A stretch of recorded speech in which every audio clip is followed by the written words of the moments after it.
成为冠军一直是我的梦想。当无畏契约出现时，我知道这或许是我梦寐以求的机会。I'm really proud of myself because it's an international event. I was watching it when I was younger, when I was 15. So I'm just playing here and dropping 70 in 3 maps. Isor's got a really nice spot. Is anyone gonna give him the target?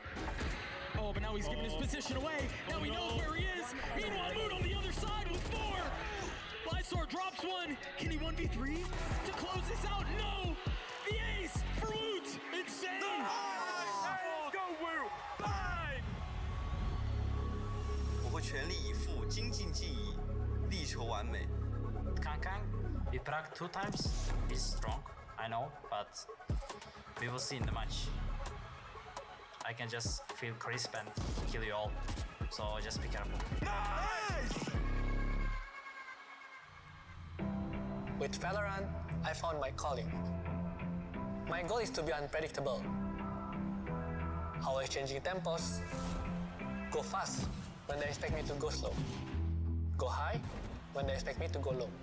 Boo's gotten Heretics that much closer than their 9th round. Oh wait, down to P in a 1v3. All staring at elbow. Benji finishing Wolfall, making 2, an ace to potentially close the map. Can he pull it off? They're both right there.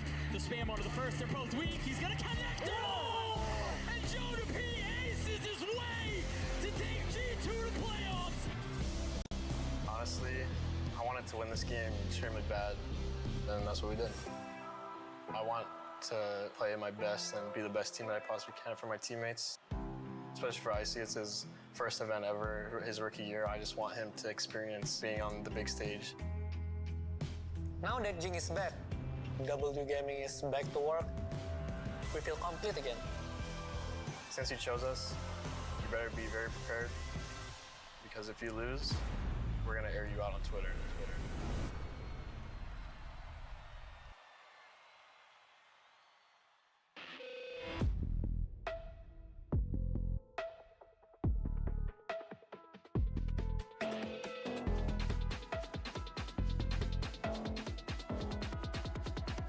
We gotta stay awake.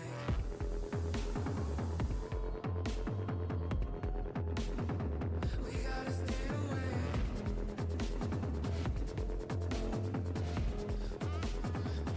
gotta stay awake. G2 PRX.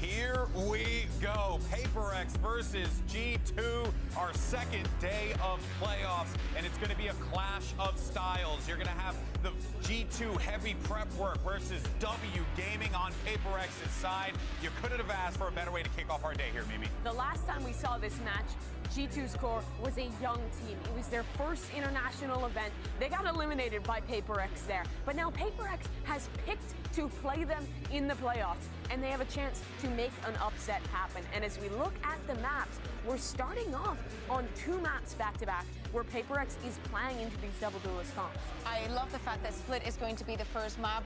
We know that PRX didn't play it a lot in the region. They didn't even get to play it until the grand finals. They left it open as a 3rd map time and time again, but they never got to that point. And Lotus being the 2nd one there with the solo control. And again, as you're saying, the double duelist for PRX. There is some preparation that can be done here, and things are looking better than I expected for G2. Yeah, with limited options to reclear space on the mid-round, this like solo sky double duelist comp on both these maps for PRX is really going to be reliant on opening gambits to take a ton of space early off just like one piece of sky util and on heavy executes. If G2 can play around that well and give a little bit of space and then flood in against this comp that doesn't actually have that much to hold in the post plant, I think there's a real chance they could win this match. Or there's a chance PRX could just run them over. Well, that's what I was going to ask. Yeah. Like, what is the alternative to that situation? As the situation goes good for PaperX, what do they do in that, against what G2 does? Just run them down. Literally, like if G2 is playing on sights on their defensive side, this comp can dominate them. They will be fighting forward, they will be disruptive, and they are some of the best aimers in the world. I think that there might be a reason behind picking the split. It's not only that PaperX, it struggled to close this map. I believe this was also the last map of the final there in Pacific. They struggle, they don't have that much confidence in it, they don't have that many reps, and the composition ain't that crazy, right? Like you have seen and probably played against a double duelist before. As I was saying, split is the kind of map where, especially on that final, because it's the only VOD that I could watch, they started on that default, trying to cover up a little bit of the map, and they were not managing to get the rounds. Then Alex just calls on a timeout and says, honestly, just send it down a side. Send it down a side, time and time again. And they were being very well shut down. Well, let's get into today's first pistol round and throw it over to your casters. You got Achilleos and Paper Thin, and they're totally gonna be unbiased. Ain't that right, guys? Nice. Absolutely. Always. No bias here. All we want is good gameplay. Yes. And these two teams should absolutely deliver on that. But we've all been waiting to see PaperX take to the stage here in the playoffs to see what kind of form they come out with. No doubt. I mean, this is one of the tournament favorites for sure. A lot of people are picking this PaperX team, feeling like this is their moment. But I'm telling you, this G2 team is so good right now. I love the way they play off of each other. You've got some insane cracked players on that squad who can turn rounds on their head. You know, Valen and Leaf in particular have been super impressive. Jonah P, you saw it in some of the highlight videos on this particular map where he had that crazy ace. So this G2 squad is definitely, I think, going to give PaperX one hell of a fight. Well, we're off to a roaring start already as Jing going forward, able to find a first kill. Valen going to be taken down. Crowd coming alive. Leaf going to be noted. Dealt with there by Divide with the Sheriff in hand. Plant now going to be coming through just 20 seconds into the round. Jing very far forward, collects himself a second. Notes the third. Fault line coming in, but he already has the headshot. And Jing, welcome back to the stage. Paint Shell's not going to find much, but he wants a little bit more. He won't get that 4K, but that is going to be PaperX taking the pistol in blistering pace. And this is something that has been missing from PaperX until stage 1 is Jing. The way that he can explode onto a site and just take rounds over. Of course, he's just so good at identifying these positions out the rip. There is a little bit of help from the flash, but there was a good opportunity there for Valen to challenge on that, and then he just starts taking space. I mean, this is what makes Jing so dangerous, is he does not let go. Once he's got that opening kill on a site, he's going to keep going at you. Most of the time. Not always, but quite often. Oh. Aggressive from the outset in the pistol, now slowed down. Smoke gonna be coming through, tap onto the orb. Go ahead, snatch that up, get Jing halfway to that showstopper. No one playing forward here in the site. Valen lurking back here at Alley, but it's going to be a passover on that spike just to really fast-track this ult for the Rays. Everybody else now getting into position. Retaken from here. Going to prove to be very, very difficult here for G2. As the dog does get the catch. Yeah, PaperX just crossing their T's, dotting their I's. Wow, a push out there from Valen. Gets punished a bit, but doesn't die. It's kind of what's important here. That's something just going to be eating that flash, but Jing, he wants to try to get this ult online. So he's going to push aggressively, looking for it, and he's able to collect another one. We'll spam across for the rest of the players, likely to just sit back. Oh, does he expect someone? To die to the spike. He is out for blood, but going to misread the positioning here. He doesn't. Solid from Jonah, be able to collect that kill. Forsaken looking like he will just go ahead and allow them to die. So 4 players sacrificed over the spike. PaperX move up 2-0. Yeah, this is good identification here by PaperX of that positioning, using that Trailblazer to figure out where G2 was setting up to die to the spike and trying to punish that as best as they could. And like you said, it's fine for Jing to die there. You don't care either way. You want those ult orbs. You're so close to the showstopper already. You're 2 away. You can farm an orb here, and he gets 1 kill, and all of a sudden, they can bonus you in a heartbeat. See if that's going to be the play here for PaperX, as rifles abound now, full buy for G2. Did their best there. Expecting the aggression from PaperX, covering their angles nicely, and only lost 1 player to it. So for what it's worth, that's not bad at all, frankly. Uh-oh. Yep, I was waiting. See if you're gonna notice. What have you done? Timer, just this is you. Stopping around 4 seconds. Hey, everything's been smooth so far. That's true. We've minor pause in the action. We've been very lucky. And we'll see what's going on here. Looks like something in the PRX camp. Forsaken needing to make sure that everything is taken care of. Just maybe have to unplug it, plug it back in again, you know? That happens. That's the go-to IT solution for sure. But yeah, it's a good start for PRX. One thing I'm really curious about here, Kilios, is with these two comps, you know, how important is it for G2 to have a really good defender side? Because it's the double duelist, right? And generally, PRX is doing their damage on the attacker side, whereas G2's comp is generally going to do its damage on the defender side. So in my mind, I'm starting to wonder, like, what's the round score that G2 needs to get to that I feel comfortable that they switch over to attackers? Because they've only played this map twice in stage 1 against 100 Thieves both times, and their attacker side was pretty anemic both times. Sure. So like 3 and 9, and I think 4 and 8 or something like that. So what is the actual score line that they need to get here on this defender side to have a good chance?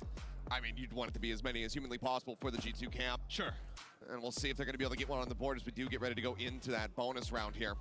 Best opportunity for them is the firepower will be in their favor for the most part. A couple half armors, but we'll see what the final assembly is going to be looking like for PRX once we get everything squared away here with Forsaken on stage. Curious if something thinks about an outlaw or something like that. I'm very, very intrigued as to what he's going to end up buying. I would be bold on the attack, but I mean, something is just known for doing bold things. Yeah. Give him that outlaw, and the man is going to put it to good use, so they could see a purchase like that come through. At the moment, we can still see the game. It's just shy of 4,000 credits, so can afford to go ahead and pick that one up, but likely wants to have a bit more money going into the next round, just in case they aren't able to convert here. Then I think maybe a judge. That, you know, that is also very much his speed. Yep, and that's a PRX thing. They will grab a judge and maybe pass it over to Jing. Jing will give him the Spectre. Something like that might happen. It just kind of depends, but... Yeah, you know, give him the Wisey treatment. I mean, it was on split. He was just... That's true. Absolutely breaking ankles. I had people sort down, of forgotten about that. I think I wanted to... Energy hasn't. They'll never forget about it. But, you know, now they're changing their roster up, so... Yeah. We'll see how things fare in the future. But looks like with the admin stepping away, Forsaken might be good to go. I'm not gonna get too overexcited about it quite just yet until I see that clock ticking down once again. But it seems like we should just about be ready to get back into the action here. Ah, yes. That's from the PRX social media. Tweeted out their Guardians of the Galaxy. There we go. Squad. And it's a Vandal here for something. Interesting. That is quite the buy, but it's PRX, so they're good enough to get away with these kind of things. For sure.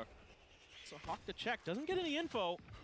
So let's see if they're going to be wary of a trap or something like that. Something just trying to take space, but the spike hasn't been picked up. So this is all just kind of an info gathering mission for the PRX squad. And they've been a little more cautious this year, I think.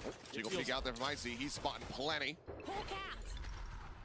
Quick guiding light into the back of sight. Make sure that it is clear. So now space can be taken. Something pushing forward. Look at Jing. TP up to heaven. There's Icy.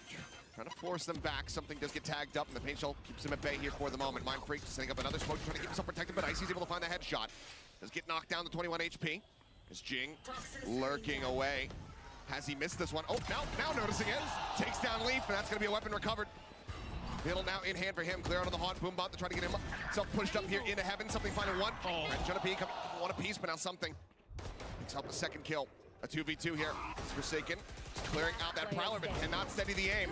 Dash around the back. Something with the updraft. 7 bullets remaining here in the Vandal. Now down to 5 as he clears out the Prowler. Playing a ring around the Rosie here. Sees the gun barrel of 1. Swing out. Finds it. Swap over the glass. Second. Something. Gets the 4K Red Bull clutch. PRX. Damn. They convert the bonus. Yeah, definitely worth the investment for that Vandal. Puts it to great use and plays the time so nicely. Something just beautiful on site. Hitting some great shots, anticipating Icy's peek around the corner. Jonah P, so good on elbow on that breach. Was a nuisance the last time they played this map. And that's the PRX that you come to know and love. They are just so deep as a team, able to pull off these unbelievable plays, and now you have the showstopper for Jing. Playing pretty far up is G2 this time. Oh, something just trying to eat some of that paint shell damage to come away with the kill, but Icy is able to put him down. Locked out from Trent. Gonna be destroyed, but that is a solid start. Weapon not gonna be recoverable here for them. Spike goes across. Little smattering of damage there on the Trent. Showstopper still here in the back pocket of Jing for the entry if they want to commit to this site, but it looks like PRX maybe wanting to go and suss out the other side of the map. Yeah, against an eco, PRX definitely feeling like, okay, there's too many players over here that we've seen. Let's try something a little bit different. It feels like a trap, and they made the correct read for sure. Mind Freak, clean there, taking Leaf out in mid. Catching the one, setting up a smoke, trying to fake that. They're still going to be pushing their way over onto A, but the read is good here from the side of G2, so some damage can be dealt. Valen has that stinger in hand here on the side. Paranoia exchanged here on both sides. Haunt not catching anybody. CTP's over to the side. Showstopper now going to be coming through, but Valen instantly shuts it down. Jing dead. Jonah P there for the backstab. Does an immense amount of damage. The aftershock going to be coming through. Divide just respecting that. Swings ahead of it. Does manage to find that kill. Now with 30 seconds. Looks like they might be wanting to try to fake a pivot, but G2, they're very much stuck here. Valen is unbelievable with stingers. Just insane how good he is. Push forward. Mind Freak able to find one, but again, HP bar's falling low. Valen coming away with that one. Divide swinging around the side. Forsaken's going to be the one collecting that kill. Now it's all on Trent. Recovered Vandal in hand. One shot into Forsaken takes down the sky. I've got your trail. There's the Seeker coming through just to confirm his position. Swing out, Delphi. Damn. Just pushes for it, nearly loses his life, but PRX, they keep on stringing them together. 4-0 now to start. For what it's worth, this is a great round from G2. They do a ton of damage. They read this nicely. Valen, he is the best stinger player in the world. I have watched so many VODs of G2 coming up to this event, and like his stingers are insane. You've seen it here in this event as well, but the guy is just so crisp with that gun. It is unbelievable how accurate it is. Like, nerf be damned. He's just so clean with it, and I love that G2 has so much success on their ecos because of it. Attack op now in play here from something. Let's see what kind of value he's going to be able to find here. Jing just taking a couple pot shots in towards Mail, trying to see if he can connect a stray. They just got a lot of info to G2 that there's nobody over in A main. The Haunt wasn't cleared, so that allows them to take a lot of space. Really, the only site they're giving up is B.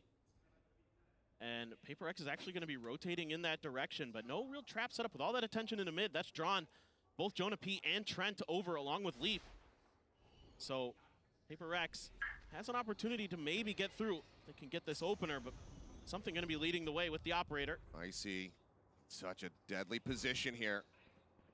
So far the push forward not fully being watched for, and something he's going to start working his way up the ramp and then gets taken down. The op now on the ground. Value not found. Flash in with the blast pack exit. IC gets himself over to safety, but Jonah P going to be traded out at the same time. And now with a re-swing, Mind Freak able to come up with one before getting taken down. 2-4-2 though. Solid shot from Leaf though to bring it back into a 3v3, but now Spike planted. They're All gonna three look players here to from take PRX. space, kind of, Sat in yeah. on the site. H-shells from Jing trying to delay. Boombot also available, but Valen Good comes chin. swinging through. Very He's instantly important dealt kill. with. Oh, he Jing does turns. end up falling. Leaf able to find one, but the Divide strikes him down. It's all on Trent. He can't make it happen. That's a Divide timeout comes up for with a G2. two-piece. PRX now 5-0. I mean, G2's making good reads. They're setting up these early traps that are getting the early picks against PRX, but then somebody like Devi or Mindfree comes up with these huge multi-kills that completely turn the round on their head.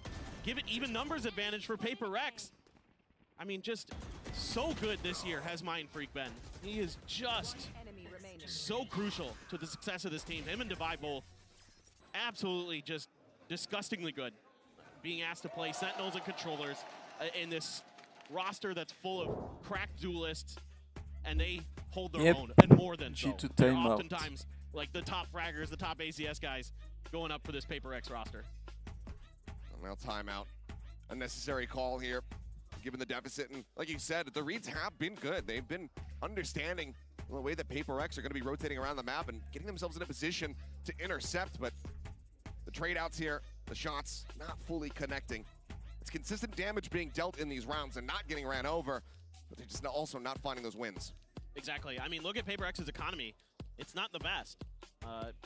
When you show it back on screen here, y'all at home will see this. It's been fluctuating. Yeah, so it's like, yes, there's a ton of damage being done, and G2 just needs to get a couple rounds going, and they'll be able to put PRX back on an eco. So it could start here. Again, these stingers are so lethal, especially on this map for G2. Just kind of look and see if they can maybe get that showstopper online with Icy. They could easily turn this around. Get the Viper's Fit for Leaf, he's 2 away. A lot of things could absolutely give G2 a big, much-needed thrifty. Oh.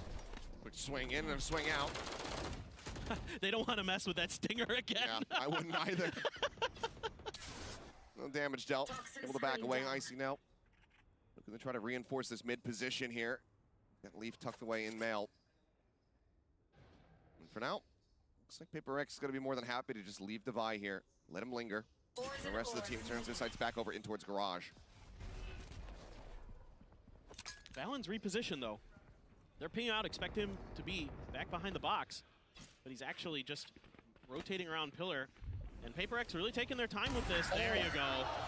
Such a minor timing to play off of, but something comes away with the kill. Valen going to be taken down. Half your smokes now gone. That paranoia not going to be in play. Fault line held. This would leave something on a bit of an island. He does have the tailwind to try to exit as the push starts coming through. Fault line set. Stinger in play. Jonapi able to do quite a bit of damage there. To shock. Try to force somebody out from behind box. Jing able to pull away from that and not take any damage, but decent damage dealt. Forsaken down to 23. Does get something back up to 100. And Leaf taking him some forward space is able to take him down to the backstab. Getting ready to come through. Trent on this big, all the way through their spawn. But he needs to get there sooner rather than later. Jing's able to find one Devi, getting another. Spike down B. And now it is all on Trent. Can't make a noise, can't make a sound. Needs to try to catch them off guard, but Jing is watching for it. And now they all know where he's at. Does get the headshot, nice little wall bang there. Do some additional damage here. Haunt out, not needing to be cleared. Both pulled back here around the pillar. Spots one high, has to go for the reload, and Mind Freak has the timing. 6-0, Paper X continue onward. And this is the new Paper Rex. They're a lot more patient. Yes, it still looks kind of aggressive because something's starting to push angles, but he's doing it quite late in the round. He's waiting for someone to give him an opportunity to find that pick, and he gets Valen with it off the dissipate of the smoke. Just so fast is something. Jing as well. So quick to react to these things. It's what makes Paper Rex so darn difficult to fight against. Trent, that lurk just came a hair too late. He was almost there in time to maybe spin that round back into G2's favor. Just not quite able to. A little bit of confirmation on some information the pit used in mid. Yeah, 4 ultimates online here for the side of G2. If there was ever a round to get the win in, you'd expect it to be this one, but you also don't want to be seeing an overcommitment of ultimates here. So the pit off the rip. We'll see what else becomes necessary as the round goes on, but for now, it's going to be mid control firmly in the hands of G2. They know with this operator in play, they can't give up any of those early picks again. They can kind of afford to do it on an eco, but this round, with the economy once again shaky for G2. A lot of space, a lot of info gain, and that allows something to continue to watch that angle. Although Icy, saw the head, but can't get the flick. I was looking for it, but this time not going to be rewarded. A little bit of a fake pullback here. Are they gonna ult? Yeah, maybe just Mind gonna Freak gonna audio bait a ult? little bit here. Is he gonna ult into the corner? They just pinged it out. Get out They of my passed way. the spike over to him. Something now wanted to be the entry power here. Just pop the knives, and yep, Mind Freak just going to be peeing his way onto the side. As something clears the way to buy on this lurk. It's so disgusting. Leaf dealt with. Pit dropped, and look at Jing. Working his way through the B side of the moment. Looking to pull off what Trent could not in the previous round. Nightfall available, gonna come into play. There's a jump out down Icy, dealt with. I believe the showstopper was pulled. Ult not finding value. And there's Jing now arriving, making his presence known. Paint Shell said there's nowhere to go but forward, but it's into something who collapsed them. It's a flawless from Paper X, both in the round and in the map so far, 7-0. The on-the-call flying here from Paper Rex is so good. They get so much info, and they're given so much space, and their plan around that is, okay, we just need to keep screens under control, get onto the site. We could pass the spike over to Mind Freak. He can bring it over and plant it. Jing's gonna be lurking. Devi's holding an angle from Ramen, and they're gonna win the round flawlessly. I mean, they're just so good. It's not just their shooting. They are very aware of their surroundings and how to exploit what their opponents are trying to do. Well, clear on the haunt, not really coming through. So off revealed on this side of the map. That's gonna make PRX change up the strat a bit. Yeah, just try and stack for an A hit. Got a ton of util. Devi one away from the pit. Jing one away from the showstopper. Valen is that paranoia and a stinger. Alan now going to be noted. Smoke dissipates. He still comes away with one, but the jump forward from Jing, looking for the kill, and he's eventually able to fish it out. Finds that kill. Jonapi taken down. Divide trying to intercept. Eventually he's able to steady the aim. Finds that pick off as Leaf goes down. And it's now just Trent and Icy left alive. Sheriff's in hand. Spike planted. With unfortunately not much hope in hell. One now noted. Jing watching over at ramp. Drop shot coming their way. It's the swing out. Jing trying to challenge here onto both. Does end up getting taken down. Icy finding that kill. Dink on the Mind Freak as well. Wow. And take him even lower. As the C's now gets chucked out. Swing around the back though, Forsaken. Ready on the back step. Can't find that final shot. And suddenly, Icy may just be able to bring this one back, but time is dwindling. Divide working his way over here towards ramp. Here's the entry. Paint shell. It's a solid read from Icy, just trying to create some space. Gets in onto the defuse. Tries to stick onto it. Tries to get the half, but right as he does, Divide takes him down. Again, a decent effort. So very close to getting that first round win here for G2. But PRX, they just barely managed to squeak by with the win again. Yeah, it's great to see Icy coming alive here, having a great round. After getting shut down with Showstopper in hand the previous round. You see, they're so clean. Usually, our PRX, a little bit of whiffy from Jing and Divide, but able. Yeah, sure. All right. Why not? Good enough. I mean, they're just so efficient. They are so active on the map, especially on Split, a map that a lot of teams can get kind of stuck into these defaults where they're holding angles post plant. They're just trying to like lock you out, but they're all over the place. They're constantly moving around, trying to find those open angles, those open spaces. Jing and Divide in particular, so good at it. Now the second timeout needing to be called here from the side of G2. And you were asking the question earlier, how many rounds on the defender side to feel comfortable? I don't think there's enough available at the moment. No, they're not. 8-4, definitely not where you would like to have been going into this one, but right now I think you'd give up the world just to be able to get those 4 rounds, to close out this half, to start building up some of that momentum. We'll see if it works. Still 2 ults here available to the side of G2. Jonapi with that rolling thunder can cause some chaos. And G2 can definitely do this. We've seen it time and time again this tournament that they are stalwart. They are so good at getting their aim under control and start making some good reads. They've made some pretty good reads. It's just PRX has been making better ones at times and just frankly out shooting them. And that's something that every team struggles against PRX for the most part, is they're so tremendous in their firepower. Space given up though, expecting this Showstopper to be coming on to B. So Valen hightails it out of there. You got a couple players now thinking about going through heaven. Mind Freak going on a bit of a walkabout. Plants in, Seekers available. Now Pit going to be layered in on top. That Rolling Thunder still here, still available for the side of G2. For the attempted retake. For now it's going to be an aftershock to try to force something off the angle, but he's ahead of this Rolling Thunder. He's not caught by it already. Trent going to be taken down. Entry from Icy, able to find one, but now something strikes! 2 kills, tries to swap over. Pick him up after the up trap, but Mind Freak's already taken it down. It's just beautiful understanding of the utility that Breach is going to be throwing and where he can get away with not getting hit by it. That's all it takes. You know, as soon as that aftershock comes through, he's like, oh, I can just stay tucked in the corner. The ult isn't going to hit me, and I'm just going to wait, and they can never really react in time. Jonapi gave it a try, but something just too darn fast. And they're so well prepared here at PRX. Just everything that G2 tries to throw at them is just thwarted. I mean, it's been flashy from Jing and something, but Divide, he's right up there with him. 10-1 at the moment on this Viper. The lurk plays have just been so devastating. Uncle Aim getting it done. Once again, a kickback here. Is it Leaf just getting tucked?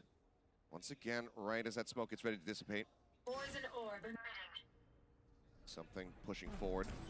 Maybe looking for a very deep angle. That's going to be Jing getting a spot on the Valen.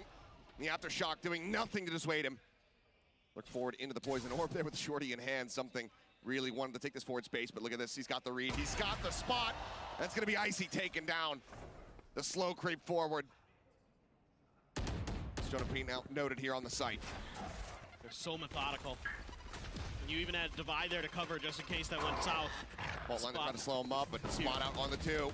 Notes him here, something dashing forward, shorty in hand, hunting, seeking target.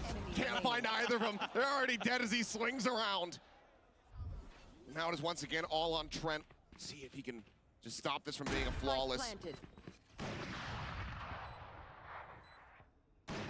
hit some good shots the last time. Hello. Oh, decent damage there on a Forsaken. He's reading this lurk around the back very well. Can he win it out? There's a swing in, Mind Freak. He'll have it. It's a flawless 10-0 here. PRX, 2 more rounds to be played out in the half as they look to deliver potentially a 13-0. Could be. Certainly feels like it. And now, economy's never going to be an issue for him the rest of this half. And it just Jing gets that spot early, just ahead of the Paranoia hitting him. You can see Devi right around that box as well. Not sure if he... I don't think he saw or heard Icy. Icy was being pretty good about obscuring his sound, but yeah, they're just so effective as working as a unit. Everybody's working together there, allowing time for something to go for that flank in case somebody could trade him out. Like the plans here for PRX. Oh my God. My God. That helps too. I mean, Leaf just, man's just trying to jiggle. Something not having it. Double push up here in the main. Will find value. Devi going to be taken down. Not with there. Trent does get noted, so they know that there's at least 2 players here in this position. Something wanted to take that space. Again, Shorty in hand. Tuck back here from Trent, sending out the C's to try to buy himself some space. The Seekers now let loose here from PRX. Dog into the corner, not going to be able to find that stun. Push up, Forsaken, flushes him out. Palin now out in front here on the site. Tucks back behind elbow. Needing to stay safe. Full rotation still not called in here from the side of G2. Icy, okay, now starting to make his way over here towards A to try to reinforce his position, but Balin for now is all on his lonesome with 16 HP remaining. Oh my in around the back, and he's able to find his mark. Balin dealt with. Now the double approach. It's Forsaken, just playing off this one way. Swings, thinks that he gets the kill, and then runs out of bullets. Jonah able to take advantage there. Now a 2v3. Something looking for another flick of the century. Can't quite make them happen, though. Paint shells connect there into backside. Showstopper now comes through, but again, he is dealt with. Something just not allowing for these showstoppers to even get drawn out. Mind Freak TP's up into heaven. It's 11-0. No rust for PRX. Coming off a bit of a break. Had the first part of this tournament off. Didn't have to play in the Swiss stage because they win Stage 1 of VCT Pacific, and they are not missing a beat. Something in particular is feeling it with that op. You could just tell with those flicks. And that's Jing, the best in the business when it comes to blast pack landings and recovery. No one does it better than him, and he does it with a Vandal. As we get ready to take a look at the scoreboard, you can see, I mean, the duelists here, inseparable. 13-5-3 between both of them. Just perfect parity. As they look to deliver utter destruction here to G2. Well, Flash is going to be committed there from Forsaken. Just trying to draw some attention over towards B. Meanwhile, A completely opened up. It's going to be the plant getting ready to come through. Jing one off the showstopper here after the plant. This time it's Forsaken on the late lurk. Or PRX, so it'd be difficult on site. Devi with the op. Be trying to lock down. They're coming from every angle. Mind Freak able to catch Trent there. C's does connect, but Leaf on this backstep, on this flank alongside Jonah P. Comes up with a kill. Devi gonna be taking out. Full flash connects there on a Mind Freak. Weapon now scooped up, Forsaken. A bit of a riskier position as he goes pushing out. Balin takes him down. Now it's all in the duelist. Something on the first. Turns for the flash, but he's taking too much damage, and there you go. The cleanup comes through. G2, at long last, fight back. They get themselves around victory here to close out the half. But 11-1 is a hell of a road to try to run back. Yeah, and this time around, they're a little bit quicker to react after giving up all that space to PRX. They completely cede the A site to them, and they say, here you go, have fun. And they do a great job coming from a bunch of different angles and striking together. Yeah, this time just very much noting where all these players were going to be coming from. Getting that really nice timing, swinging the back around through main to come up with those kills. And that's going to be the first bit of frustration dealt over here to the side of Alex, but I think even he not going to be too upset given the game state here for them. He shouldn't be. You would hope. In a very strong position, G2, everything to do in the second half. But for now, as we go into the halftime, give them a breather. We've got a very special guest standing by with Mika for an interview. Hey guys, we have a special surprise for you. We have the whole Sasanto family family right here in the venue. We have Yenny, who is Forsaken's mom. We have Ari, who is Forsaken's dad. And we have Hannah, who is Forsaken's auntie. That's right, the whole family is here. Now, of course, the world knows that you have a very talented gaming family. And this all started when you opened a PC shop or a LAN cafe many, many years ago. So is that where Forsaken and Xcurate learned how to be pro gamers? Yes. Yes. That is where they learn how to be pro gamers. It runs in the family, right? And since the whole family is here with your two sons, did you get to spend time in Shanghai? Did you get to spend time as a family? We come support my son and Team PRX. Oh, yes, of course. I can see that. And where did you go as a family? Did you see any sites together? Yes, my son is on the television watching us. Oh, see, it's a whole family affair, right? So right now, the score is 11-1 in favor of PRX. And I know that, Ari, you are a gamer yourself. So what is your assessment? What is the analysis of the map so far? Yeah, I'm analysis. I'm trust and I believe PRX can be win this map. Yes, of course. I think so far, you know, everybody agrees with that. What about you, Yenny? Do you have any words for PRX right now? I will. Apa ya saya bilang ya? I wish PRX will be the winner, champion. All right, PRX will be the winner. You heard it from them. Let's get back to the game. Thank you very much. Good to see the support. Good to see the fam coming out. As Forsaken taking a glimpse across the stage, and his family is able to take back to their seats. It might not be too much longer until they're on their feet once again. It's PRX 11-1, utter domination in that first half. They start off with a pistol. It's all but over. Yeah, I mean, 11-1, monumental. If G2 can get this done, but it's going to be really tricky. This is a 4-1 setup here for the side of PRX. Got all your duelists, an initiator util over there on the A site, and a toxic screen setup for what I assume is a retake if they pivot towards B. But of course, it's PRX, so here we go. Something rushing forward, but it's going to be Leap collecting 3. Excellent response, some damage taken. But widely, G2 very much coming out dominant on that exchange. Yeah, Shaken still creeping up. Oh, doesn't note him. Does manage to take him down, but an immense amount of damage now dealt to him. Trent? That much more pressure here going to be pushed onto Devi, and Forsaken is not ready for Trent. Solid lurk from him. And now the pivot back over towards the A site. Devi aware that there could be somebody coming through spawn, or they're just going to be making their way over towards A, so that is going to be the direction he starts. Valen going to be coming down the stairs behind him. Can't find the shots. Yeah, Trent is going to take him down, and G2 gets what is literally a must-win pistol. And it's off the back of just some good patience off the rip, Achilleos. Well, that is the round that they absolutely needed off the rip here. Economy going to be in a good spot.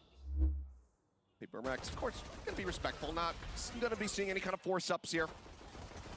A very good opening volley here from Leaf to just gun down 3. Try to fast-track that pit, and there's that frustration starting to come through.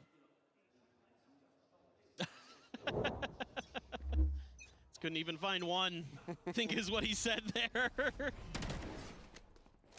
Yeah, you know, Alex is... This is bold. Yeah. Yeah, I mean, I'm not surprised. Look at the stack here in the mid. Prowler checking over towards Shing. Pop flash coming through. There's the Russian. Forsaken able to find One for one. I see a Trent is managing to find 2. Paint shot from Jing will take out the enemy Raze, but now it is all on something. A Stinger with 6 bullets left in the clip here. Clear out on the Prowler, just trying to exit. Dodges, takes a little bit of damage there on the exit. For now, is safe and is in a potential position to do some additional damage. Should be a pivot over towards A for G2. Seeing him go up into B, but he's I mean, proactive he hears against them it, spam trying to get ahead of this. He's hearing all of this. As there's the haunt out, will reveal it and swings in, just trying to get a catch. Taken down, 2 players falling there on the side of G2, but overall still in a very good position coming out of that anti-ego. It's a great haunt. Just making sure that you've got something identified, knowing how fast PRX likes to move around the map. So starting to get their bearings a little bit, RG2, starting to understand the way that PRX is maneuvering themselves around their map. They're very decisive. And you got to be so cautious because a lot of players might take their time and kind of look around, and PRX just says, I think you're doing this, so I'm going to go there too and just try to challenge you. Now, full rifles for PRX. Everything in 2 Bulldogs for G2. And a pacey hit. Just Divide waiting around the corner up here. And Divide to go ahead and try to slow this up. Forsaken as well, pressuring from the side for that season aid. As Mind Freak out wide here on the site. Smoke to cover for now. Playing on the narrowest of margins, but now it's going to dissipate. Doesn't have another one available. Paranoia is at the ready here for him. As something just swinging onto the corner in the mail, able to come away with one. Icy going to be taken down. He drops back here into the side. Forsaken trying to pump out that healing. He's able to do so, and Mind Freak finds leave. Now the double challenge here in a garage. Jonah P having to backpedal, but still comes up with the kill. Gets the dink, gets the second. Mind Freak dead. Forsaken finding Trent, but then traded out by Valen. Now a 2v2. Something, however, brings it back, and Oh my god, buddy. caught with his knife out, but still finds the shot. It's decent damage here from G2. In most other circumstances, you'd say, okay, they got 3 in the bonus. That's solid effort. But PRX, they now get the 12. I like what G2 tries to do. Try to kind of use some of the rotation timings against PRX. Jonah P in particular, anticipating that aggressive peak. Shuts down 2 players. But they're just a little off the mark, and that costs you rounds, because Jing is not going to miss. Mind Freak We have out an the outlaw. outlaw for Mind Stinger. Freak. This is just going to be an aggressive hit Vi. from the PRX side. Yeah. They will just have something rather push forward here. Pulls back up the ramp. Vi in the meantime, basically shoulder to shoulder alongside Trent, but it's going to be Icy taking down first. Trent responding fire is able to find him. Forsaken now dropped. Poison Orb comes back up. Some space here taken in A main by G2, working their way up the ramp. The drop, getting ready to come in. 2 players, something nearly getting the transfer. A lot of Puts damage. Valen down to 45. But Jing immediately moving over, looking to reinforce. Still does have that paint shell available to him. Wow. And around the back is Trent. I can't believe Trent read that. Getting the catch. But Jing now, he knows that this flank is going to be coming through, so he just wants to stay tucked away. He wants to intercept. He wants to take out the spade. Spike planted. But Trent being very cautious.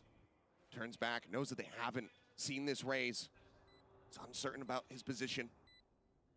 And this is buying critical time here for G2. Vi trying to push forward, spots one, fault line. He can't dodge it. Takes quite a bit of damage here, now down to 25. Flash is coming, Jing still holding the angle, but now noted. Decides to turn his sights back over here. In towards A, Divide finishing off Valen, but time taking Jing dead. It's all in Divide to try to see if he can finish the map right here, right now, but it's a 1v2 with the time. Not working towards him. Yeah. One bullet remaining here in the clip. As he will just have to pull back. This will be G2's round. They stay in the game, they stay in the map. Just trying to do as much damage as he can to them. Knows the economic situation. Both teams, the cash is low. He's trying to see if he could maybe sneak one more gun away from G2 going into the next round. But G2 starting to get their act together for sure. I mean, Forsaken wins the opener, but then gets traded out immediately through the smoke. Something there by himself. Can't transfer in time. Trent with unbelievable awareness. I was watching that in the map, and I'm like, oh, Mind Freak's got an outlaw, and he's creeping up behind Trent, but Trent just starting to get an understanding of PRX's movement, how they're constantly trying to find flanks, how they're constantly trying to work the map, and it's starting to get into nobody on G2's B. brains. That's a lot of damage to Leaf, though. Yeah, some spam out. He's knocked down to 51. As Divide pushing out into mid. Mistiming it there. He just gets massacred. Viper now eliminated, full send, rotate, aside from Forsaken, who's still going to be lingering back over towards A, trying to make sure that there's not going to be any late lurks coming through. G2 in the meantime, more than happy to start taking space here on this B site. Lurk still in from Leaf though. As shots from something, not going to be connecting.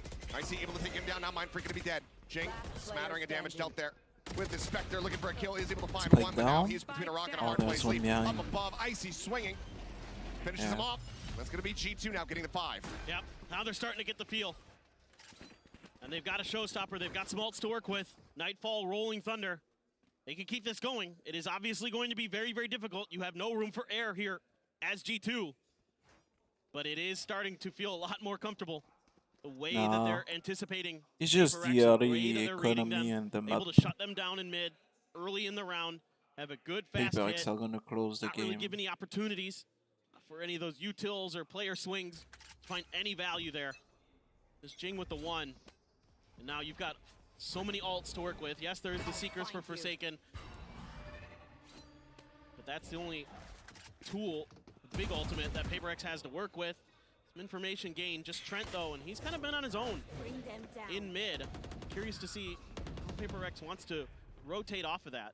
Looks like they are going to start stacking a bit more towards A, knowing that Trent is usually a lone wolf over in that area of the map. Something again, just playing here at ramp this time. Poison Orb not set up for the approach. Poking, pushing forward, leave. Oh. Staying alive, knocked down to 20 or 70. Misreading as Icy is able to come away with that elimination. Snakebite now sent from Divide to try to slow down the approach here onto the site. Seekers needing to be used by Forsaken. Try to track these players. It's all leading towards this A site. Face your fear! HL sent in towards main. Showstopper used. As he swings around in from behind. Icy seeking targets, but he shorts it, and Jing still dealing it a little bit of damage. Finishes off leave. Trent trading that one out. Mind Freak now occupying space here at backside. Levi as well starting to push forward. Mind Freak playing it out patiently. Finds the first. Forsaken out in heaven. Finding another. Down A. But now it's Mind Freak in a 1v2. TP dodges out on the Rolling Thunder. Icy knowing where he's landing. Oh my god. It's a falling. Plant getting ready to come in. The paranoia goes across, but he still sticks for this. Jonah P. Can he clutch? Yes, he can. Damn. Shuts it down and extends Jonah the game P's even playing further. really, G2 really now well. at the halfway point. Yeah, some good maneuvering from Jing there to avoid the showstopper, and Mind Freak finds a perfect time to use his TP, but G2 able to stabilize, was able to wait this out. I'm a bit surprised that we're continuing to leave something by himself in a corner here for PaperX. That's something that G2 is exploiting. They're sending at least 2 at him to make sure that he's dealt with. PaperX time out. Just gives G2 more and more confidence. Certainly it's going to be tough to get to overtime, but going into the next map even, they're going to be feeling like, okay, we can go toe-to-toe with these aimers, no doubt. It's all at the start, but it's been coming alive here. Boombot checking forward here in the vent, nothing going to be noted there. Showstopper and Knives on the opposite side for PaperX. We'll see if those come into play. They want to save those for an actual full investment round. They've completely left the A side open, hoping that G2 will continue this mid-contestion. A push out, I mean, something going for the challenge. He's rushing forward, he gets the kill somehow. 1-4-1. Traded out, but it feels like he should have never been able to get that. Icy as well, tagged down to 5 HP. Well, nobody does that. That's the most fucking jet play ever. Something Like. does. Snakebite forward, Divide in a rough position. Down to 20. Quite a bit of damage. Aftershock to try to force him back. Swings out, just wanting the challenge. One Go in, damage. he sold the Shots go knife. wide. He sold the knives. And then dash in with a pistol. Gonna be Leaf lingering around heaven, looking to try to get the catch here. Meanwhile, Jing and Forsaken pushing their way through sewer. Freak now arriving. The slow swing. Oh. The one tap of the Guardian. Leaf gets taken down. Now a 3v3. With that showstopper still in play. Exactly. Jing might just be able to try to finish this one right here, right TP now. out? Kid going forward, Balance swinging out. Jing not really anticipating that one, but now jumps up over the top, puts him down. Balance dead, gets the spot on the Icy, finishes it. He's 5 HP. Paint shell into the corner. Aftershock not connecting. It's 10 bullets in his stinger, now 8. Swing back around here to elbow. Looking to challenge, the tap on it. The force space taken. Oh. And Jonah P again, the last one standing. He keeps him in it. I'm telling you, Jonah P is They're giving him everything so they can fucking handle. solid. And G2 has been weathering the storm just enough here on this attacker's side to keep this map in play. Come on. It's unbelievable that he can get away with this. But look at this movement here from Jing. He lands on top of that after using that showstopper. It's insanity. But Jonah P has been incredible in these 1v1 clutches. Absolutely stalwart for G2. The Professor doing a great keeping this map from being over just yet. 5 rounds away now, G2. That's what you need. 5 more just to send it to OT. Multiple attempts at map point here thus far from PaperX, but G2 continue to hang in there. So timeout called from PaperX. Alex looking to intervene, looking to get split done and over with. Just how much more gas is in the tank here for G2. It's what they've been showing so far on this attacker side. It has been a breath of fresh air compared to what we were seeing in the first half. Yeah, and they've been running away with this so much that they had kept the op out of Something's hands until this round. That's a huge piece to the PaperX puzzle, it feels like, on this map, especially on the attacker side. There is a Viper's Pit for Leaf, so if you can get to a position where you can get that plant down, it could kind of nullify some of that ability that PaperX has to use that long-range weaponry to their advantage. Let's see exactly what this looks like. I mean, you got a lot here. This looks like a fault line into a fast hit up ramp. Something like that, or maybe just a flasher.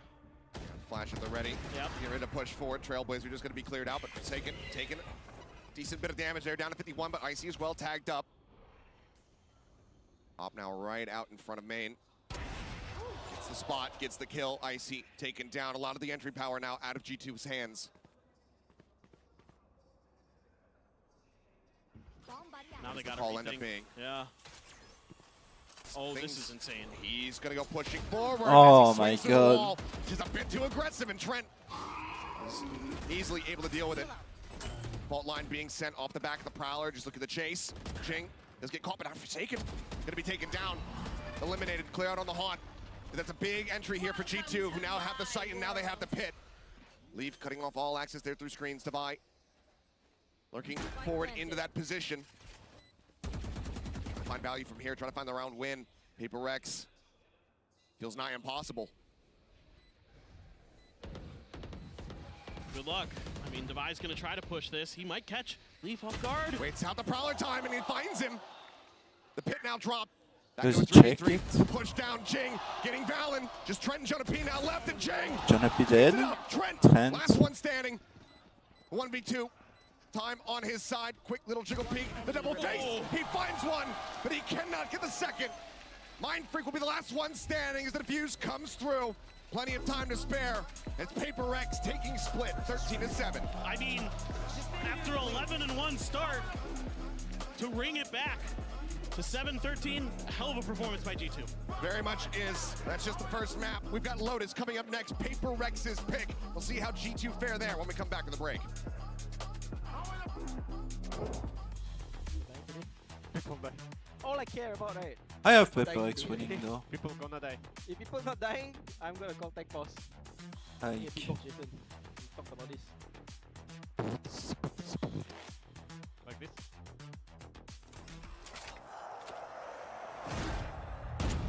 They're definitely a stronger team.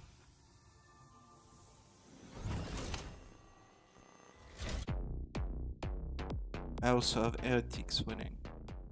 Not sure what sensitivity you perform best with? Are you constantly changing your sensitivity because you're missing? See you in a few minutes for map 2. Introducing the Universal Sensitivity Finder in AIM Labs. Get real-time sensitivity recommendations. Keep track of the sensitivities you perform best with, then bring it into your next ranked game and dominate. Now available in AIM Labs Plus.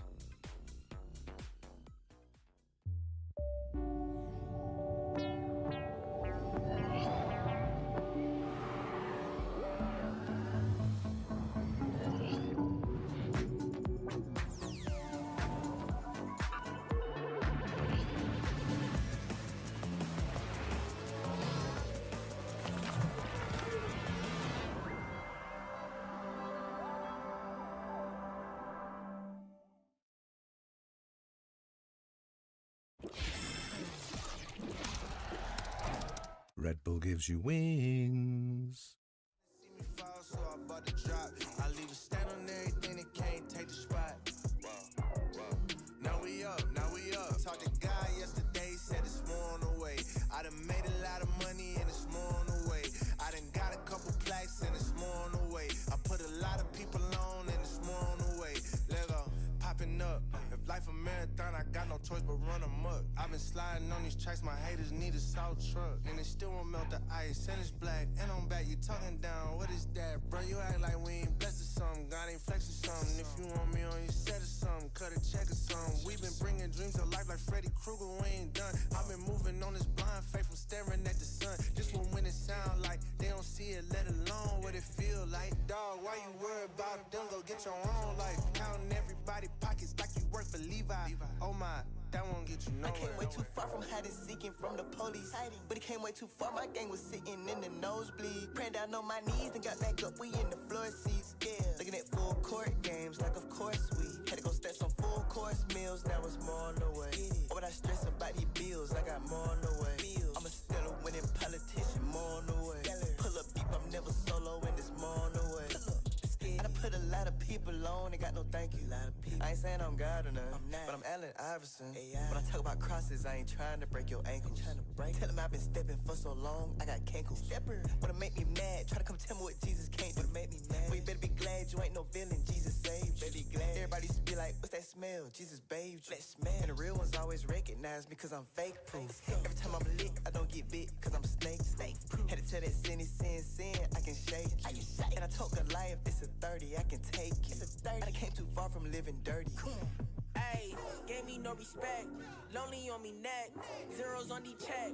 What did y'all expect? Been around, homies kept it holy from the lobby to the penthouse. Blessings coming ODI. I need a list now. Cause it's more on the way. Made a lot of hits and it's more on the way. I done caused a lot of fits and it's more on the way. Yeah. Oh, you like that? It's more on the way. Yeah. OMG, look what God did. 9 to 5 was putting in the work when I was jobless. Couldn't get the Ray-Bans and it hurt, but now my optics. Can't believe I take a look around, they sending options. Yeah, God bless me, I know that. Had to take the whole city, put it on my whole back. Gotta take the bros with me, I cannot hold back. And not until like 4 laps, got Jesus, peace, no Kodak. I'm moving like it's foreign me, they try to close the door on me. But like the chorus said, they start imploring for some more of me. If we back on that board, then I'll be Jordan when he's scoring. It's some Mount Florence, still I play the tortoise in the story. Billboard albums back to back, just thought that you should know that. But I got riches in his name that couldn't fit on no plaque. Rest in peace to the corny rap, cause I could not support that. He snatched me out of Proverbs 5 and I could never go back. Left the label, didn't.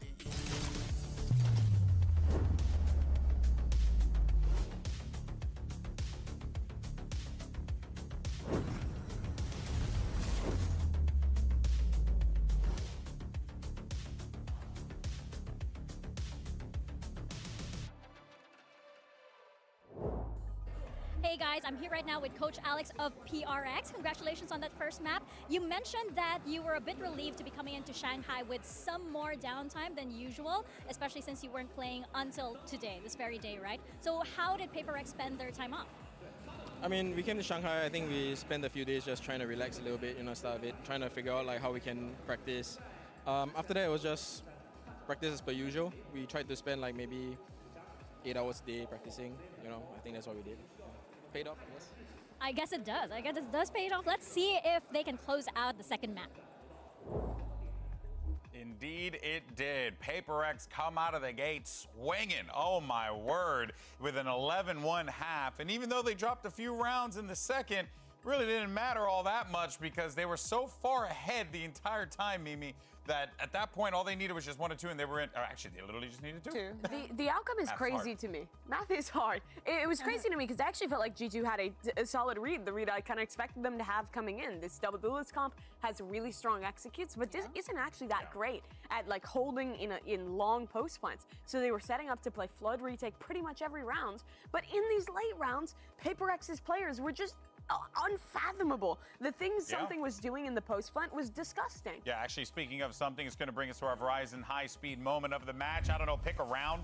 But this one in particular was round 3. Number 3, because the way that he dashes smokes, it shoots the Prowler. My man was in 7 bullets for so long. He stays on 5, sees, I believe, the barrel, gets the kill here, swaps on 11 HP. He literally doesn't hesitate for half a second into this beautiful play that allowed PRX to do what they did during the entirety of the attack. Funny enough, the rounds where G2 were on their on an eco, they were closer to getting the round because, as Mimi is saying, they did have the read. The problem is that PaperX was reading into the read every single time that G2 was trying to distract them with a piece of utility. PaperX would turn around and get Leaf on the back of whoever is going to just crunch onto them. Which is what we did talk about, right? We were like, what is, G2 might try and receive this aggression. What does PaperX try to do? It turns out PaperX just ran them down, Yeah, I was kind of worried coming in that it would just be an individual outclassing, and I really think that that's what it came down to. PaperX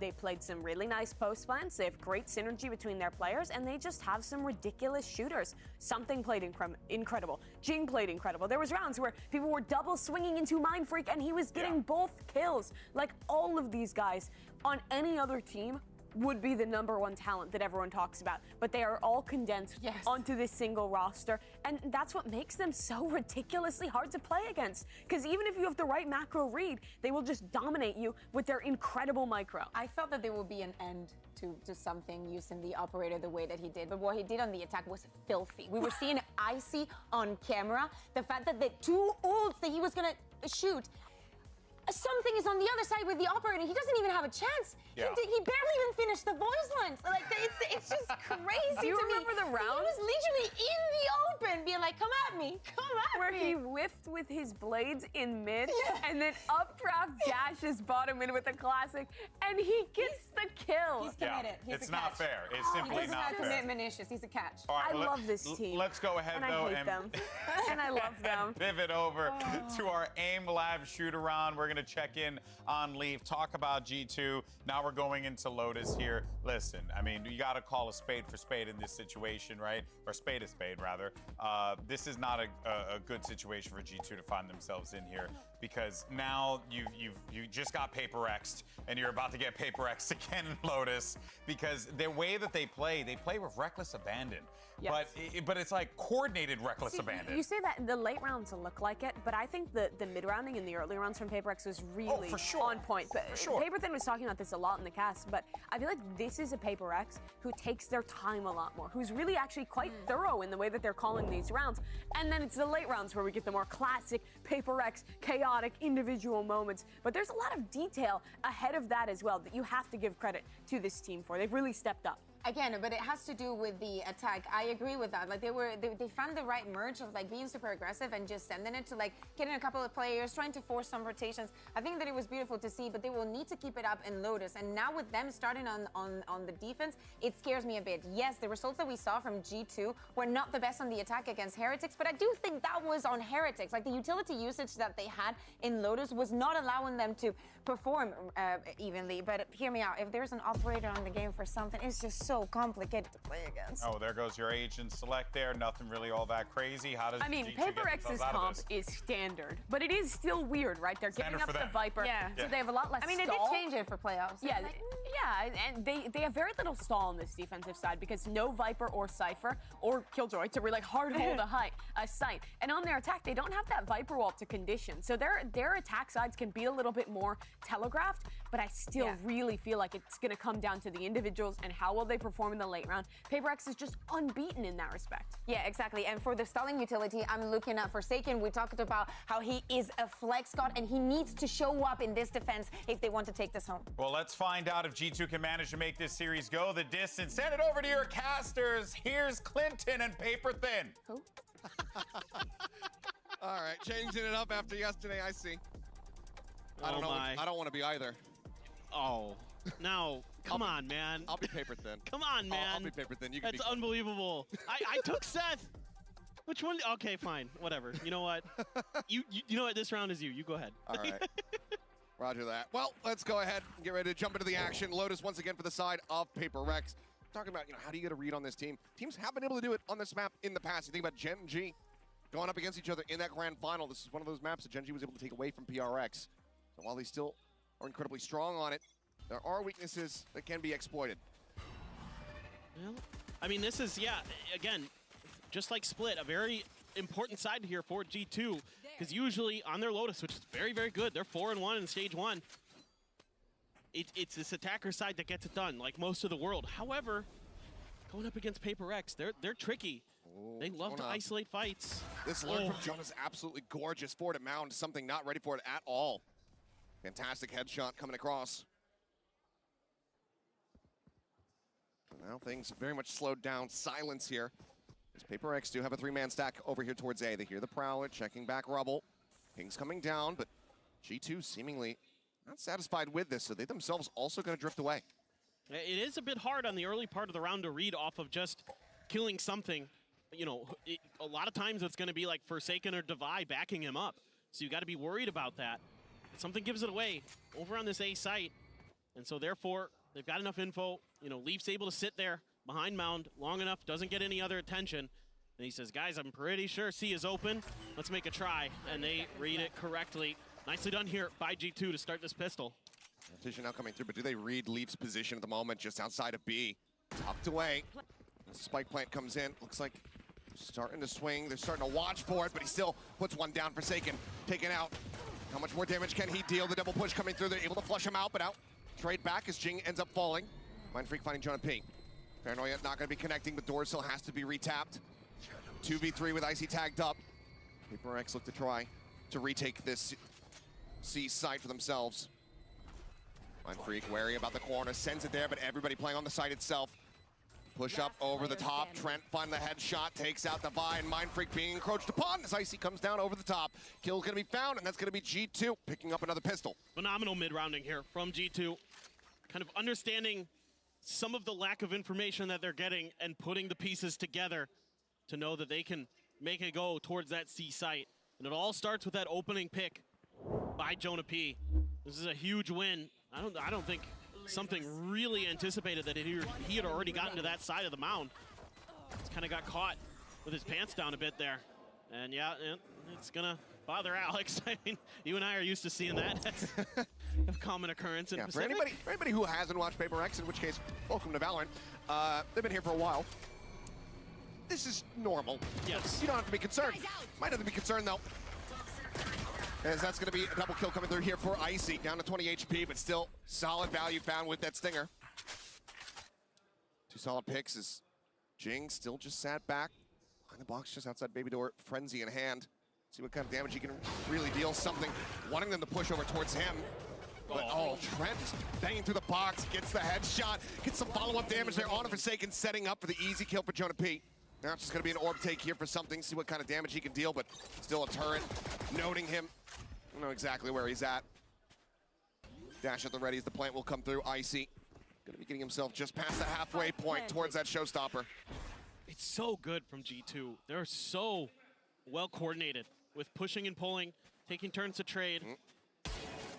Can't quite find the connection. He's got to be ready for this forward presence, and he is. Snappy with that headshot. So he looks to deal a little bit of increased damage. Swing out, gets himself a second. 1 HP, another shot down at the corpse. Some more shots down at the corpse, and says, okay, I'm ready. Come take me. Phantom will be carried over. G2 will start off 2-0. Okay, something is going to get his, but this is just a great start for G2. I love the way they're working the map, being really methodical, using those high pen weapons to great effect through the boxes, all the things that you would want. I mean, yeah, that's pretty darn nasty something.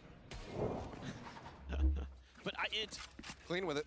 Yeah, it's just really impressive for G2. I love the way they played these last couple rounds. It's good mid-rounding, and in this round, it's just good coordinated play. Kind of suss out where PRX was setting up their defenses.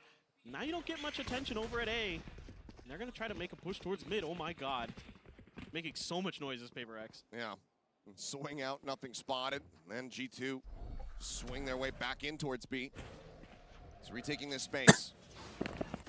Prowler the guide, and something dead. Leaf with a headshot. Outlaw opening things up once again over here towards C. Nano out just to try to clear some space.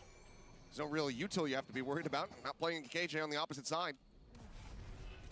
That's huge. He's trying to check an angle. They're winning those battles against something over at Mound, and that opens up the map so much more. Makes it so much more difficult for PRX to find any lurks or flanks or anything like that. So much space is under G2's control. And look at this rotation. I mean, PRX, they fully bought into this C hit for the time being. Now the approach slowly creeping up over towards A. Mindfreak sending out that paranoia. Now needing the TP out to safety. Gets himself in towards backside. Safe for the moment, but approaches here on multiple fronts, and that's going to be Icy swinging in from the right, catching him completely off guard. Kill found, and now in a 3v5 where you have to retake the call to save. It looks like it's already been done. Divine inching forward, seeing if he spots anything else out here, but G2, they're going to be converting this bonus, and this is a fantastic start for the squad. They're playing great. I love the way that they're working the map, taking their time a little bit at the beginning, and then isolating players, able to just kind of bully their way through. Divine Trying to do some damage on the way out. Good fault line to set him up. Fault line sent, but it will be instantly traded. Can't hold over that weapon, so now just two, just Forsaken and Jing. Sat back. Gonna try to maintain these weapons. Forsaken, surely he doesn't swing the challenge. We'll just back away. Stay tucked there at upper. That's a bonus for G2. Here's the push. Oh, he goes for last second, but is able to go ahead and hold on to his weapon. But 3-0 start, G2. This is everything you want to see for this American squad after what we witnessed on Split. Yep. And they've got a showstopper to boot. Great opening shot from Leaf. Just completely. Right there. And now you get to mostly for the side of PRX. And showstopper as well. Something to be accounted for. But now PRX looks like they might want to challenge this Rubble space. Chucked in. Nothing significant going to be found there. Jing just trying to play an angle where maybe he can catch the showstopper out of the air. Mind Freak in behind here. Swing on the corner. Jonah P going to be taking low. Showstopper now going to be coming in. Mind Freak able to find one, but Icy takes out Trent.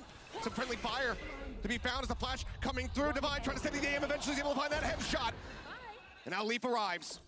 Puts one down. Nanoswarm. They're at back Rubble, forcing Divine out into the open. The Classic to try to find the kill, but he cannot. That's a Final 50. collect 3. As PRX get themselves on the board.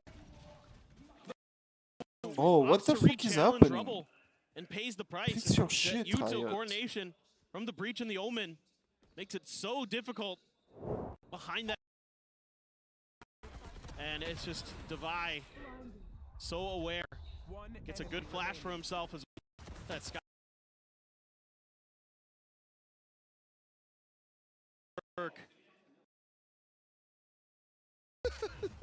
Angry at the start, calm at the end. That's the thrifty reaction.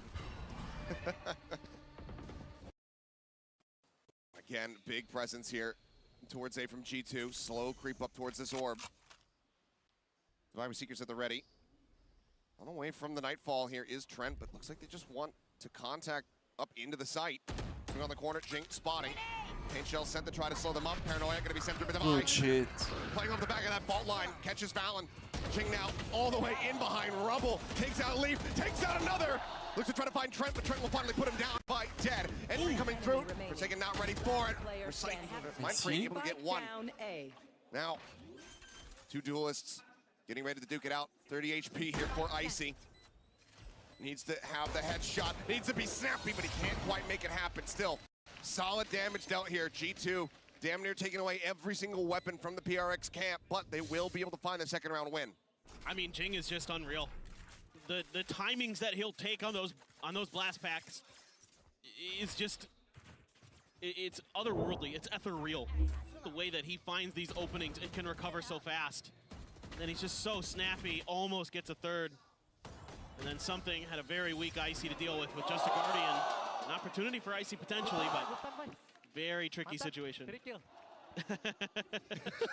The contrast between how the players are vibing on stage and Alex watching from behind. Probably even more frustrated because you can hear them being happy and cheerful.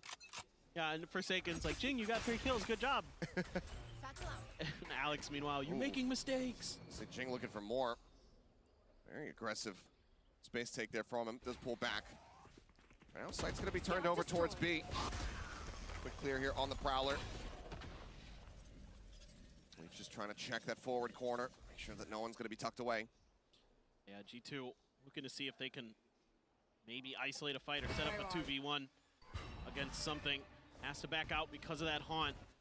And they are going to try to make a push, but again, it's that tucked in position of Leaf. Let's see if this time PRX remembers. Oh, they do. Looking for it, yeah. Forsaken able to get that kill. Leaf going to be taken down. And something still, Jiggle peeking back over here by Icy. Icy up on top of the wall with the Prowler. That's going to be enough to force something out, so he actually doesn't fall for the trap. Just pulls back into the site. Final Seeker going to get cleared up. The Seekers just mega trolled. All 3 of them went towards Jonah P. I guess they had to because of the door. A dangerous jump across a dangerous challenge, but he still comes out on top. Icy, dead. The Paint Shell not getting much damage dealt. He's gonna jump on those boats. Valen now at 1. Jonathan a little bit whippy there with a spray, sends out the snake bite. Forsaken does have to tuck back around the corner, but now Devi continues to try to hold them here. Will be able to do so now. They have this 50-50 set up. Devi not even needing the reinforcements, not needing the flank. Gets a second as Trent does fall, and now it's just Valent trying to hold on to that weapon with 1 health. Yeah, just good proactive play here from PRX, clearing that corner where Leaf was hiding. Doing a really nice job this time, remembering problems that occurred previously. And they're just doing a great job of holding the line at the front of B. Yep, just one and done. I love that. And then they use a Hawk to check. Don't get any confirmation on it. I mean, something is gonna hit those shots. He's just built like that. Bit different. Bit different. And Devi, so sturdy as always. I mean, just what a year he's been having. Just absolutely incredible. Devi has been so good for PRX for the last 2 years. But this year again, he's just been absolutely wonderful. Look at this forward space take here from the side of PRX. Clear out on the boom bot. Paint shells just going to be exchanged on either side. It's now Nightfall going to be coming through. And PRX quickly do make their departure. It's just a util dump with everyone walking away completely unscathed.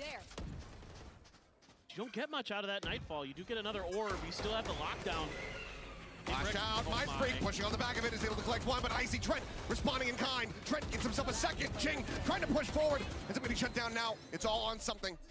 Last man standing in the 1v2. The lockdown also available. They're going to hightail it over to A. Should have a decent timing on the ult.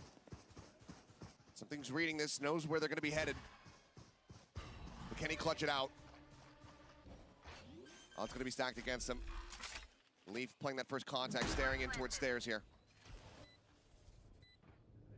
Tucks back. Turret set up. Something spotting it. Just trying to inch forward, take as much space as he possibly can before alerting. Swings in, gets the headshot, lockdown. So smart. Not going to be in play. Rush around the backhand side, looking to peek in towards tree, spots nothing, but now he knows it's going to be approaching in from main, especially as the Prowler comes in. He wants the fight. Sees connects. Time ticking.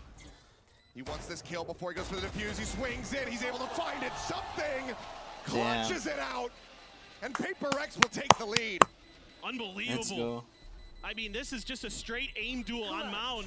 And G2 comes out ahead. Kind of an over-aggression, I think, from Devi there with that last peek in a 2v1.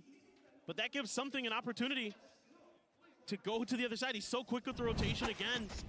And he gets the info immediately as he gets over there. He hears the bunny hopping, he hears the door open from tree, and then he gets to see where the turret comes. So he's able to isolate these fights. That's so smart from something, and very aware of his situation and the timings that he has to push Trent. Trent threw literally every piece of util he had at him and still couldn't buy enough time. And it was still Trent who was doing his damnedest at the beginning of the round. Those 3 kills that got him into that position, having that advantage was on his back. Just can't quite close the PRX now in the lead by 1 round. Leaf again. It's just his happy place. Tucked away, listening for these rotations. In the meantime, Icy entering over in towards C. Showstopper out. As there's the aftershock, they're still aware of it. And they flash him right into the damage. They flush him out. They say, you're not getting away with it again. Hit invested, however. They're trying to make things a little bit more difficult, but Showstopper in the corner. That's going to be a double kill. Jing picks up Valent, picks up Icy. Paint shell lobbed in. Jonah P just trying to play elusively, trying to play quietly. Shorty now in hand. Fault line across. Jing pops his way in, pops his way out. He finds him. A 3-piece, the cleanup, and PRX broadening the lead in flawless fashion. They're unbelievable. They're absolutely unbelievable. The speed at which they can play is unmatched sometimes. This is just one of those rounds. They do a good job early. Mindfreak abandons the site. They isolate this kill with the aftershock and the flash, and then Jing finds the Showstopper, blinded by the paranoia, still hits 2, and then knows that likely he's got a player, Jonah P, just near him, switches to the shorty, takes it down. So aware, our PRX, and it's gonna be a timeout for G2, as they looked so good getting that bonus Achilleos, getting those first 3 rounds. Since then, 5 in a row for PRX. I gotta do him like that. This man's playing a solid game right now. Well, timeout gonna be called here from G2. It's a very solid start with the run back. 5 consecutive here for PRX. building up that momentum here on Lotus once again. Very scary prospect, especially considering that this is the defender side to start. Right, and this is usually the better side of the map for G2, is this attacker side. At least so far this year. This is where they've been doing their damage, and it looked like they were. And I mean, I'm very impressed with G2 here today. They're oftentimes able to go blow for blow, but when you get dragged down in the mud with PRX, this happens to everybody, happens to every team. They just can kind of outthink you and outplay you in the heat of the moment. Yeah. That's what makes him so tricky. And Jing's, these blast packs he's having today are some of the best I've seen all year. And that's saying something, because we've seen some good ones, but he's finding these unbelievable timings. That showstopper was ridiculous. Gorgeous from him. Still no operator here in sight. As things bouncing back in the front line. Yep, no, Icy still has his. Icy's on the opposite side of the map. He's doing a little bit of trolling and leave. Doing a lot of damage. Able to find Forsaken. Getting some revenge for himself there after the previous round. But now Valen going to be taken down. Man advantage here for the side of PRX, and weapons not able to be recovered here. Are they going to invest in Nightfall? That's the big question for me right now for G2. Tap onto the door, the approach getting ready to come through. It might be a bit of an overcommit from them, but now Trent finding a kill. Shuts it down, re-swing in, Jing. Hesitating for a moment, but now entries in around the back, finds the first one. Blast pack to try to offset, continues to swing in. It works a treat. Icy collects that kill. Now a 2v2. Out in the open though, Divine collecting the first, can't quite find it, but now into the 1v1, but Jonah P's just so damn low. Mind Freak, it's served up to him on a silver platter. Time decently close. G2 a solid effort off the back of the timeout, but it will be PRX getting themselves up to 6. I mean, again, it's good round in patience. defense is waiting, really good on expecting that Lotus. aggressive push from Valen. Try to gain a little bit of space, able to cut that down. They trade 1-for-1 with Leaf. Again, they're reading those positions that Leaf was trying to tuck into pretty well. But he this time has a Sheriff in hand and just hits a great shot. Then they come through, and it's Jing again. Hits a blast pack right as he anticipates that fade util coming. He gets right over that C's, gets in the back line, and they have no idea. And it throws the round completely awry for G2. As good as they played that round, Jing just played it better. Oh, Paranoia, the fault line in, but Valen's still going to be standing tall, finds both kills. Jing, Mind Freak now going to be taken down, Divide down on the back end. Rolling Thunder committed. Something in ahead of Jonah P is able to get the catch there on to one, but do they suspect the player from behind? It's like something does. Can he do anything about it is the question. Continues to swing in, he's going for this, the something wide swing, and Jonah's having none of it. He just waits for him to stop dead in his tracks, and he does take him down. A solid and clean reply here from G2, breaking the win streak of PRX. That is the something swing. Just a great positioning here from Valen, unaccounted for. Yeah, that Paranoia hits a lot of players, but Valen doesn't get hit, so it makes it easy for him to just cut PRX down as they try to push that angle. Incredible. Great read. Yeah, and anticipating the aggressiveness, and yeah, he doesn't like it. Fairly costly as well, the Rolling Thunder. I mean, committed after 2 players that had already been taken down. That's true. Something now. Does get the operator into the mix. Quick break on the baby door there from Forsaken. Paranoia across, a little bit of damage going to be found there off the paint shells. As it's just blind spray across. Jing, quick exit. How does he know? Dodges out on that season. I don't know. He just knows that it's coming his way. Just incredible, the senses he has. Just the unbelievable reaction time. But all this effort, it's just to try to push them over towards something. He gets the leg shot on the Trent, but he cannot confirm the kill. Nightfall connecting the Prowler on the chase. He's got to clear it out. He's got a backpedal, but he cannot. Jonah P able to intercept. Stops the exit, takes him down. And now the lockdown sent inside tree. Right there. Forsaken in a very committed position. Fault line. Ooh. Now counter spam. Jonah takes him out. The rest of the team have to respect this ult. Scout destroyed. No blizzard spots on the one. A reposition necessary there from Trent. Drops back down. Shadows traveling. PRX though. Ash decent on a lot of the players. Do they actually commit in for this retake? The 3v5 Snakebite to go ahead and further delay. And Icy on a very deep line all the way back. Here behind Rubble. Waiting for his moment. Jake, the push up into smoke, he's able to find one. Tries to backpedal out. They know Icy, but they should know as well that this round is over, that this is going to be completely unsavable. With Divine out onto a bad position, does get taken down. Mind Freak able to put 2 down. And Valen will be the last one to survive. But cash-wise, G2, they are flush with it. Now they get themselves up to 5. Yeah, this is a great execute here from G2, using that Nightfall to keep something guessing. He decides to stick around before he clears the Prowler, and he pays the price. Very nicely timed. Wait for that shot, and then they swing around the corner. Just reading the positionings here at PRX. Off of that fault line, they're able to kind of guess that Forsaken's going to go back upstairs, take him down. Very nicely done by G2. Got him, my boy. And now they have a chance to make this even in this half. Icy one away from a showstopper. Oh my God. Jing, oh my God. Sniped out of the sky is Icy. Comes up with 2. Tag down to 30, but still alive and well. What a shutdown. Just picking him out of the sky. Something now on the opposite side of the door, the showstopper.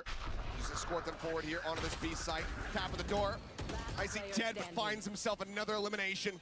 And Mind Freak now, last one standing, cannot make it happen. We are tied up at 6-6. Yeah, a great bounce back here from G2. After PRX strung so many rounds together, they're able to answer right back at the end. Finally get their footing. Finally start working together well as a team. Winning some of these opening exchanges again. And that's just insanely good shooting from Icy, the rookie, getting it done there. With the transfer onto the second. Gets the showstopper, gets the third. Awesome stuff from Icy. Incredibly solid round to bring us to complete parity between these teams. Tied up 6-6. Players will take a moment, take a breather here during the halftime. But for now, let's zoom in a bit more on Jonah P with our Omen player moment. Yeah, this is Jonah P from G2 Valorant. I mean, honestly, I wanted to win this game extremely bad. Not only to get us into playoffs, but we had a Berlin boot camp back in December, a while back, and Heretics, we scrimmed them quite a bit. They destroyed us, but yeah, it was not very clean from us, and you know, but just making that comeback and having that, you know, storyline for us, it felt great. We're not known for making big comebacks like that. We're known for the reverse, choking 9-3s, 8-4s, 10-4s, you name it. Like, we've had so many games like that, so having that 9-3 comeback on the third map just felt great. Oh, wait. That's a really good fault line. Jonah P in a 1v3. All staring at elbow. Benji Fishy will fall, make it to an ace to potentially close the map. Can he pull it off? They're both right there. The spam onto the first, they're both weak. He's gonna connect it all! It kind of makes sense why people underestimate us. Like, our regular season was pretty inconsistent. And, you know, if you're an inconsistent team, you're gonna get, you know, some criticism, which is totally fair. So yeah, just coming to this event, we don't really care what people say. We're just focused on why we're being inconsistent and, you know, just everyday work to be better and work to fix those mistakes that we make.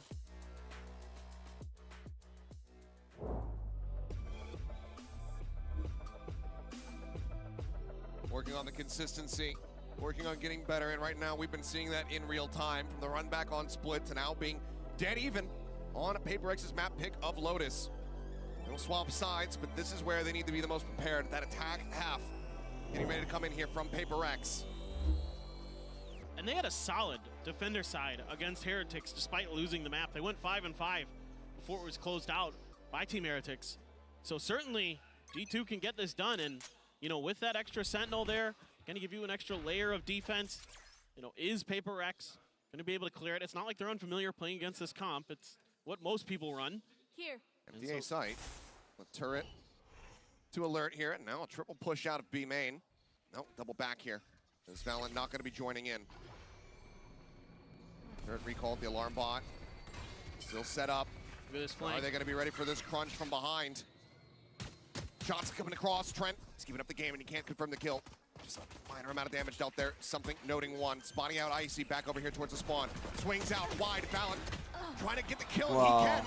Down to 5 HP. His paint shell connecting. Forsaken has to drop back. Right there. He himself tag low. 45 remaining. Bolt line gonna be sent. Jing looking to swing off that one, but nothing really gonna be noted for now. He's just keeping Icy held back. Jump across the way. It's gonna be Valen collecting another one as Mind Freak dead. Valen with 3. Divide gone. Jing put down and Forsaken can't find anything. A 4K for the IGL as G2. They will take the other pistol round here in this map. What a retake here for G2. Just on their horse off the rip, just reading that PRX isn't gonna change direction if they give up that space on A. and they're just pushing through attacker spawn as fast as they can, and they're hitting some great shots. And he got flashed down to 5 HP, and then he's still able to win these battles. Unbelievable, Valen. Unbelievable. Huge 4K for him. And yeah, I mean, PRX just couldn't hit their shots. That's all there was to it, to be honest. Free sight, trying to get into that post-plant situation, but just picked apart one after the other. Let me see. Triple Bulldog purchase here coming through from the side of G2. Stinger Inspector alongside that is Forsaken. Gonna try to escort them forward here on to see something getting a little bit of damage. Just get the headshot there on the leaf. He'll be knocked down to 46. Spots out Jing, who swings around the back, Bucky in hand, able to find one, but Valen puts an end to that. Entry power now taken away. Bucky into the hands of the Device. The plant tapped for a moment, but not committed to. I have the spike. Give it over to Mind Freak. See if they can set their positions up with this Bucky. Do some more damage with it. Great sees. Yep, sees in, looking for the kill on the paint shells, and Divine now dead. That Spectre is left stranded on the floor, and Forsaken, he can't get over to it. Mind Freak, he doesn't want to move a muscle. Push up into the smoke, just looking to try to play a timing, looking to get a catch. He cannot. And Icy, despite being dazed up, headshot into the kill. Leaf the only casualty. G2, they'll move up by 2. Now 8-6. Yeah, just brilliant stuff here again with their util combos. Yeah, you lose a player to the Bucky, but so what? That Seize Nade combo works a treat there, isolating Devi and Mind Freak on the back of the site, so they can't really get much done. Devi gets taken out by it. It's just so nice here from G2. You can see the confidence starting to flow for this G2 squad. They're starting to play together, and that's when things get a little bit scary here. PRX is looking a little bit off at times on this map. Looking to grab a judge here for Jing. It looks like to me they're gonna consider a pretty big C hit as Rebel control completely taken. Device just dead off the rip. Leave with the peek out. Outlaw in hand. He'll shrug off that damage taken. And Smoke now try to stave off this push. Probably checking outside of B there from Trent as well. Now for these rotations to start to come through. Entry in. They know that the site is clear, but Leaf still tucked away here at Waterfall. Pitching for that shot. Backs away just in time. Something unable to get that hit coming through. Flash in deep. He swings out, but still can't steady the aim. Trent claims 2. His Mind Freak taken down. Forsaken gonna be scouted, scrambling away, trying to keep himself alive. Sprays down to 1, but he's running out of bullets. Now it's all on Jing, and as the flank comes in, Valen, he will shut him down. G2 convert the bonus. They move up now, 9-6. I mean, PRX just trying to push Waterfall one by one, trying to win some of these battles, but the numbers advantage for G2 is there, and they're gonna take another bonus. It's just a little much here from PRX. Kind of just, yeah, getting too aggressive. I agree. Timeout's gonna be needed because that was, you know, the first player, fine. You send something out there, you try to set them up with a flash, totally fine with that. But after that, you might as well just lock them down and try to use that amazing choke point you have where the defenders have to come through Waterfall and just knock them down. And again, these opening picks from Leaf, he is so clean with those snipers. Has been all tournament. Trent as well, just really shutting down the Devi just got shit on. I just hit him with the opening push. As well, he's not necessarily wrong. He is not wrong at all. Very solid early kill to be found there. PRX needing to make the most out of these last 15 seconds here on the timeout. Plenty of words exchanged between Alex and the rest of the squad. Can they find that round victory? Looks like they're going to be forcing up a bit for a full Stinger buy. Spoiler alert. I mean, they're going to try to do to G2 what G2 does to other teams. Catch them with those Stingers, catch them a bit off guard. Icy does have the op. So, power weapon in the hands of G2. No Odin just yet, but going to be tricky now for PRX. Let's see if they're just going to go for an explosive B hit. It's being read decently by G2. Got a lot of delay utility in there with the Omen and the Fade. So this could be tricky. Operator now here for Icy. Situated over towards A, but looks like with this rush, with this buy, they want to just full send it in towards B, but do they rebalance position? And so far, they have not. And now he strikes, finds the first one, Mind Freak, trying to take him down, but Ends up falling. Valon collecting that kill. Trying to be, however, going to be overwhelmed. Something dashing away. Keeps himself alive and in the mix. As Jing scoops up a Phantom. Sagan.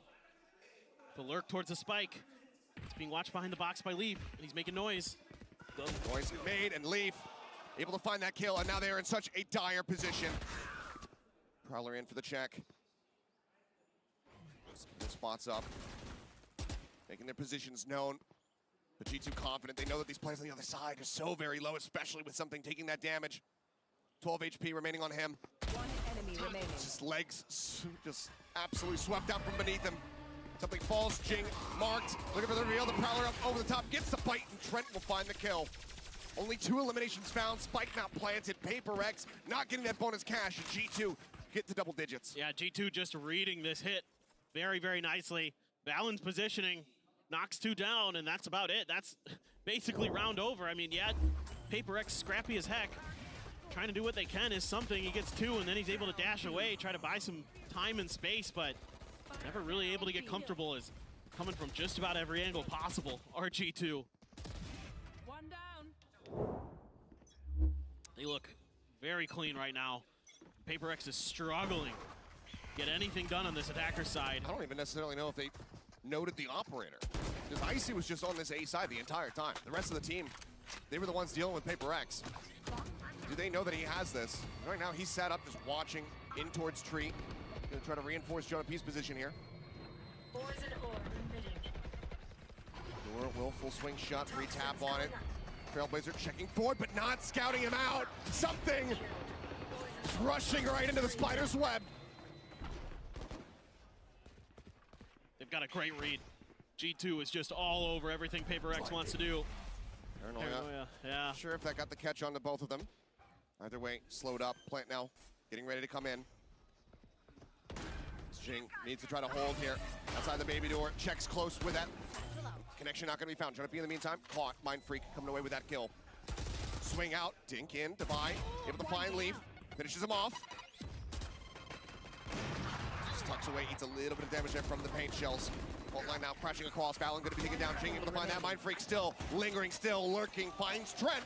PRX will be able to get themselves back on the board, putting up their first round victory here on this attack side. Yeah, it was a nice job here by Jing to flush out some players to keep them towards Mind Freak's lurk here by Rubble. You can see they use the showstopper, and that's when he strikes. Great patience, great timing, great coordination from PRX.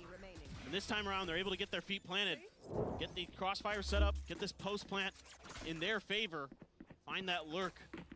That's so successful, but now you got a couple big ults for G2 to consider. Showstopper, Nightfall. You can turn this around on them really quickly. Yep. PRX looking for something a bit pacey here. Something slowed up. Boombot checking forward, but Jonah still statuesque here. Just tucked away. They just keep doing it, these cheeky positions. Okay, well, Divide check behind the tree this time around. The push forward, he spotted Oh, him with the that paranoia flash. timing. It's just perfect. Showstopper at the ready. Icy spotting one, sends a Divide down to his sliver. Mind Freak swinging out, finding one, but then taken down. Good trades for G2. Spike still bring forward now on the floor. Valon shuts it down. And Jing cannot find any more value. G2 get themselves up to 11. Not allowing for PRX to string 2 together. Yeah, these awesome defensive setups that G2 is using are just completely fooling PRX every time there's a player in a different spot. And Jonah P can get so much info. The paranoia, so good from Valon. Just love what I'm seeing from G2. They are so on top of PRX in terms of where their util is going to go, where that util is going to be checking, particularly Devi's util. How many times have we seen those Trailblazers not see a player and it costs PRX a life? Yeah, and corners in general right now very much working against PRX. The second timeout gonna be used. Last one here from Alex. Casting them out to sea and hoping they make it safely across to the other side. For now, G2, all advantages pretty much theirs. 3 ults for PRX available at the moment, but that Nightfall already online for Trent. Lockdown not too far off from Leaf. It's gonna be tough. It's gonna have to be one of the most impressive comebacks, not the most we've seen in this tournament, but because we've seen quite a few of nutty ones, but it would be a very impressive one for sure for PRX. They could string this back, but in my mind, G2 just too good on this map right now. PRX pretty one-dimensional for the most part. One of the few rounds they had success was taking A control and then pivoting towards B. You know, they've tried some explosive hits towards C. They tried just kind of W-king their way into A, and every time there's been an answer from this G2 squad. Let's see, Devi is the Seekers. They're gonna pop them. Are they gonna wait a little bit? They're looking for some attention over towards Rebel, and Devi on his own with the spike. A couple players coming out towards mid. Double peek out for a second. I mean, with just a stinger, can't really challenge against this one. And G2, Wiley probably gonna be happy. They get the fault line out of him, put that on cooldown. Once again, Trailblazer forward. Checking, not spotting anything though. Going to P, holding up close. He collects 2 kills. Mind freaking something, both taken down. Seek by Sent, but what damage dealt already. And Jonah now just 1 away from having that pit online to make PRX's lives that much more difficult. Forsaken wants to try to get this Rolling Thunder. Now it's just going to be a back off. Space given over. G2 confident in their retake here in a 5v3. And they're going to be coming through the door. Couple different angles, gonna be really tricky. Forsaken trying to get ahead of it. Trying to get ahead of it, but instead it's gonna be taken down. He and Jing on the floor. Devi, now last one standing. Swings out, finds the first, is not ready for Icy. G2, they're gonna get themselves up to 12. Map point to take us over to Bind. Just so steady right now from G2. They are just in complete control, and Jonah P at the point of attack wins a 1v2. They're giving him opportunities. You know, they're not swinging together sometimes. You're not trying to maybe go for that something peak there where he goes out first and tries to buy a lot of space, but it's just because Jonah P's just a little bit ahead of it. Nice. Takes Mind Freak down, and then, of course, something's going to try to reswing. They're ready for it, but now PRX, a little bit quieted. And there's a ton of ults here for both sides. Nightfall, Viper's Pit, Could get G2. messy. Yeah. Get out of my way. It's going to get messy. For now, Knives pop something. It's playing off solo towards this C site. All the Killjoy utility set up to try and interrupt him. 100% down, seeing if he can get any movement out of Leaf whatsoever, but Leaf just staying back. Not sure if that Rolling Thunder is going to be escorting that jet forward, so wants to just go ahead and concede some space for now. I've got your trail. Seeker's now going to be sent. Snake bite to try to slow things up. Jonah P going to be noted there over at stairs, and Devi take it down. Jonah P pushing forward, finds that elimination. Now tucks back over towards the stairs position. The Mind Freak as well, knocked down to 36. An immense amount of damage dealt. Jing, here at drop. Just a Bulldog, 3 players on the opposite side. Boombot coming his way, has to be cleared out. They managed to do so. Vault not spotting as the Seas comes out. Now it's going to be the Rolling Thunder to try to push them back. Connections on the multiple, but Pain Shell's not finding the value. So well timed on that Rolling Thunder. Yeah, Pit still in play here for G2. Not able to drop that one, but Forsaken finds an opening kill. Valen going to be taken down. Won't use Mind Freak repositioning, gets himself over here by Rubble. Jonah, another kill, a third. Jing dead, something tucked away, finds the first one. Drifting around the backhand side, Knives pulled, finds himself a third elimination. As Leaf trying to hold for the fuse, push onto the corner, the right click, not taking him down, but has the time being bought. Yes, it has. Something clutching out the round as Leaf hightails it away. He will hold onto his weapon, but PRX can hold on to their hopes. Unbelievable. I mean, just PRX players start dropping like flies, and I'm just like, okay, we're going to Bind. But then something just barely. Crazy stuff here from Jonah P. He is really feeling it right now. And something finally getting those blades to do what he wants to on this map. And there's a fair amount of PRX fans here in the audience today. Seeing a lot of the purple and pink jerseys. But it cost them everything. I mean, granted, a lot of commitments there on the side of G2 as well. But Leaf still 1 away from having that lockdown online. PRX had to dump everything that they had. And because they all go down, that Outlaw can find value here. Only Forsaken with full armor. Now they're back to kind of taking their time, spreading the map a little bit, trying to find some of those open areas. Leaf again with this Outlaw. He's been so good. A great flash to clear that angle. by PRX. Now they're going to be able to kind of work their way through something. Going to be the one left behind this time. Potentially try to cut off these rotations. There's a toxic screen in the way. Buys a little bit of time for Valen to slide over. Good fault line hits both. Connects on the two. They managed to pull back though. Get themselves up the safety, and the Trailblazer doesn't go deep enough to spot them both.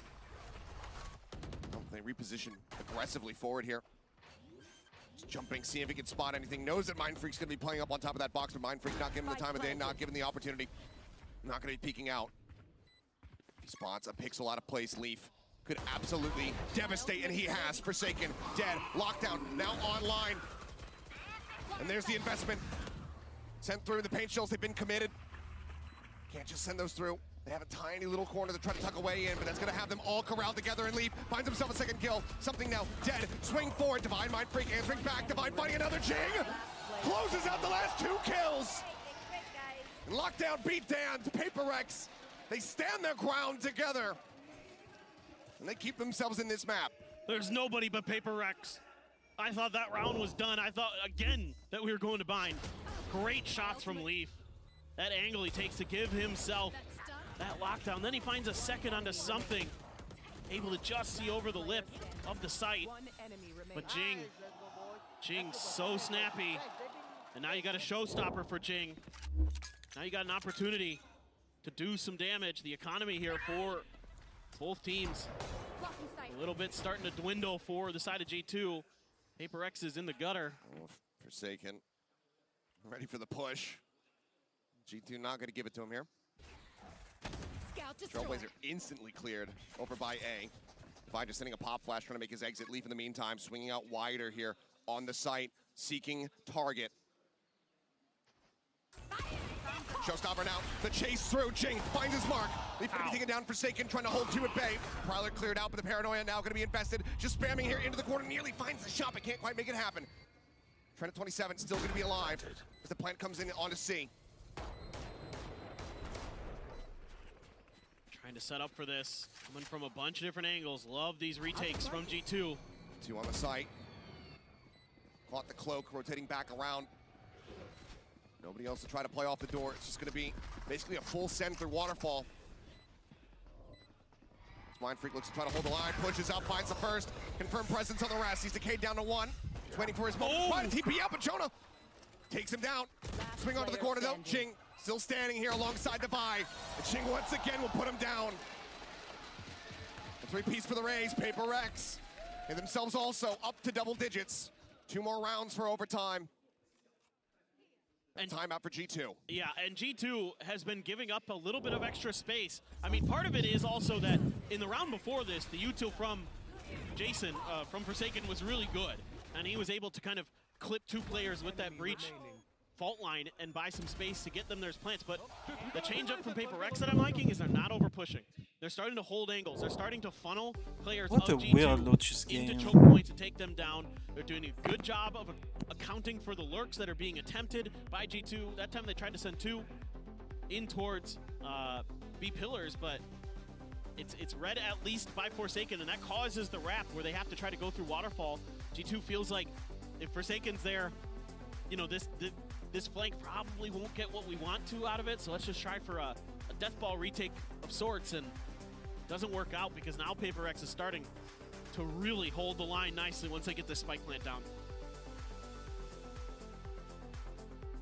G2 looking to fight back, looking to put an end to this one, take us over to Bind.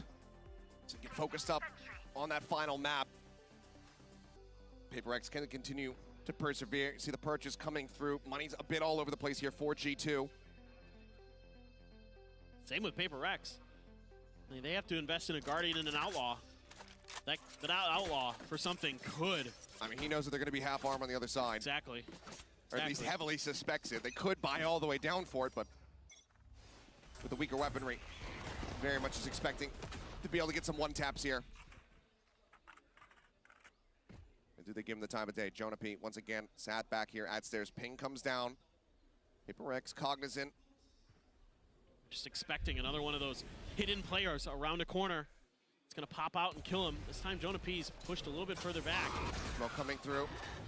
Paranoia Oh, they get the stun in. There's the push up into the smoke, and Jing able to take him down. That pesky Viper now dealt with. Swing forward here onto the side. Device body one, but Icy catching a nice timing. Swings around the opposite side. Headshot through. Brings it back into a 4v4. It's a good pivot, but it's being read well by G2. TP forward in towards B. No, canceled. Just a little bit of util exchanged here onto the B side.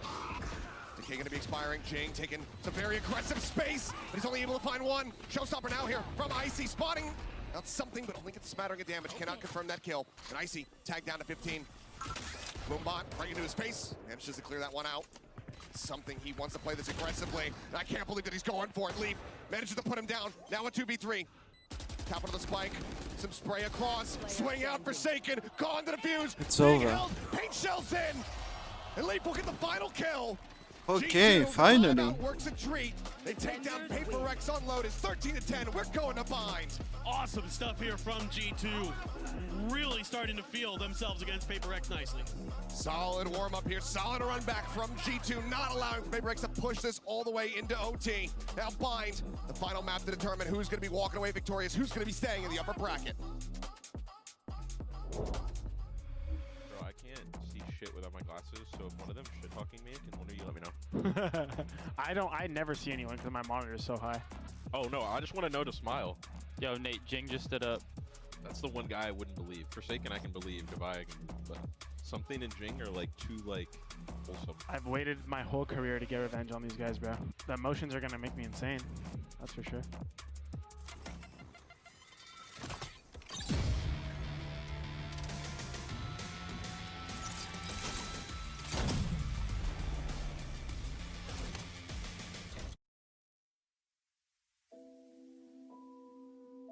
Is there something on your mind that's haunting you like a ghost?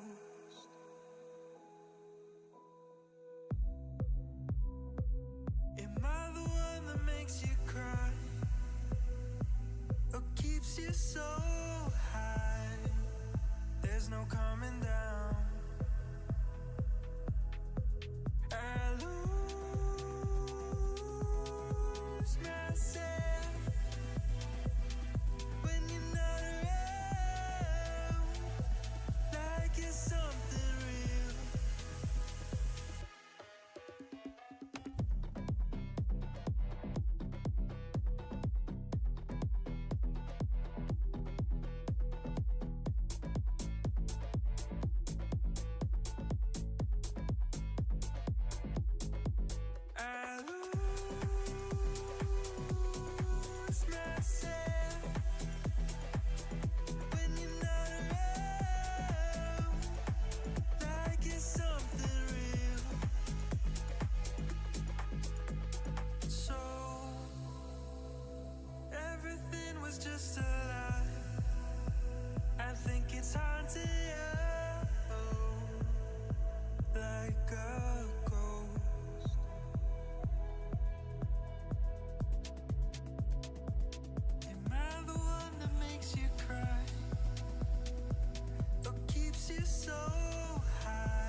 G2 manages to fight back, and we're going to map 3. Welcome back, everyone. Golden Boy here along with Mimi, as well as Kakuka. And guys, I mean, G2 showing that resiliency yet again. And even though PRX were really getting close there for a minute, because Jing was doing some magic, G2 managed to pull one through, which was big for them. Yeah, I think G2 came in with another good game plan, and in this map, well, I think PaperX's comp caught up with them a little bit. They're playing this double duelist, single controller composition with not a ton of initiator utility, which means they really have to be kind of focusing on like these just contact rounds. They kept on trying to go into these kind of late 4-1 executes, and I think G2 did a really good job of picking their timings on when to re-clear space, so they always knew where PaperX was headed in these late rounds. Yeah, exactly. Of course, it also helps that you get both pistols and you're able to convert both bonuses, right? That gives you a lot of leverage, but the way that they were playing, especially on the later rounds when they moved onto the defense, and the way that they were retaking time after time, they knew when to give up the space and just be like, okay, you know, take the spike, plant the spike, we'll save all the utility and just float you on the retake. And this was their same idea they had on Split, but I think the biggest contrast is they picked their timings to actually be fighting forward and play on site more, and critically, they were shooting, right? Valorant is an FPS game. It's an FPS game. It's a gun game. Wise Man once said that. But Trent and Valen, I think those guys were stepping up. We saw some rounds from Relief. And on the contrast for PaperX, they were getting away with a lot less of the crime that they were committing on Split with these like individual hero rounds. Yeah, yeah. There was also some moments that they were pissing me off a little bit. It's the kind of much like Neon in that respect. It's the kind of PaperX moments where they miss the utility, don't clear the corners, something goes forward, dashes in, but then Mindfreak is him. It's like those kind of moments. You're just like, so good. Like how is this happening? The round where like they're trying to clear through the revolving door and then they just don't dog close left and a player gets a 2K from there. Rounds where they're trying to like even the final round of the game where they're trying to pivot back into B late, but they never had a lurker. They never had that map control, and then they play full off-site into post plant. Just these mistakes for PaperX. There's games where they have good enough individual form that it doesn't catch up with them, and there are games like this where they lose the map because of them. We were praising Forsaken for his flexibility, and in this map, don't get me wrong, he did good, but on the kills department, my man was not shooting. He was doing what he needed to do with his utility, but but still, it was like not enough. And I feel like maybe in a different composition where things are not as straightforward, is easier to find different solutions to the problems that you find. No, completely fair. But you know what though, Icy had a big game, and this is what G2 needed. And I think that G2 has definitely needed to find that next gear, because I was worried about them coming out of that split game, because you know, you look at the score line out of that one and how it started out and even how it ended, it was not pretty for G2 at all. And I think the Guard of old, or even G2 of old, would have crumbled under that situation. But this is clearly showing that this squad, when they're put through the work, they know how to step up. And Icy was that guy this game for them. Yeah, exactly. And it's also complicated, right? Because if you just look at this game from the outside and you look at the duelist department, it's complicated to make a comparison because it's a 2v1, and always in that situation, they're always going to be coming at you. And you making that shiny play is not always going to be even an option, especially after round, I believe it's 4, where everything turns into chaos and he off-strand, and you know, probably mentally many people wouldn't have been able to recover from that, but Icy did. And that's the real contrast between these two teams. PaperX is a squad about their individuals, about how they game plan to set up these guys to frag. G2 is a team that is very much about the collective, and that's what got them the win on Lotus. But the series, it's not done yet. They still have to go to Bind. However, this is a map that I actually had some confidence in G2 on. I think they were great in Americas. I mean, look, I'm not gonna say, I don't want to say that there's a chance here, because honestly, there's a chance either way. I mean, these two teams, you know, they're here for a reason, right? Representing their regions. PaperX #1 seed, and G2, you know, coming into this one with a lot of hype. But Bind has been good for G2. Yeah, I mean, they're the only team to have beaten 100 Thieves on this map, who was otherwise undefeated here back in Americas. However, for all the positivity you can kind of bring up for G2, this has always been a map that has been a stronghold for PaperX. I think of their performances in Madrid. They're still playing that same comp with this double initiator and the Harbor, and I think the way that, especially on their attack sides, they entry and they vary up the Harbor utility to give so many different looks. It's a super disruptive style, and they're so good at it. Yeah. Well, what's the game plan then here if you're a G2 in this situation? Is it the same as what it was in map I 1 think and 2? the retakes are working. Why would you stop with that? Especially, well, now they're starting on the attack, so. Sure, but on the defense, I think retakes are a lot harder, especially over towards B. It has to be more so using your util to disrupt, especially in this comp with a lot of mollies. However, they are starting on that attacking side, where I think G2 have some really good protocols on this map. You'll see them play a lot of these slower rounds where they're kind of like 3-1-1ing, sending this Sky Gecko combo into one area of the map and taking early space, and then late round pushing into that. I think the biggest key to success here is really stopping PaperX from going for their aggressive pieces in the mid round that they really like to do with this comp. Yeah, exactly. I mean, something probably locking one of the sides with the operator, if he's even able to get those credits in, but I'm looking at Forsaken and some redemption here for him. Oh boy, well folks, it's map 3. Let's see how this one works out. Can G2 get that revenge on PaperX, continue their run in the upper bracket? One final time, let's send it back over to the boys. It's Achilleos and Paper Thin for the call. Thank you very much. Yes, here we go on map 3 to decide which team is going to be sticking around in that upper bracket and which one's going to be falling down, losing one of their lives here in this tournament, be one step closer to being eliminated from it. Is it the Pacific powerhouse of PaperX, or is it going to be G2? A very solid rally back here from G2, both on that opening map of Split, also they're on Lotus. How do they fare now, going up against Bind? And G2 looked so good on this map against Team Heretics. 13-6, just absolutely destroyed them. So certainly all eyes going to be on G2 as they have a great opportunity to upset PaperX, send them down to lowers, and get themselves further ahead in this tournament. Or going to be grabbed for PaperX with a 3-2 split, or not a 4-1 split, excuse me. This is a strong side. Expecting that push out here off the rip. Instead it was going to be Showers, as Mindfreak just backpedaling. Icy taking some forward space here, quick little jump peek, something catching a glimpse, but so far, no connections on these shots. Spike being held just in front of the teleporter as Trent will go ahead and take that across.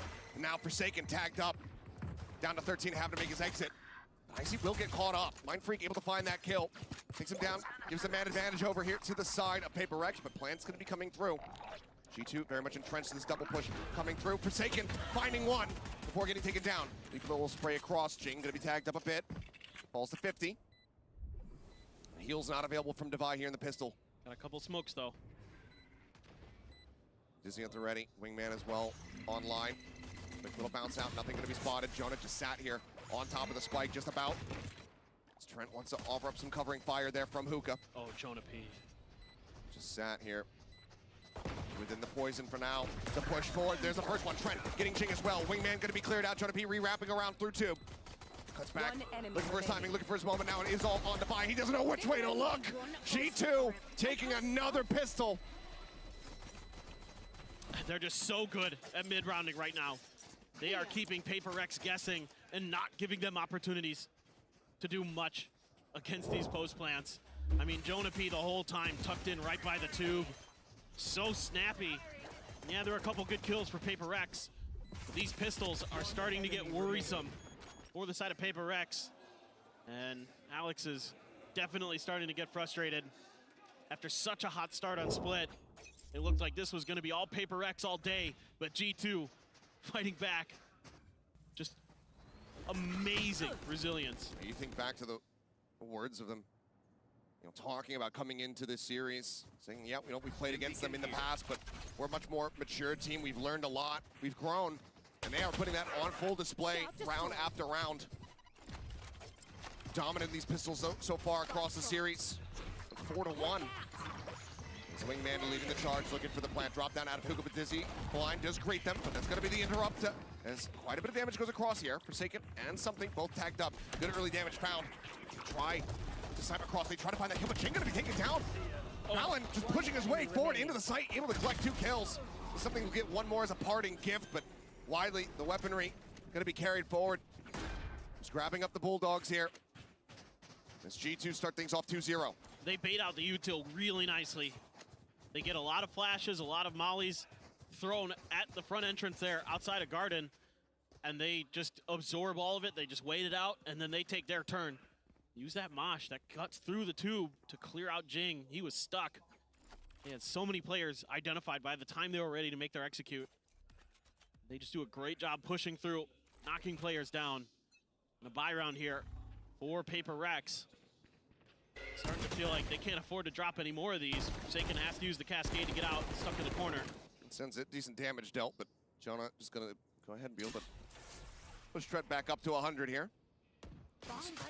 Boom about to go ahead and check forward. Leaf clears that out. Paint shells now to try to dissuade. Blast pack to create some extra distance here, and Jing just gives up on trying to defend in lamps. Space handed over here to G2. A lot of respect being shown.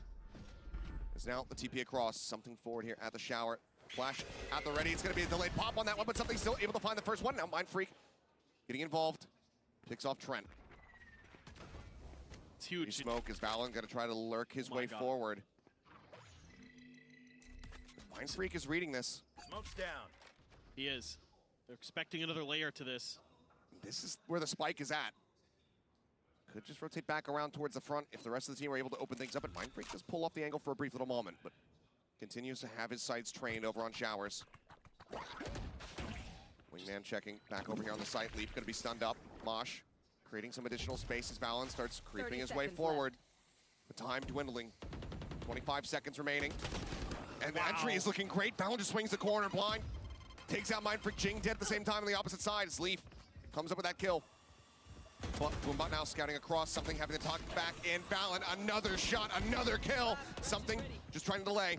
Thrash at the ready. He's gonna try to go for it, but he's gonna get caught with that util in hand, but Devi is still opened up to clean things up. But he's the only one standing. G2 wrestle all of these guns out of their hands. And it's just great awareness here from PRX to understand that there could be a rotation through that teleporter, and they need to maintain Shower's control. And even though they end up losing it, and it looked like maybe this round was not going to go their way, that ult bought enough time for Devi to come in and finish the round. But it's also gone. It was costly. Yes, exactly, Achilleos. It was costly for PRX. You see the ults available now to the side of G2. Valen with that orbital strike online. Trent with his own Thrash. Something cutting across the opposite side, getting himself flush with his teleporter door. As the Thrash, he's trying to avoid the timing on it, but he cannot get the punish. Icy. The covering fire, looking gorgeous. Quick clear there on the Dizzy, but Paint Shell's lobbed in. Devi overwhelmed, taken down. TP now, double push. Icy just sat the opposite side here. Oh, the smoke, and Jing goes right up into his crosshair. Mind Freak, dead, absolutely screwed. Somehow Jing beyond the grave gets a Boombot kill, but that doesn't even matter. It is Forsaken now all on his lonesome. Wasn't finding that impact on the previous map. And so far, it's a very rocky start here for PRX. That shot across, Jonah P gonna be taken down, but there's so much more work to be done in the paint. The snake bite will hold him at bay. Just don't think he has time for this. No, it's dwindling. He'd have to kill them all in rapid succession.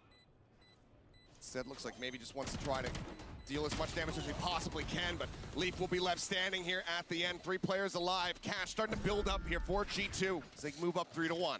I mean, you can see that PRX is once again trying to take these individual fights one by one, and G2 so happy to let them do that. You know, okay, something goes for the unexpected positioning there off the back of the high tide. Fine, that one's okay, but then you keep trying to challenge this angle. And then Mind Freak gets stuck inside of Showers, and he knows he's dead. Yep. And it's just really, really awesome stuff from G2. The way that they're just happy to let PRX try to play the PRX style and punish it every single time. And now you gotta figure out what you can do differently here. I'd like to see maybe a little bit more of what we saw early on, just playing for space, not playing for early aggression, early kills, early trades, because on Lotus as well, the first kills went heavily in favor of G2, and that was a real death sentence for PRX. Well, rocky start in the early timeout call.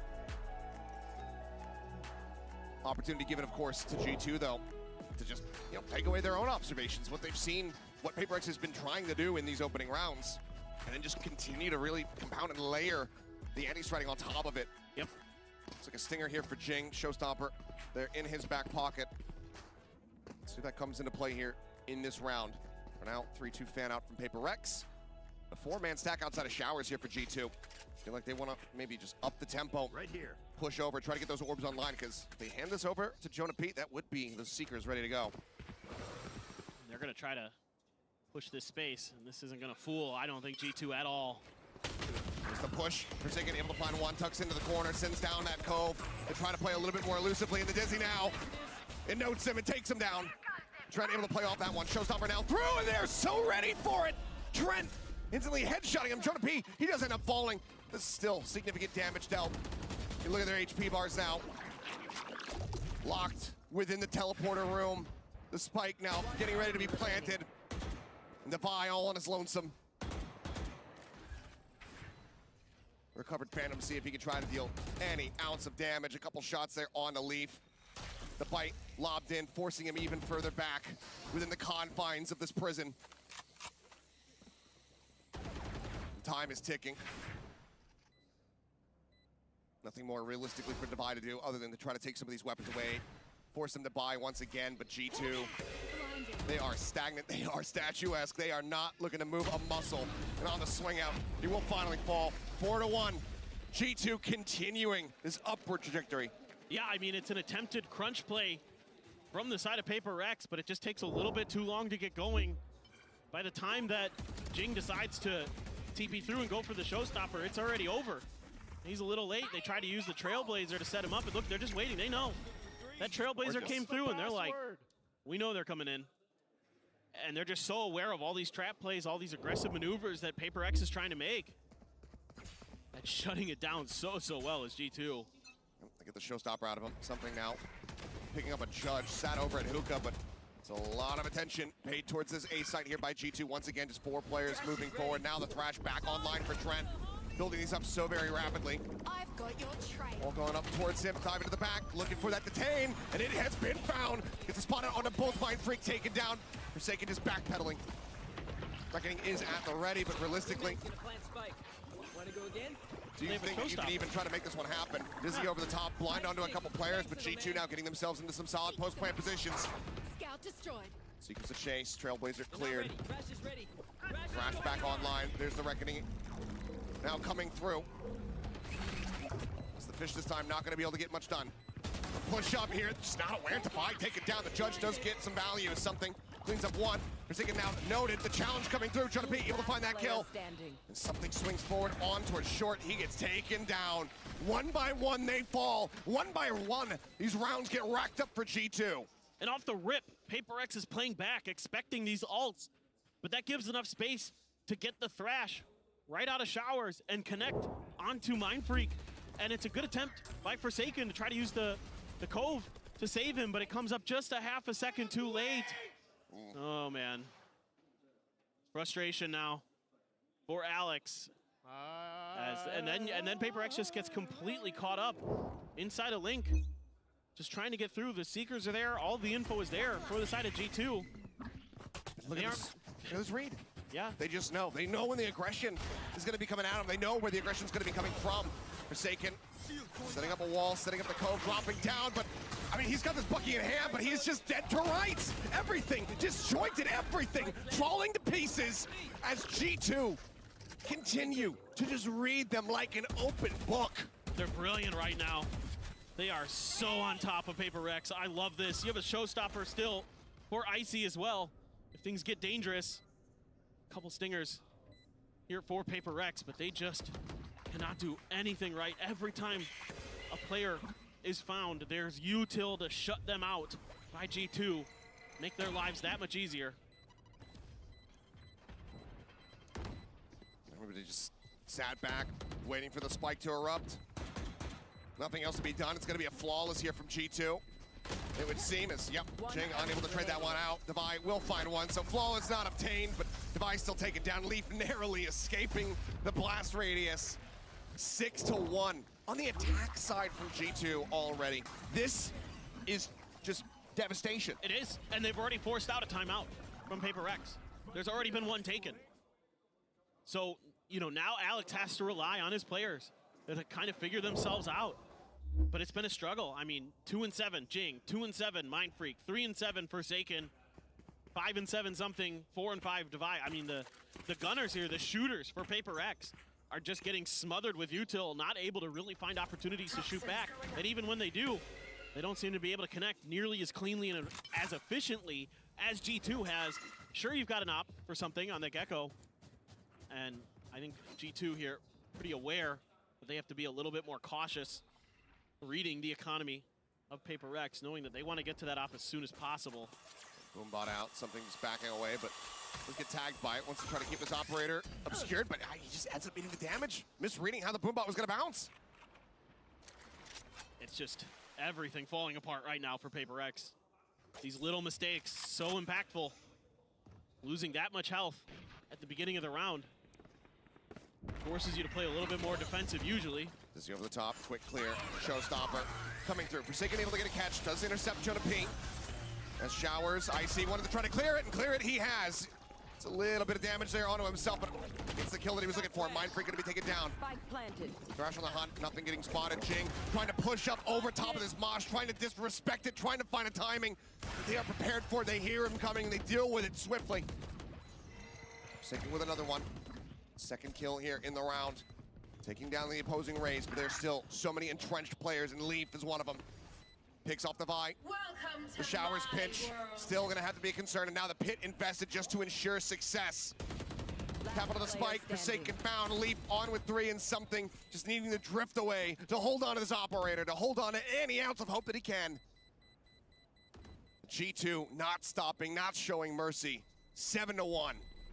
Just amazing stuff, you know, G2 gets into these post plants, and they're so tricky. They're so patient. They have that Showers angle. They've got a couple in U-Haul. PRX tries to clear U-Haul. They can't. You know, and you have something, yes, watching with the operator, and there, I believe, it's going to be another timeout coming from PRX. We have seen this from Alex this year. But man, oh man, they're so snappy. They're just always so ready for these pushes. You know, Jing tries to push through the mosh, they're ready. Try to swing a corner, they're ready. It's incredible how quickly, after such a rough start, that G2 has figured themselves out. I mean, credit to just all of the players, the coaching staff at the moment, because the prep work coming into this one was looking gorgeous. The calling from Talon to get them into this position, up by 6 rounds. It is just gorgeous to watch. And reading PRX in the past for teams, it's been a struggle. It's kind of like trying to read the Odyssey, the Iliad in Latin. Right now, it looks like, you know, the Hungry Caterpillar. Yeah. Very simple, very easy. Yeah, James and the Giant Peach. You know, like something a little bit easier for sure. And this is not something that we are used to seeing whatsoever. And it's just like every time that PRX tries to make an aggressive move or something, it's accounted for, it's dodged by G2. And they have their util ready to counter it. Like the protocols that Mimi was talking about on the desk have been really, really good for G2. They're so reactive, and it's been so impressive on this map. And it has to start here for PRX. It feels like, I mean, your economy's in the dumpster, you're growing bulldogs, half armors, and you're losing opening trades. Icy just drifting back, Jing dead off the rip. The aggression once again, not finding success, and Forsaken continuing to try to hold steady out here in the open. Clears out on the Trailblazer, just backing away. He is alone on this site, so rotation has to come through. Devi moving over to try to reinforce that position at B. Oh, but they get everybody. They get everybody except Mindfreak to go. And they get util out of the side of PRX. It's so good here from G2. They're playing such a smart, disciplined game right now. And they're very aware of the space that they've given up. Icy just going to go creeping forward. Can clear that angle there for Trent. Now get ready to turn his sights back over in towards B. But they know exactly what space they've surrendered. They know exactly where Mindfreak could be. Wall now coming up. Mosh into the back. Forsaken just setting up the cove. Gets himself up on top of tube. Something's going to start counter-rotating back over to A. It looks like they're anticipating this pressure to pivot, but G2, they're just cutting comms. They're cutting noise. Yeah, and Mindfreak should be able to relay the information over, but it's too late. Paint shell right there at Forsaken's feet. An immense amount of damage going to be found, and he cannot come up with anything on the back end. No kills found. Now a 5v2, and given the op and play, just gonna have to go for a save unless Mindfreak can pull off a miracle and start opening things up here outside of Hookah. But now he's been spotted.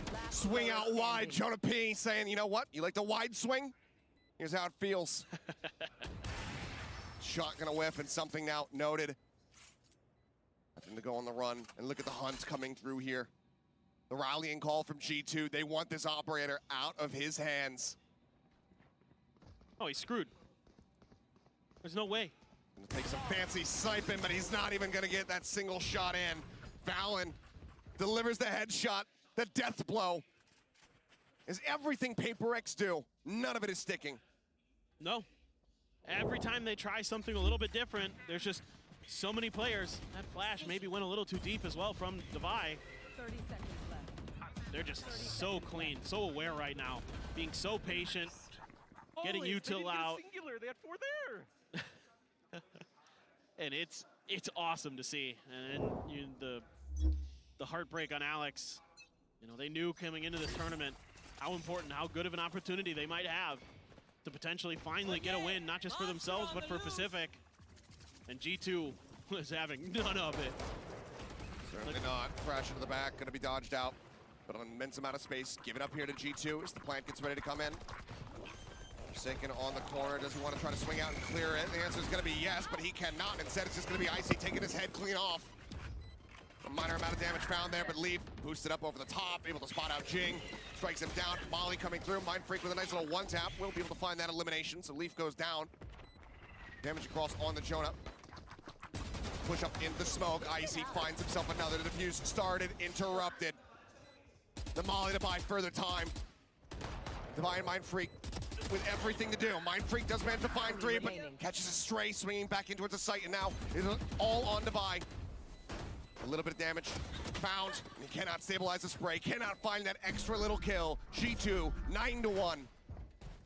And they're doing to PaperX what PaperX did to them on the first half of Split right now. Just absolutely rolling. I mean, Icy so good on the point on this site. Not even. I would disagree with you there because in that, G2 were fighting back. A lot of those rounds were close. We saw how inconsistent the economy was from PaperX. This is a complete and utter dismantling. We're not seeing really any fight back from the side of PRX. No.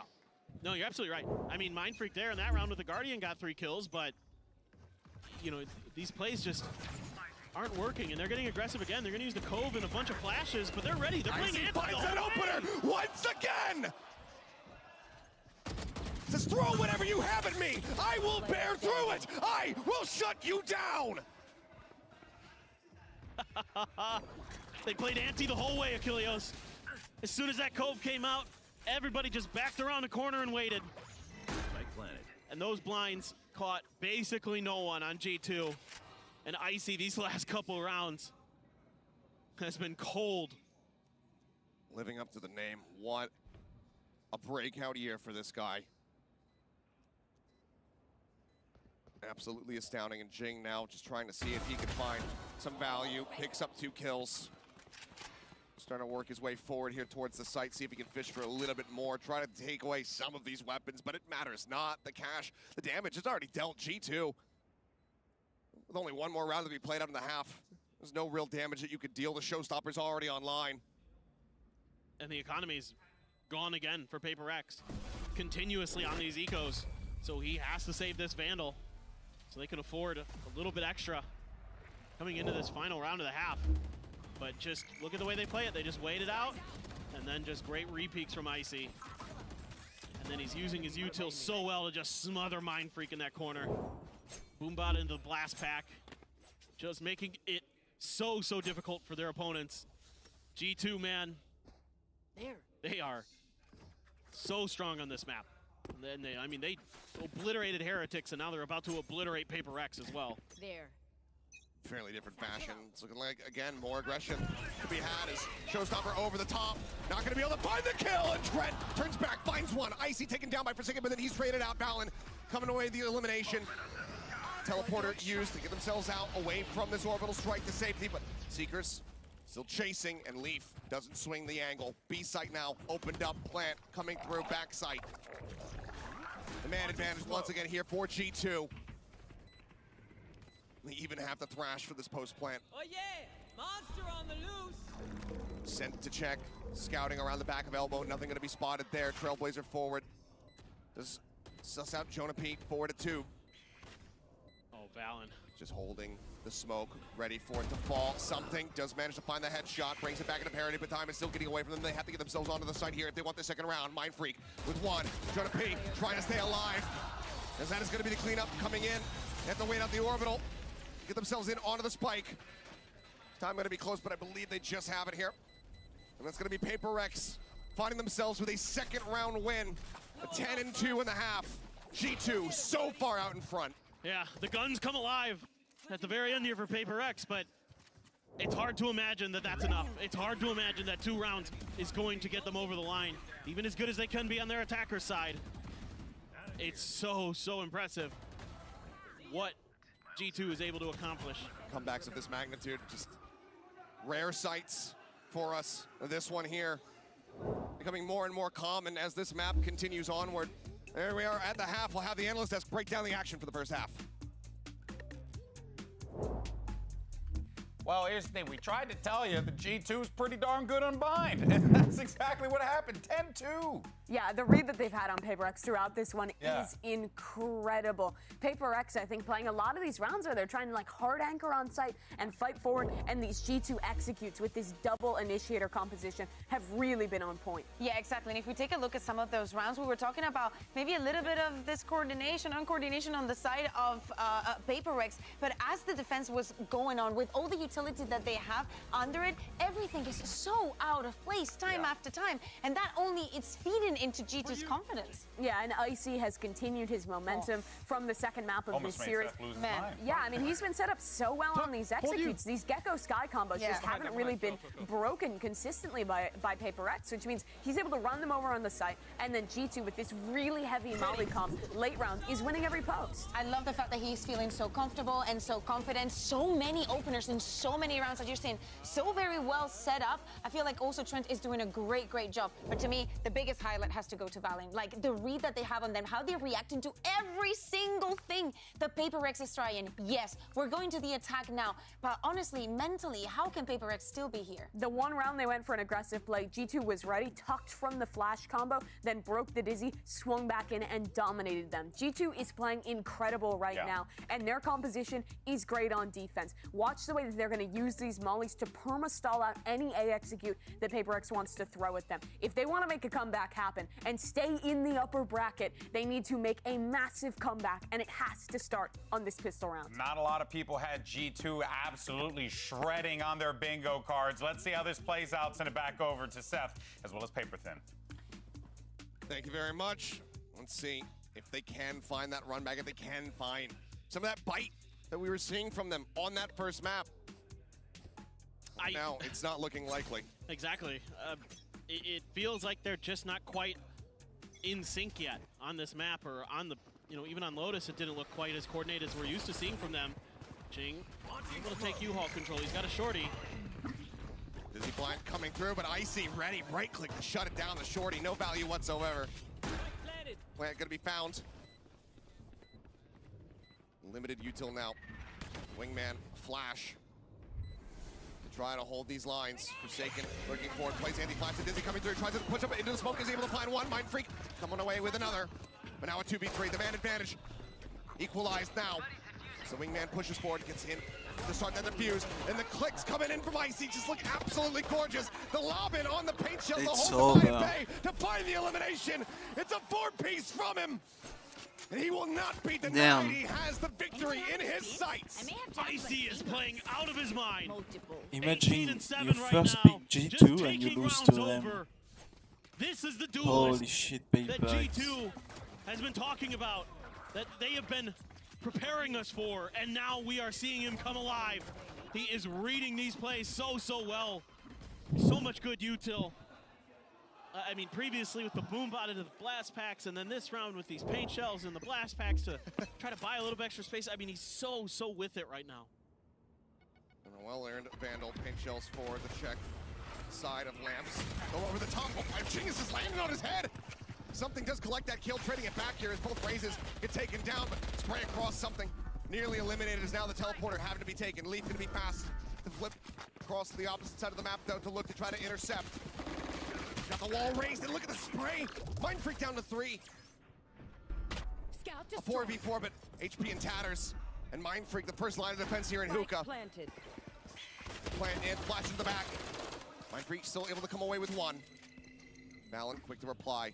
Leaf, lurking forward, on the hunt, on the prowl, staying quiet.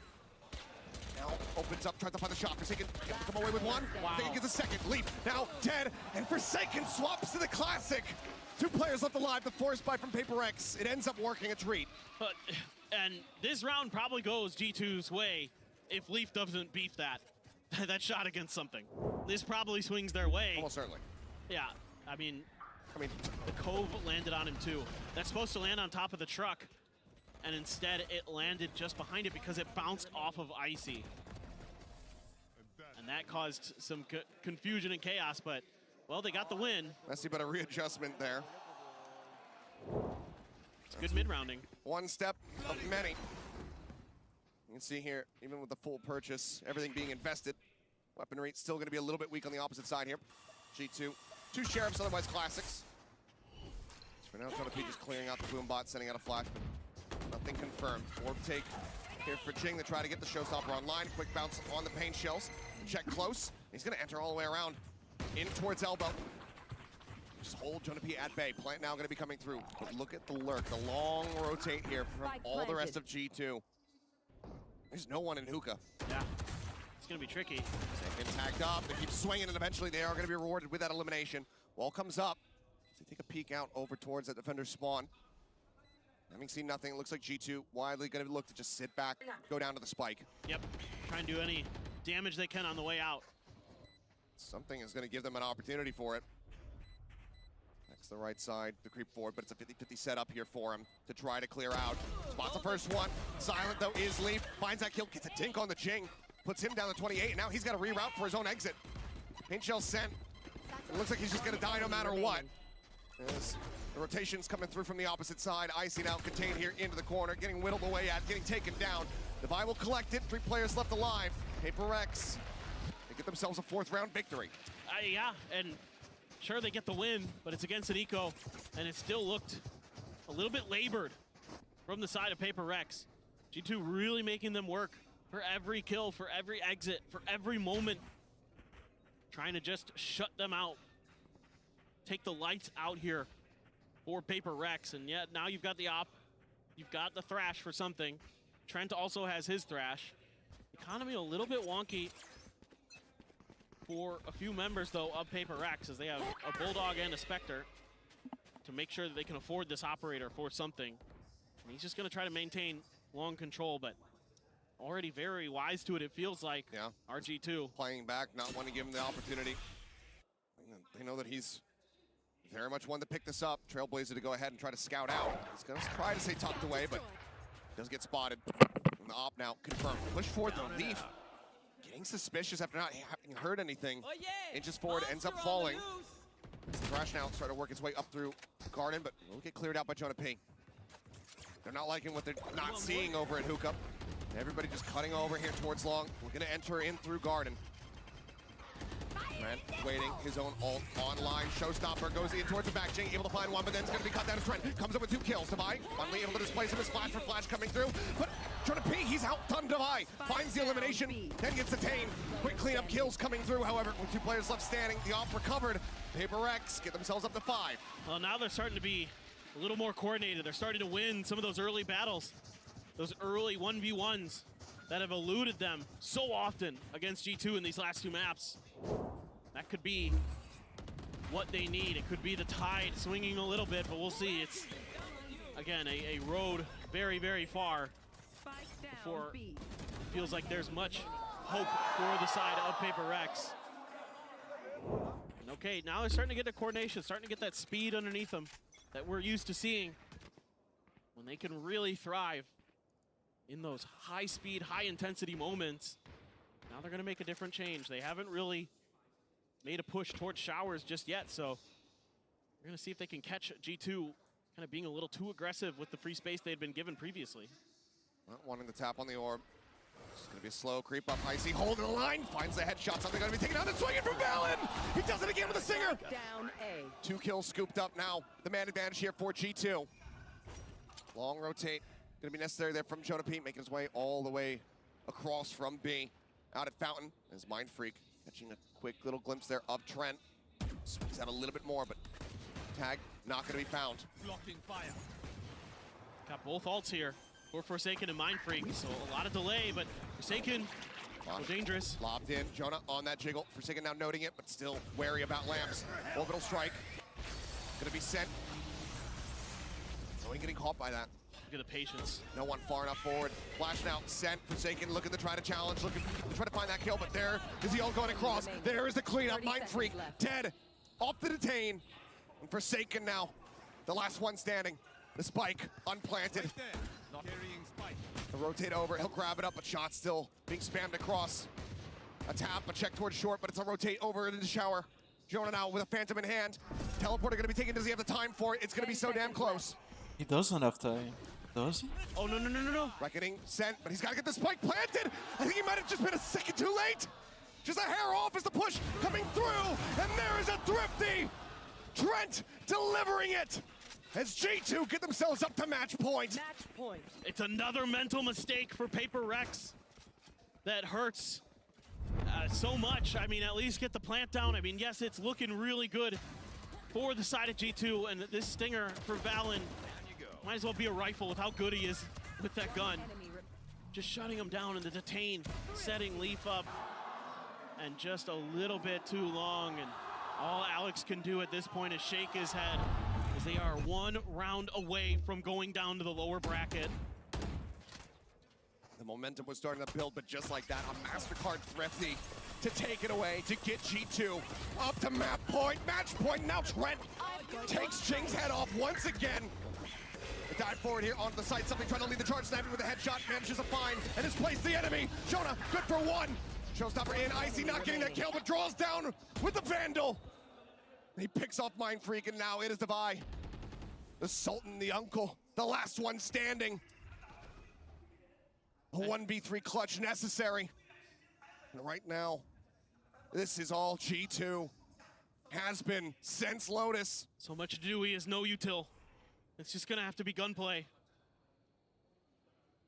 Meanwhile, there's boombots, there's mollies for the side of G2. It has to be one of the clutches of his life for Devi. There's just so many angles to work through. So many places that he has to note. All coming back up. He's in front of it. 30 seconds now remaining. The corner check in from Leaf spots him. Valen immediately hightailing it back over. Look at the join in with the rest of his squad. Devi waiting on the angle. Now just has to go for the plan. Paint shell, the molly, lobbed at him. He's down to 45. Everything in the kitchen sink sent at this man to make his task impossible. The shots are found. Leaf gets the finisher, and G2 get their win. 13-5. Damn. They keep themselves in the upper Clearly bracket. not They say to PRX, you asked for this. the You upset picked I us. was expecting. I love this from G2. Stellar performance after a rough first map, able to bounce back and look so convincing the rest of the way through, especially on Bind. Completely delivering a knockout blow to PRX, who could never recover, never find their footing. And this G2 team says it's not just 100 Thieves from Americas. We're also a force to be reckoned with. 5 first bloods in total for PRX on that map. Even of worse Bind. than Lotus. Absolute devastation. Icy had 7. Trent had 6. Yeah, they were frying. They're absolutely frying. Unbelievable performance from G2. A well-earned victory and a well-earned place in the upper bracket. What a performance from everybody on this roster. Absolutely dismantling the princes of Pacific. Yeah, I mean, their reads on how PRX wanted to play, when they'd be aggressive, when they could avoid util, when they could counter with util of their own. All of these things were so good. Once they got past split, they felt so in control the awareness, the comms are so good. I mean, there's so many amazing plays from G2 throughout this bind that are just leaving PaperX stunned. No answers really ever found, because they're just too disciplined, too clean. And it certainly not the best showing from PaperX, but that to me is all credit to G2. I love the way they played. The prep work here was just gorgeous to witness. The individual, the micro plays from all of the players, just everybody having a solid read, everybody being on top of their mechanics. Yep. A soft start in the series, but my God, what a roaring finish from them. As this could just be the same clip over and over again. It basically is. Yeah, I mean, there's just nothing they can do. Well, despair for PaperX, but elation for G2, for the America's faithful. Let's go ahead and send it down to the stage now, though, for the Verizon post-match interview. Hello， 大家好，欢迎来到赛后采访，我是维嘉。让我们再一次恭喜 G2 赢下了本场比赛的胜利。我们也是请到了 Jonathan 选手来接受我们的采访。Welcome to the post-match interview, and now I'm joined by Jonathan from G2 with us. Would you like to say hi to our audience first? Hello, guys. Thank you for cheering for us. It was a great game, and I'm glad we could deliver for you guys. 他说：“大家好，感谢大家今天为我们加油。我们都听到了，今天这场比赛是一场非常开心的比赛。那接下来也想问问 Jonathan 选手，因为其实，在面对 PaperX 这样一支大家都非常熟知的打法风格也非常激进的这样一支队伍，我们很想知道他们的准备工作到底是什么样的，才能在今天达到一个这么好的效果。So first of all, congratulations on this win. And what kind of preparations do you make before going up against such an aggressive team like PaperX? The preparation was more or less anti-strats and more just preparing ourselves to, fight people 130 into the round every round. So yeah, we just had to make a few setups to adjust to their playstyle, and it worked out except for the first map. The first map was just a warm-up game, so we appreciate them warming us up for the next two. 他说：“其实对于他们来说，准备工作反而会稍微显得简单一点。对于他们来说，可能更多的就是专注于自己的比赛，准备自身的东西会更多一点。同时，可能对于打法风格也好，他们提前的设定也好，这些东西都会相应的减少。因为在面对这样一支可能打法风格相对激进的队伍的时候，可能这些的设定也会相对减少。那对于今天的第一张地图来说，他觉得对方确实打得很好。对于他们来说，他提出了一个极高的赞扬。但是，可能对于他们来说，也更像是一个热手，在热手过后也会有个很好的效果。那接下来第二个问题，因为其实对于 G2 来说，在这个赛段，可能我们都会觉得他们来到上海大师赛很像一个童话故事，因为在最开始第一赛段的时候，他们的表现并没有那么的出色。但是今天他们击败了一支非常厉害的队伍，同时来到上海大师赛，我们很想知道他们都做出了哪些转变，才能让他们现在达到这么高的一个水准，并且有这么好的一个实力。So you have had a miracle run leading up to Master Shanghai after struggling through the beginning of Stage 1. So what was the shift you all made leading up to now and making it here to this event? I said the biggest shift for us was just confidence, mentality, and just staying positive even when we're getting destroyed. Like especially today, if this was in kickoff and we were down, we lost the first map, 11-1 first half, we would be mentally boomed. So it's just the difference from that to now is incredible, and that's the reason why we can pull off these wins, just like T1 and now this.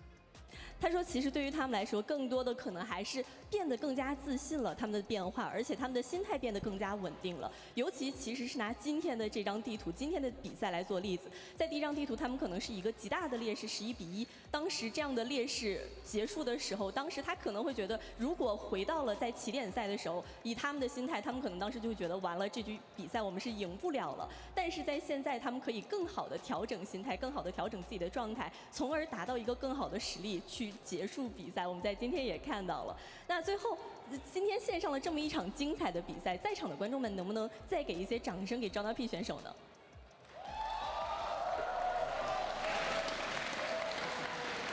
那我们的赛后采访到这里就先结束了。That's all for our interview. Thanks for joining me and congratulations on the upcoming matches. Thank you, appreciate it. 那让我们稍事休息，精彩比赛马上回来，拜拜。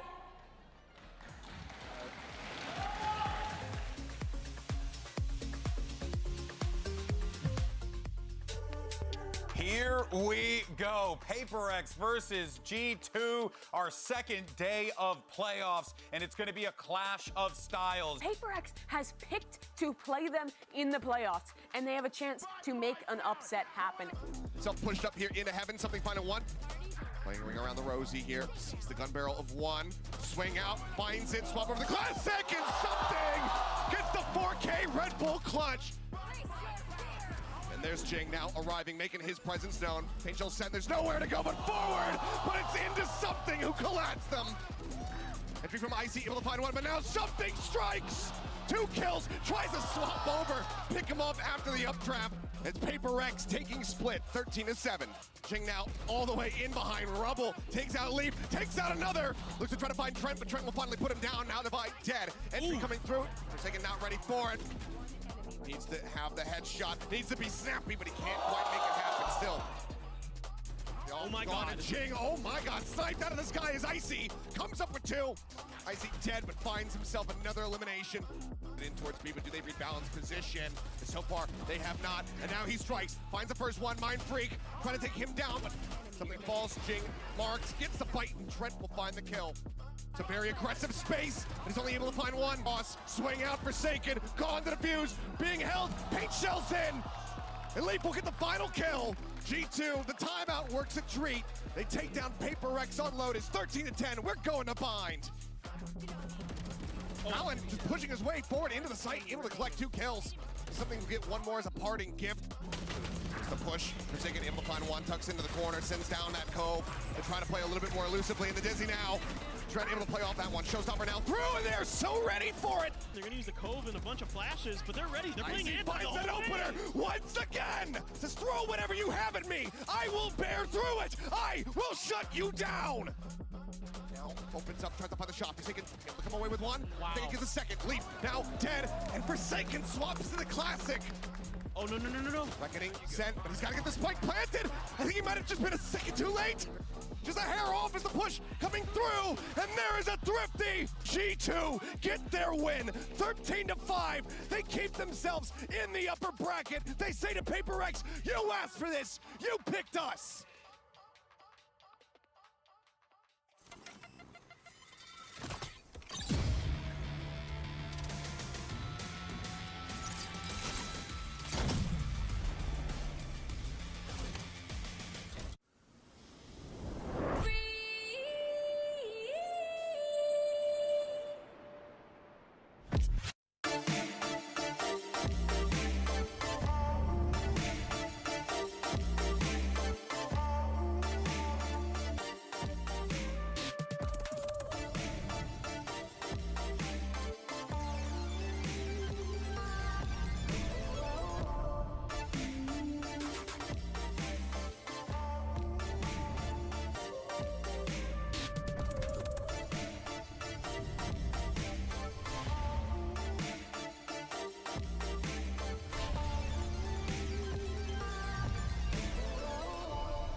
Red Bull gives you wings.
Welcome back to day 7 of Masters Shanghai and our second playoff match of the day. It's EDG, Edward Gaming, taking on Team Heretics. Of course, I'm Golden Boy here alongside once again with Mimi and Kukuka to break it all down. The fans are starting to load into the building. They're excited to see their hometown squad take the stage. But I mean, this is like the last shot for the Chinese hopefuls as well. I mean, this has been the day that I think everyone has been waiting for. People have been showing up to every game thus far. They've been rooting for the other teams. But EDG is the team of Shanghai. You go out on the street, you'll see people wearing their jerseys. They are the ubiquitous squad of the CN region, and they have their chance to start making a mark here on the global stage. Yeah, exactly. And they're going up against a team Heretics that, you know, has had their ups and downs, probably not coming in the best form for the tournament without meeting. But hey, they've been looking pretty good. And who would have told us that we would get Wood versus Kangkang, like on a day like this one. So exciting there. So to give everyone a recap, you may not be aware, but this is going to be that last stand for the Chinese region, as both of the other Chinese teams, DRG as well as FPX, have been eliminated. But this squad is #1 for a reason, and this is their 5th straight global qualification. When you think about this team in their region, truly the word that comes to mind is oftentimes unstoppable with the way that they play. Yeah, exactly. I think that they've also evolved a bit since we saw them last time. I think that there is a barrier that they have to cross. Maybe making it straight into playoffs is going to give them a little bit more time to cool down and maybe learn a little bit about their opponents. But I really like the fact that they're, changing into new compositions. They're learning so fast. Their growth is so exponential that they should be top of their game right now. But it's been back-to-back 5th, 6th finishes. That's been the barrier that they haven't been able to break. So the goal for this event for EDG is simple. Win in front of the home crowd. Yeah. If they can break through that barrier and do it here in Shanghai, in the region they represent, it would be the best moment for these guys. It's been what they've been working at for these last 5 global events that they've attended. I couldn't agree more there. Now, today, all eyes are going to be on Kangkang. Yinsu did manage to sit down with the star duelist ahead of Masters for a quick chat. Let's go ahead and take a look. We're in Shanghai, so of course we gotta take a second to have a chat with the one and only Kangkang. I've got Luna Dujing here to do some translations for me now. We've done this many times, Kangkang, in many different countries, but this is the first time that we're gonna be doing this, having a huge international tournament in your home region. So how does it feel? 就第一次在家门口的国际大赛，对我来说应该是特别激动的，因为以前从来都没有那种感受，就是能够在家门口与很多不同地区的选手同台竞争嘛，所以说这是第一次，然后真的特别激动。Because this is the first time that the first international tournament held in our home region, and I feel like there are so many players from different regions will come to Shanghai, so it feels really different and excited about it. I'm super excited to see you guys play. But of course, you've also played in front of many fans, different fans, European fans, American fans, Japanese fans. So tell me, what are the fans here going to be like? Are they going to cheer for other teams too, outside of CN? 就是中国的一些粉丝，他们虽然说就也支持自己国家，就是自己赛区的选手嘛，然后与此同时，他们也有自己喜欢的队伍，就像 PRX 啊 Fnatic 啊，他们很喜欢那些很有个性、很愿意去表达自己的一些选手。然后其实我能够感觉到，因为我知道。就是 VCT CN 的那些观众，他们在台下，每次我们在 VCT 联赛 CN 联赛的时候，他们都会欢呼得很大声，所以说我觉得他们不会吝啬自己的欢呼声去给别的赛区的一些选手。对。Because the fans from China, we can see that they're not only just cheering for the VCT of teams from the VCT League. They also have their their favorite teams from other league, just like Fnatic or PRX and other teams. Of course, they will cheering for all of them. And because we play in VCT CN, we can always feel their enthusiasm, feel their passion on the stage. So of course. they were cheering for them. I mean, if you play PRX so often at it, that's going to be really interesting to see who they cheer for. Now, lastly, we've seen many different versions of Kangkang in the past. You know, even your hair, it changes very often from tournaments. Sometimes you op, sometimes you play rifle, sometimes, you know, you play agents, we don't expect you. So what kind of Kangkang are we going to see in this tournament? What can we expect from you? 我觉得其实马德里的康康就比较内敛一点，因为我觉得我头发长了过后会显得比较乖，但是我剪短了头发之后，就是其实我感觉会有2个人格，然后我剪短头发过后，另外一个人格就比较狂、比较外放、比较嚣张的那种人格就会出现吧，然后也正好在比赛场上去感受一下，再次感受一下。就像大家会说我剪了寸头，会想回到东京那个时候，我觉得并不是。其实我想在上海有一个新的起点。Feels like when I was in Master Madrid, when my hair was longer, feel like it's like 2 different personality of me. At the time, my hair is longer. Maybe I looks like not that outgoing. But now I cut my hair with different hairstyle. Now seems like I'm more outgoing, more wild. So maybe some people will see that I cut my hair. If I want to go back to the Master Tokyo, I want to find the old me, I want to say it's not like that. I just want a new start in this Master Shanghai. Oh, I can't wait to see it. Thank you very much, Luna, for translating. 谢谢康康，加油，我们加油。谢谢。That's the same excuse that I give myself as well. You know, that's why I have no hair. It's because I want a new start. I mean, that's a sick metaphor. It actually is. You get a new start every week. Yes, exactly. No, but seriously for a second, every interview with Kang Kang, I feel like he's just so He's just cool. dropping some heat, bro. He's just so cool. Dropping heat. Like the answers he gives. This guy has been to so many of these events, going all the way back. The streak started at Champs Istanbul in 2022, and they have come time and again to these international stages and lost to international teams, but now they're at home. Yeah. And this is their chance to really show who they are, show who the Chinese region is, show that what they can achieve on their own home soil. Yeah, well, you could see the young man on that screen right there is another breakout star, just like the way that Kang Kang was experiencing that same success when we saw him take the world stage for the first time. It's actually going to be Woot, and this is a battle that none of us coming into this event were particularly expecting, given that, you know, Mini Boo's on the team and so on and so forth. But now that Woot stepping in to that primary duelist role, Kakuka, we are getting essentially a clash of these young titans here on the stage, which is going to be so exciting. It's funny how similar their stats are. I love a narrative. That is what's so crazy. Kang Kang should be on like his element here. And Woot is just an insanely talented, super young player. And confident. Exactly. Yes. He has everything. He's the whole package. This man right here on the left came in as a flex player, and this tournament he made it out of the Swiss stage with the highest ACS, the highest ADR, the highest kill per round. He's got it every single thing. Round after round, you don't see him shake, you don't see him flinch, you just see him on the left side of the kill. It's just how he approached it too. He approached it with this very just confident demeanor about himself that you don't normally see in a player his age at this stage, if I'm being completely honest. Yeah, I think it's also impressive how well he like fit into the team's like a ideas, glove. right? He's so experienced being that initiator, setting his teammate Mini Boo up, that when he swapped onto Duelist, it felt like all the same executes, all the same mid-round reclears. This team has a really deep playbook,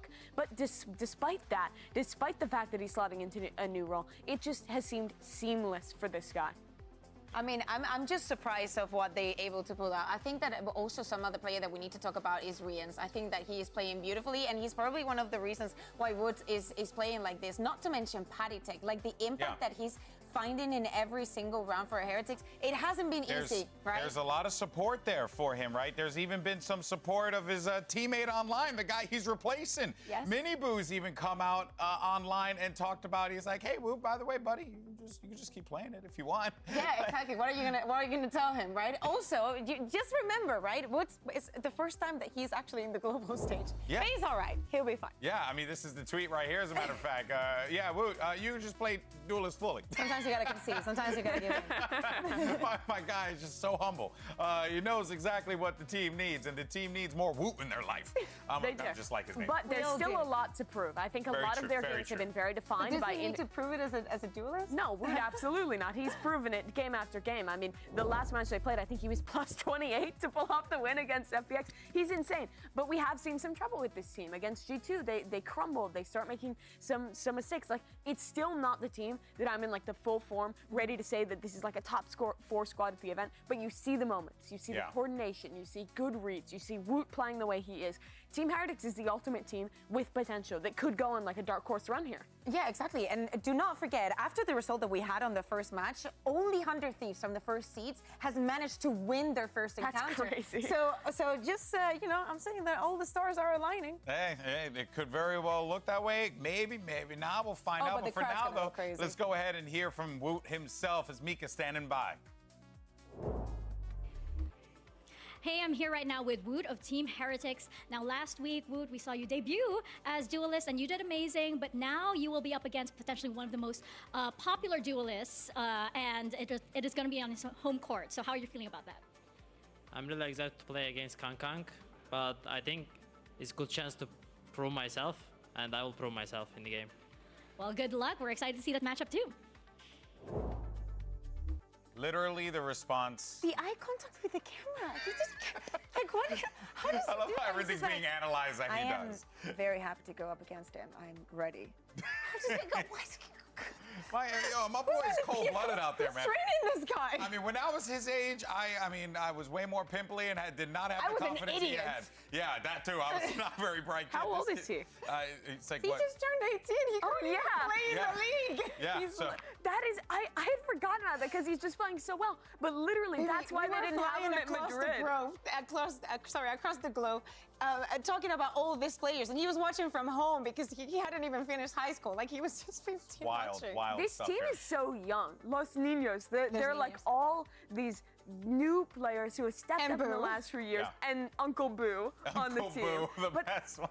I just think it's so impressive that these guys are so young and that this team is so well put together that they don't look shaken at all against these great teams on a big stage. But I do think today's a big test against that home crowd against EDG. But they've also done this a few times now, right? They've been in the blender a few times against some of the other Chinese They've teams. played them both. They've played them both. Yeah, So they've essentially had to deal with that hometown energy that was being given to their opponents. And, you know, like, they still managed to rise to the occasion when the moment calls for a Cuckoo. I think, like, that is the thing about this team. No one was really sure what we were going to get out of them, especially with Minibu not being here. But what we got is a team that knows how they want to play with the pieces that they have right now. Yeah, exactly. Of course, it's very complicated to, you know, hear all the crowd cheering for the other team. Nothing personal, we have to say, you know? Of course. It's just the matches that they were given. But time after time, they've also been under a lot of pressure. I think that playing an opponent like FPX, when you add in that crowd factor, is what could have set the tone and the difference. Yeah, it absolutely can. I also think that, well, EDG is the best team from the CN region. We see a lot of similarities. I think especially in the way they call their attacking sides. Most of CN teams play a lot of these really slow, like 4-1, like they're like 3-1-1 defaults, and are just late round going into hard hits. And that's really similar to how FPX play. I think it's a little bit more refined with EDG. You see more variety where we're going for some harder hits sometimes, and you see less of the silly rounds where they're fully running down the clock and losing out. But there are still similarities. You can't give things away in the mid round when you're a defender. And I think Team Heretics have to be used to that style by now, which could be an advantage today. Yeah, it could very well be. Yeah, still the problem is, of course, we have seen some maps from them, but just remember what happened on Split, for example, right? Against G2. Yes. It's a map that we understand that some things are not ready, are not prepared, some things you don't even expect to even, you know, get to that third map. It's a very unlucky situation to be in, but we can understand that they're just not ready in some aspect. Yeah, for sure. And, you know, as a matter of fact, we'll go ahead and hear from Woot because funny thing is that he actually doesn't want to play duelist. This is his Omen player moment. Check it out. Hey guys, I am Woot from Heretics. Probably because of the icebox, I lost my 5 years from my life. Like, it was so stressful. Also, like, playing duelist is making me like so nervous and making so much pressure on me. So I just want to play flex. not duelist. I'm so happy to play against Chinese teams because the Crow is going insane. Also, they are playing good and different. So we are just so happy to win against them and get the playoff. I don't think he hears him. Oh, but now he's giving his position away. Now he knows where he is. Meanwhile, Mood on the other side with 4. Lysor drops one. Can he 1v3 to close this out? No! The ace for Woot! About Kang, he tracked 2 times. It was so close match. I think he didn't diff me, but I didn't diff him as well, so he's strong, I know, but we will see in the match. Like, about my performance, I'm really proud of myself because it's international event. It's like 2nd biggest event of Valorant. And I was watching it when I was younger, when I was 15. So I'm just playing here and dropping 70 in 3 maps. So I'm so proud of myself. We're really missing you, Minibu. And we love you. And we are waiting for you for stage 2. We will just do our best for you, bro.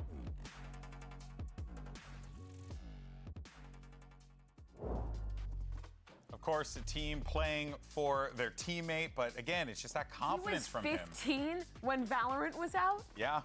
That's how time I works. need him to be my life coach. Really? Yeah, like, did you see, like, of course, I'm super proud of myself, you know? I dropped 70 in 3 maps. I'm not supposed to be doing true, this. man. Also, by the way, we miss you. We can't wait to have you back. How is this guy so Guy straight up happy? just says, I'd rather play Flex. Like, yeah. The player has he a reminds recipe. me of is Zekken. Both really young, both started their Valorant careers super early and really stepped up into teams, proved the ability to play a variety of different roles and also to perform at a super high level consistently. I think that is kind of there's so many players like this in Valorant. It's honestly shocking that we keep finding new talent like this and they keep being able to show up to this big of a Wait stage until next year. and play at this level. All I'm saying is there's a kid right now that's watching this show and thinking to themselves, that's going to be me one day. Woot was that kid. We can't wait. We can't wait to be talking about We can't wait till you show up and pop off on the main stage because I have a feeling it's going to happen sooner rather than later. Unbelievable, seriously. And we're seeing the results come in from the poll. Obviously, some Heretics fans in the chat sounding off, but this is going to be a tough one. You know, we don't want to sugarcoat it. EDG, they got to be coming into this one as the heavy favorite given the circumstances of Heretics, but also it's EDG. Yeah, EDG is definitely the favorite into this matchup. In front of their home crowd, with time to warm up, with some great performances in Stage 1 for China, this is their chance to start a run. Time to warm up, but outside of the server. Heretics, yes, they still have a lot to prove, a lot to improve as well. But, you know, they've had a very good run so far. Indeed they have. Can that run continue? That's what's going to be on all of our minds. Can EDG quell the fire that burns within Team Heretics? Let's go ahead and send it down to the stage and bring out our squads.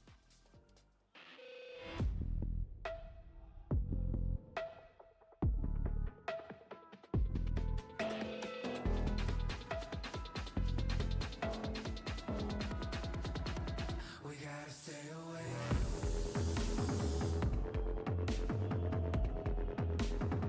We gotta stay away.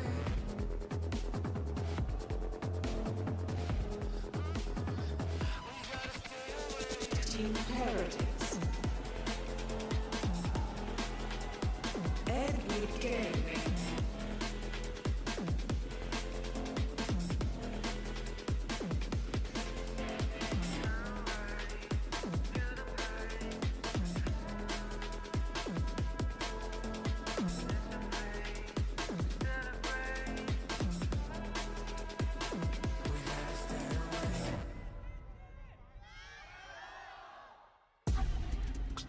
It's the hometown heroes versus the plucky underdogs. You got Team Heretics taking on EDG, and this crowd is surely going to be on the side of the #1 Chinese team. And everyone has been anticipating this one, the battle between Woot and Kong, what we're going to see between the ideas of these two squads. And here's your series layout: Sunset, Split, and if necessary, we'll be taking a trip over to Breeze. Time after time, Heretics just wants to go to Sunset. We understand. We saw it the other day.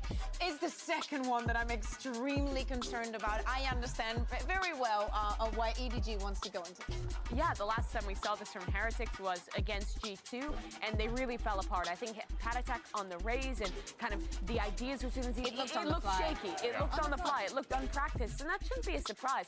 This team said going into the Start of Swiss stage, they only had 1 day of practice. Now they've had 2 more, and they've had some matches to warm up. But still, this is a squad who made a last-minute substitution, who has that kind of chip on their shoulder, but who also, I think, can play with nothing to lose because of that against an EDG who has so much pressure on them. But hear me out. You're Heretics. You've made it this far. Are you really going to count yourself out? I don't think so. Like, but I think there's a difference between counting yourself out and realizing that there's not pressure for us to go on a run and we can just play our damnedest. I think that's a mentality that's brought them this far already.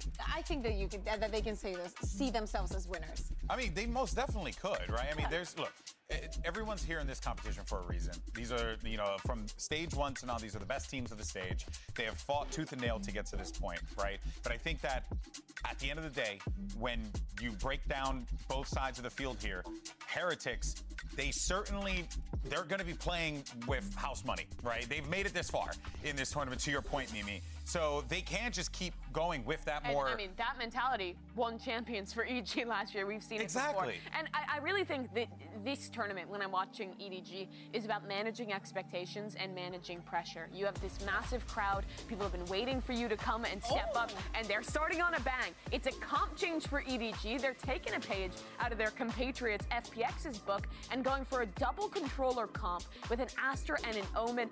I've never seen a comp like this before on Sunset. I mean, I have to say, this is the same that they were running. They just changed the Viper for the Astra. They want a little bit more of style utility. Maybe they understand that the changes might be too extreme. Now, is Heretics going to be prepared for this because they decided to come here? Well, we're ready to get into the first map, which means it's time to let our casters cook. Here's Doug and Baby Bay on the call. Thank you so much, guys. This is going to be a really exciting match. Obviously, EDG, the #1 seed out of China, Dre, playing in their home studio, but also starting off on Sunset is fascinating. I believe it was Mimi who mentioned it on the desk. Heretics have already beat 2 Chinese teams on this map, 13-4, 13-5, or 13-3, 13-4, something like that. A stomping, and that was mainly because of Woot. He just had his way with both those teams, and I mean, he's going to go for a 3-peat right here, but they are going to be starting on the defensive side against this double controller composition. Now, EDG, they normally run the Viper instead of the Astra, but I imagine we're going to see some very similar ideas of basically trying to get that elbow control at A, and then depositing alert, and maybe going back, funneling players towards mid, trying to manipulate a rotation. It feels like the first time a team has had the opportunity to pivot away from the Viper comps that they normally run, given the fact that they come in as the #1 seed. A little bit more time in the lab to figure something out. We'll see if it pays off, as EDG is on the attacking side. And they've got Kong with light armor and a classic. And it has to be a slow approach for EDG because there's so much info utility out of the side of Heretics. You want to bait it out like they're doing right now, and then just stabilize the round and try to find an opening when those items are on cooldown. A flurry of bullets. Going across the middle of the map, and a couple of members have taken damage. 3 on the side of EDG, a little bit worse for wear. But they have turned their attention towards A. There is some presence from the defensive side. Woot and Boo are here, with Rian's not too far off. He tucked the Gecko Flash. Woot is free. Oh, it's so effortless for Woot in that position. Even spotting Kong on the third, dealing a little bit of damage, not getting the kill. Now coming through, 3 on the round. 30 seconds You mentioned left. how good Wu was in the Enemy last 2 remaining. matches against Chinese Spike squads on down this A. map. He hasn't missed a step. Yeah, the skill level of Woot is off the charts right here. I mean, he gets 4 to secure the round on Haodong. And EDG going into this round, they did a really good job of baiting out some of those rechargeables, but I mean, Woot, I don't know if it was prep or what, but on that default box at A, I mean, he was able to tuck away from the Gecko Flash and not be seen at all. And I mean, no one's gonna be looking there because it didn't connect. And then after this, I mean, he's just hitting some nice shots. Beautiful. Let's go, baby. Come on. And the handshakes are coming out in the first round. An excellent start for the #2 seed from EMEA. Yeah, he's 3 off a Raze ult as well. They're giving him a Guardian full armor too. Jeez, could be so deadly in the hands of Woot. It will be early A control for the defending side, and for the opposite, just a slow walk into B main. But Bomb is all the way in mid. Yeah, that's scary. And there's a Cypher trip that should be ahead of this. doesn't get broken quite yet. Benji Fishy is watching that way. The spike rotating back towards main. And Benji the first to take contact. Nade invested in his direction. But EDG have funneled out onto the site. They've taken a lot of the space. They've even gotten Smoggy really far up, playing in the smoke. But Patatek over the top, not able to connect onto the second. It's scrappy. Enemy remaining. But it seems to be slowing down. What was that from Smoggy? He's gonna have to 1v2 with the Classic to win this one out. And he's not gonna be given much of a shot. Heretics will get their second. Woot, off of that, is gonna have his ult online in the third round. And that's the perfect round to have a showstopper because... Yeah, it's perfect. Yeah, I mean, this is going to be the first full buy for EDG. If it's a nice setup play for Woot, I mean, maybe off of a cam or even some other utility that we've seen them do, like through a smoke, maybe with a dart, you can really destroy EDG's economy and potentially snowball this game out of control on the defending side. And also, Heretics have done a really good job of taking A space early on and pivoting to the top mid area and kind of just trying to re-clear that entire area, fighting. They're seeking those fights out. So they're very proactive so far on their defensive side. And this is what I was talking about. You might see a rocket play off of the Cypher camera. You can tell he's going to want to go. He has nothing but a ghost. Yep. Full armor. Nothing to lose here. It's so smart to do that, too, because he doesn't need that Guardian on this side of the map if he has that showstopper. Yeah. Why not give it to somebody that's playing on A, and that's Patatek, who, by the way, he's been great with his mechanics. I mean, all tournament long. He's been hitting some really nice headshots. It will be a slow approach for EDG, and honestly, for all the viewers out there, get used to this. Early on in the matches on Sunset, they like to play this way. They like to play slow, bait out utility, see what they can do, see what they're working with, and then they transition in the middle of the half and start playing more aggressive, and they change the pace. That's something EDG is really good at doing, but that camera... Oh, it's gonna split it. Not connecting or anything. Remember, it was just a ghost on the other side. Yeah. Wingman will go out, or at least try to. Not tagging on anyone as the spike has not made its way past the threshold. Kong with 2 kills.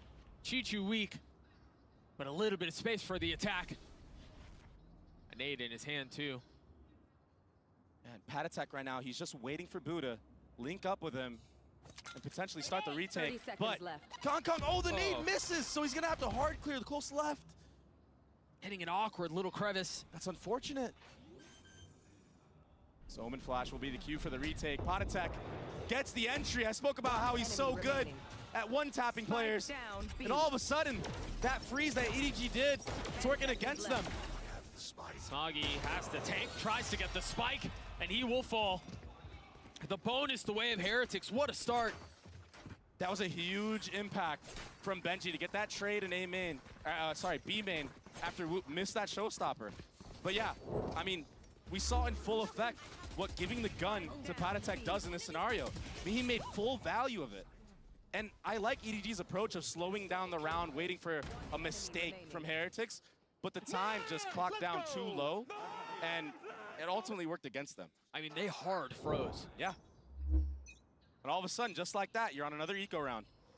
There will be stingers in full effect, though. They're all here, and it's all messy. Haodong's the only one who has found success as Heretics shut the door on EDG once more. One suppressed. I mean, Woot is just the linchpin of this team of Heretics on this duelist role. And yeah, he said that he feels a lot of the pressure, and that makes sense. Much like how Patatek felt the pressure at Chi-Chu right here. But you wouldn't believe it watching the kid play. Yeah, exactly. It's just, I mean, he's ice cold. If that's what he's like being nervous, I can't even imagine what he's like when he's not. Yeah. What does it look like when he's confident? The lad is mad. And right now, EDG, they're going to have to re-clear all their spawn. They're worried about a flank from Benji Fishy. Yeah, he could be anywhere at this point. There hasn't been any info gathered. And the cool thing about this situation is that I think he also has a cam that sees the mid walk-up from B, so they don't really have to play on this B site at all. Yeah. They can just play the disciplined game, play together. 30 seconds I mean, both these players of EDG are sitting at 5 HP apiece. I mean, that's not something you see every day. I don't know how they're so synced up like that. But the IGL of Haodong, he's going to have to try to do anything they can to win this round. Planted the spike. My ultimate is ready. And I imagine it's just going to be so hard. I mean, Rians has Sova Dart, he's got the drone, he's got 2 shocks. I mean, yeah, a lot of advantages Wavy of the defense here. Rians cleans up the 2 that remain in pretty effortless fashion. Now he's going to get the defuse and his ult online for the next round. Heretics have started off masterfully. I mean, they've got plenty of money. They're going to have, they've already had 1 ult in Woots. Now they're going to have Rians to play around as well. Here's that replay of Woot just running through the smoke, helping his teammate Boo out, who got Omen flashed early in that round. I mean, he almost went down right there, but the stinger shot's just not able to connect. Benji Fishy is vibing right now. So nice to see. Early timeout called from After. Given that they're down 4 rounds, it makes a lot of sense. Yeah. See what adjustments have to be made. Yeah, and they have to. I mean, there's a lot of pressure on EDG as well in this match because Heretics is the team that took down their brothers. They took down both the Chinese teams that, I mean, EDG beat, so they have to kind of be like that big brother and help their little bro out. But so far, I mean, it's just been the Woot show. 7-2. I mean, Rians cleaned up that last round, and that'll put him on a showstopper. I mean, sorry, the Hunter's Fury. Yeah. He's wrong character. I mean, and Boo hasn't even died yet.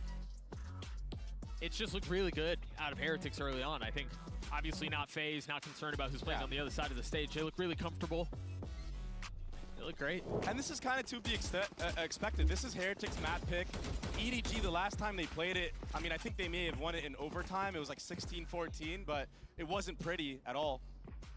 And right now, I mean, the Viper is kind of maybe would have been better for EDG with the way that I've seen them play it so far. I mean, you don't have that value of putting the wall up, dropping it, and being able to lurk up, walk up on a timing. It's just so tough to say. Yeah. They're trying to set it up, though. Yeah. They're trying to set it up with the Astra one-way here on the left side. But, I mean, we saw Woot just completely disrespect it. Right. Granted, it was an eco round, so, I mean, maybe he would have gotten punished on a gun round. Careful.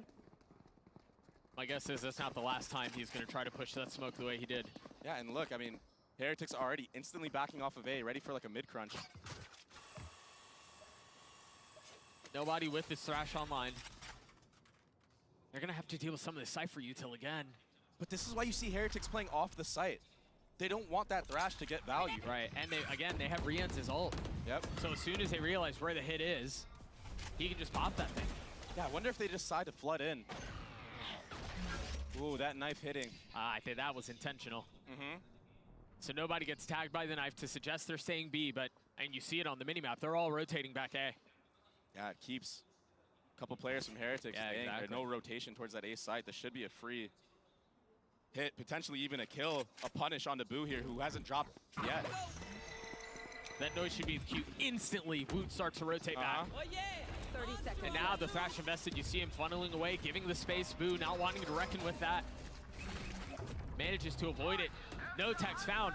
And now the Hunter's Fury from Swan. Boo spotting Kong Kong, swatting him out of the sky. The time, Doug. Again, becomes a factor with 10 seconds left. They haven't really made it out of elbow yet. Woot's still trying to dash around, trying to dance around, staying alive at least for a little bit longer, but ultimately falling with 3 seconds left. Are they going to be able to get the spike down? They will. About a second was the difference. And now 4v3, the way they attack.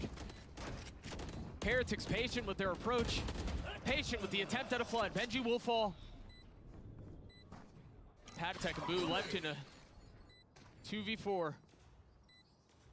An ult still at the disposal of EDG for Chichu in case it's needed. But they're just so comfortable with this. EDG are on the board. Yeah, and at the end there for the post plat, I mean, EDG set up a perfect crossfire, making it nearly impossible to break through. Right there. And that came down to the wire, but they're so clutch in these moments. Not a doubt in their minds that they had the time to go for this. And that entry, I mean, that was so clean onto Rians. That was everything. So finally, EDG will get on the board and have a chance to string some rounds together. Kong Kong is sitting on a showstopper. Chichu does have that Astral ultimate. But Woot is already doing a walk down mid. There's the ult. He's kind of on his own here. Separated really far. I don't think the knife is going to tag much. I think that was also really conditioning with how Woot continues to play back box. Yeah. Concon guessing that's where he was going to be. Yeah, why not clear it? I mean, he's gotten so much value in that spot. All map long so far. Yeah, it doesn't connect, but the space has been cleared. Now, EDG with a bit of an advantage.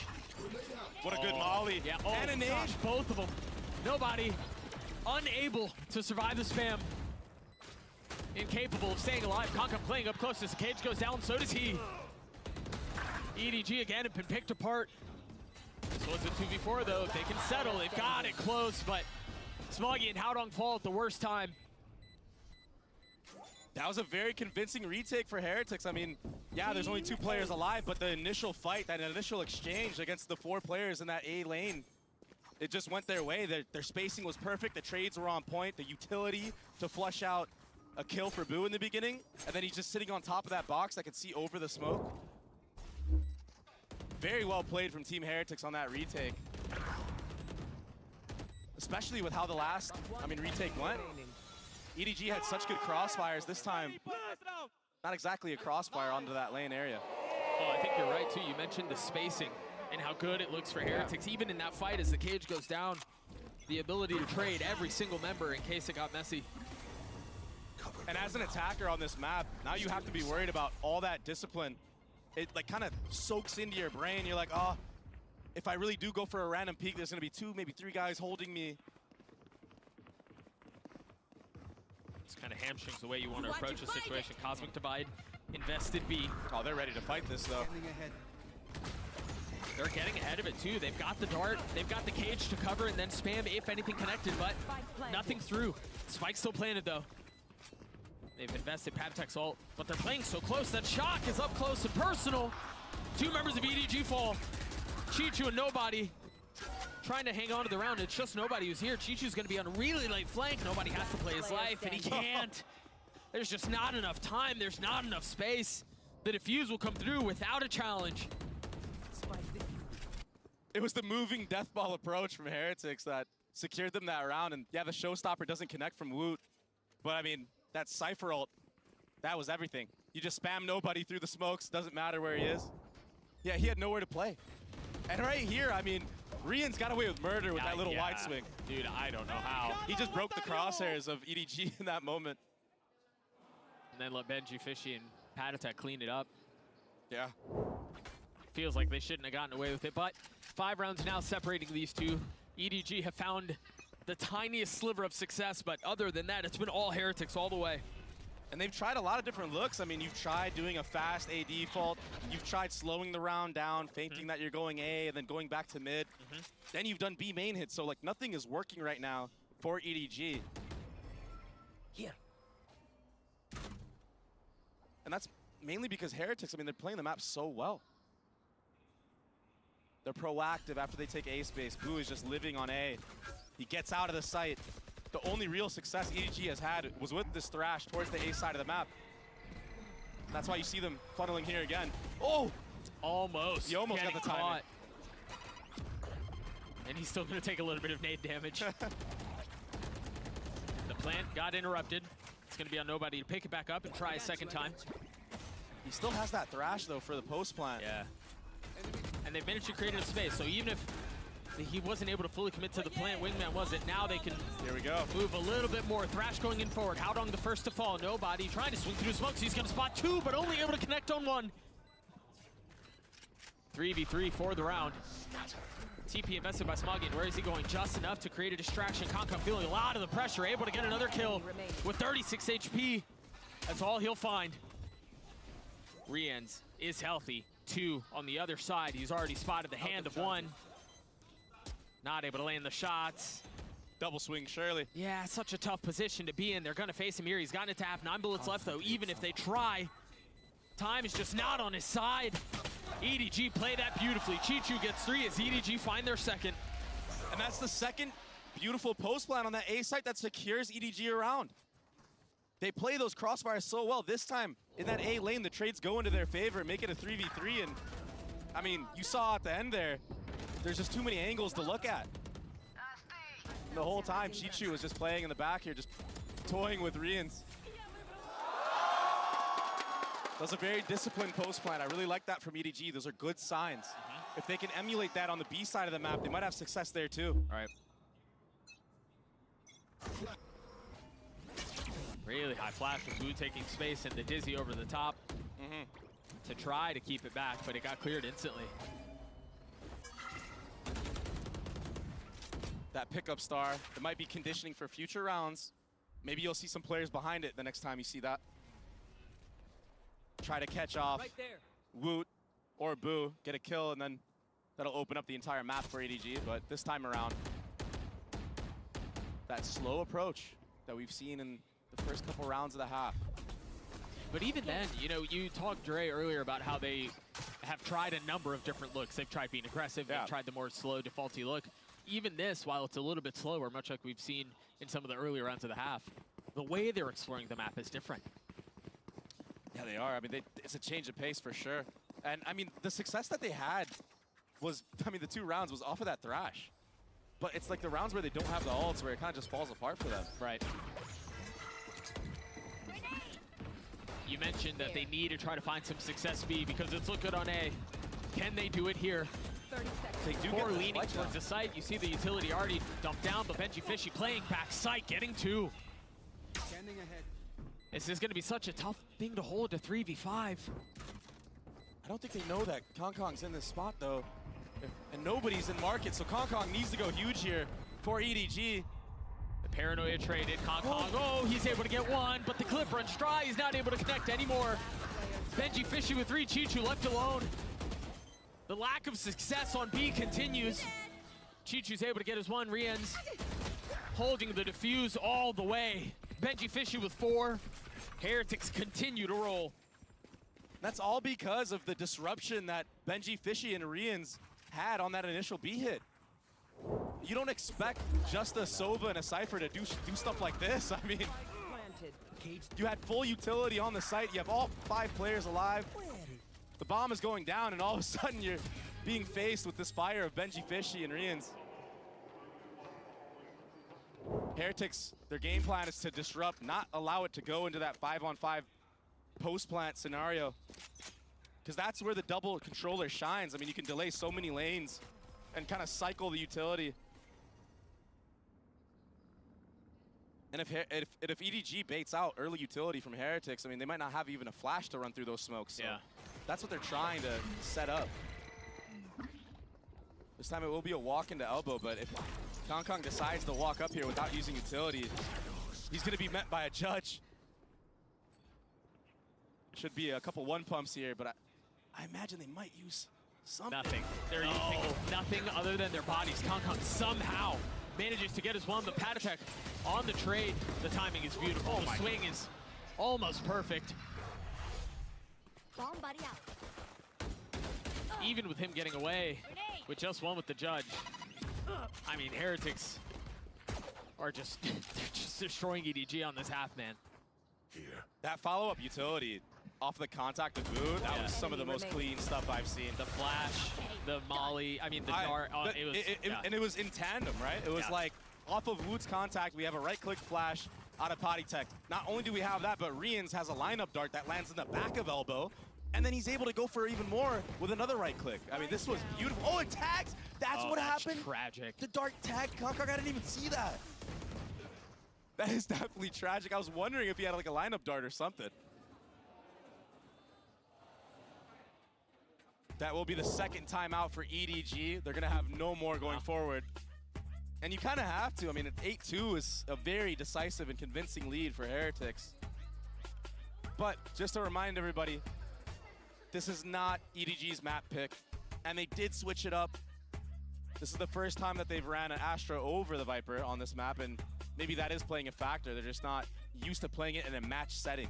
Maybe. They've had a couple of cool ideas. You mentioned some of the recalled smokes, but yeah, it's been really tough for them to find success, and I think we can attribute some of that to the comp change, but I think the big takeaway here is Heretics just continues to dominate on Sunset. We mentioned earlier, they've bested the other 2 Chinese teams that are playing in this tournament, and now they're having their way with EDG as well.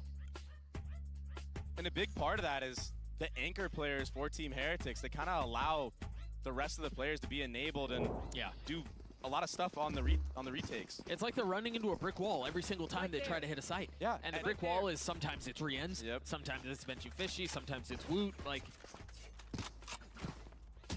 You on the other side. you kind of have to invest a lot of utility on these early chokes to get up with the comp of EDG. And the way that Boo plays this A side of the map where he's consistently just jump peeking and then backing up, delaying you with the Omen flash, and this time he's gonna get aggressive.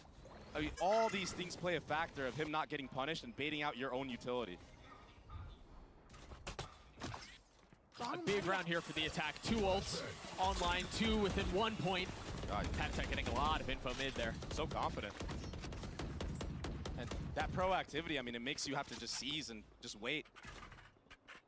Makes you rethink how you want to approach the round. The thing is off of that first layer of utility, EDG don't go back up mid. And Heretics kind of give it. So they don't have a read on what Heretics is really doing after that first set of delay utility. The nade to clear the trip, the satchel forward, but Benji Fishy again has not been cleared now.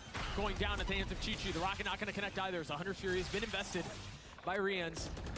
Woot playing further back. Unfortunately having to watch as Kong gets the best of his teammate. But they're still keeping him back.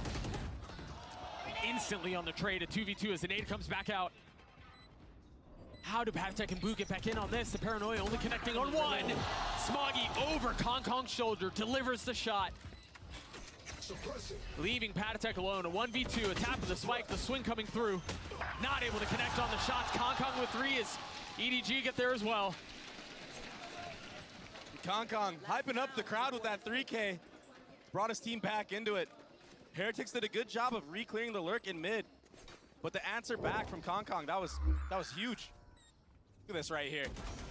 Nice shot onto Woot. And then Smoggy, this kill right here to support Kong, who was completely Omen flashed. Nice work from EDG. Last round of the half, 3 ults on the side of the attack. And they have a Thrash. They're 2 for 2 on Thrash round wins right now. EDG do a really good job of using that first Thrash ult and then picking it back up and using it for even more value. And not only on a map like this, but other maps in the future. It's something to look out for if you're Team Heretics. They like to take initial space with it and then pick it back up, maybe go somewhere else. Something that they've done a lot. And this is another showstopper trap, but this time, Howdong, he's way ahead of it. Meanwhile, they invest the Thrash and the Paranoia on the other side, feeling some of the pressure coming in on one side, filling in on the rest of the map. Kong has already gotten all the way up into elbow. And here it is, he's able to pick up the Thrash again and have it for the post plant. The thing is, they don't have the Paranoia to clear out the box. So they're gonna have to try to get through that. They got lineups, but it bounced a little bit off the mark. You want more? Here's more. Still tucked behind the Cosmic Divide. Pattek will get tagged, but not without taking one with him. One enemy remaining. Leaving Woot in a 1v3. Woot, who started off the half in electric fashion, is gonna have to close it, bookend it, if he wants to win this thing out. Otherwise, EDG will get to 4. Oh, this nade will have Kong have to peek. That's heat-seeking, but Kong gladly takes that swing. 3 on the round for Duelists as EDG salvaged the first half. Yeah, 4 rounds. I mean, with the way that it was looking for Heretics, they were up, what, 8-2? So they definitely salvaged the half, and that was off the back of Kong. Who else? Who other than Kong? Beautiful play on this site. And even in the post plants, even if Kong drops there, you imagine that Howdong and whoever else was on site, I forget who it was, would just play that discipline. EDG are a very disciplined team in these scenarios. Kong popping off, getting the crowd back into it. As you mentioned, EDG have gotten all the way up to 4 rounds, and it's been in the best that Heretics has been able to throw. We've got Mika standing by with Chinese professional basketball player Guo Ailun. We have another special guest in the audience right now. We have Guo Ailun, who is a professional basketball player. Thank you so much for being here. What does it feel like seeing esports and gaming on a stage like this in Shanghai? 想首先请问一下，觉得在上海线下观看我们的电竞比赛，来到我们的5位竞技场，感受怎么样呢？开心、热血，为什么呢？因为这是一项国际上的大赛啊，因为很高兴就看到这么多来自世界不同国家的顶尖的5位契约选手聚在上海，然后这个城市，这个热情的城市，我觉得让我现在自己来说也替他们非常高兴和热血沸腾啊。I was really happy and feel the passion about it. You know, it's an international tournament. Also, all of the top players from all of the leagues, and I feel like deep in my heart, I feel so happy for them. Oh, that's so wonderful. And of course, you, as an athlete as well, what is your mentality going into a big competition like this? What is the advice that you can give these players? 那想请问您，作为一位职业选手，您是以什么样的心态再去面对各种世界性的赛事呢？以及有没有一些助言和建议能给到我们的职业选手呢？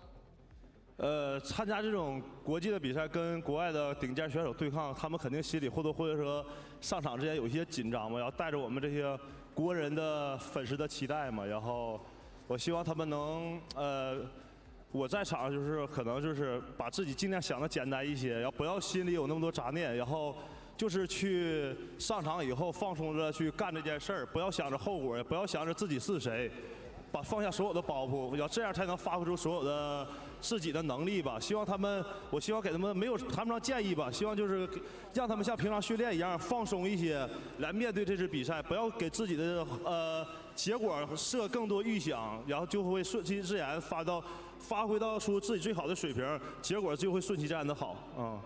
I think you know when you faced against all of the top players from all of the league, you have to be like nervous. But from my perspective, I think when you participate in international tournament like this, you need to like just take it easy. Don't think too much. Just play as good as you play as Euro, and I think you will play good.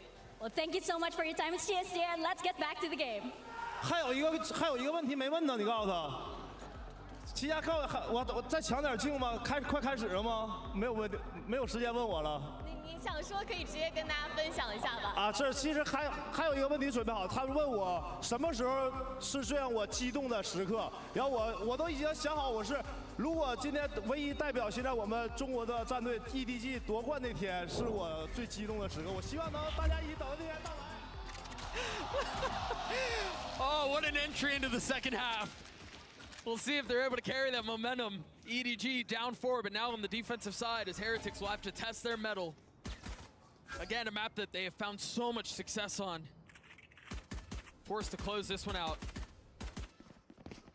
And this is a big test. I mean, you said it, Doug, momentum. This pistol round is everything to see if it truly did shift in EDG's favor after closing out those last 2 rounds of the half. Heretics haven't made very much noise this round at all. They did dart B early on and get info there. And that's what ended up leaving 3 players of EDG there. So this A hit that comes in for Heretics, this could be really deadly. The only bit of noise they made. The smoke goes up. Really right on time. Nobody's going to be paranoid. Trying to dance around it. Still getting a shot. The frenzy connecting. But Heretics have gotten all the space they could possibly want. Kong falling as well as Chichu's on the swing. Good timing. Omen flashed. But the flash on the other side. Whoa, Chichu still gets 3. The pistol the way of EDG. Full steam ahead was Chichu. He found the timing. He slipped the net. And then he swings onto sight with that beautiful Omen flash from Smoggy. What a setup for Chichu.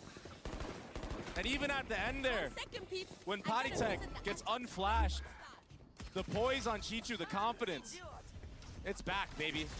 There's that paranoia that you're mentioning. Look at that. Yeah. Woo. The first one was free. The second one was steady. It's a hell of a start to the half for EDG. And it kind of felt like they needed that.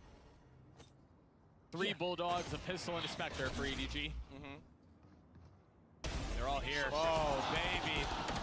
1 burst, 2 kills. Now 3 remain for Heretics. That's everything you want out of the Bulldog. Scope did kill that little burst shot. So nice, and they're just not stopping at all. Kong and Haodong, the IGL. Everybody cleaning up the round with Bulldogs. Super healthy going into this next round. I wonder if Smoggy even tries to invest here. All he used was a ghost in that round. And the cool thing about this composition that EDG are running, the double controllers, you have a one-way coming out at A, you got a pickup star in B main. And yeah, Heretics checked that B main smoke. But two players of EDG were just right behind it, waiting for the walk-up. You were wondering whether or not Smoggy would invest because all he had was a Ghost. They will buy full armor and a Guardian. They have a very good chance of at least damaging the economy of Heretics here. Flash dart combo, a little bit of space, take an elbow. Oh, they're fighting But Smoggy together. and nobody, one over the other. And it's a 1-for-1. Managing to TP to get away. Meanwhile, Kong satchel to get back towards A, so he's not gonna have that as the rest of the round goes on. Still has room to play around though, as he has quietly slipped. Back box. Getting tagged by his teammate Paranoia, but finding the right time to swing and landing the shots too. 8 bullets left though, 18 HP. He's been surrounded, too many targets to choose from. And Haodong left in a 1v3. The trades were perfect for Heretics. Kong, I mean, he almost had that one. Now it's all left down to Haodong in this 1v3, the IGL. And he has a trip in front of him too. Two players of Heretics are low though. See if he tags onto any of them. He's arrived with enough time to think this one through, but I mean, you painted a really good picture. The trip, the fact that there are 3 on the other side, he's by himself. Would be so difficult to connect on, and then the Paranoia timing from Boo is just so nice. As soon as the smoke goes down, he realizes if they're gonna be pushing from that side, the Paranoia would connect. Haodong looking to catch anything on the way out that he can. He will find one. This is no problem. That's all he'll get. Heretics get to 9, and the attempt at a bonus, the possibility of one is gone. Yeah, EDG did a really good job in this round of, you know, bringing it back and getting a lot of the guns out and armor. Now, you know, the buy from Heretics is kind of scrappy. We're seeing a Bulldog out of Rians. Here's the nice trading onto the actual site when the hit came for Heretics. But Kong, I mean, he got in that site, and if this keeps happening in the future, maybe when he has a Vandal that can one-shot headshot, that's a completely different round. Maybe EDG take that round.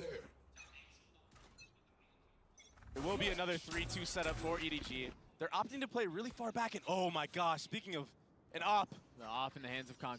And he's easily one of the best oppers in the game.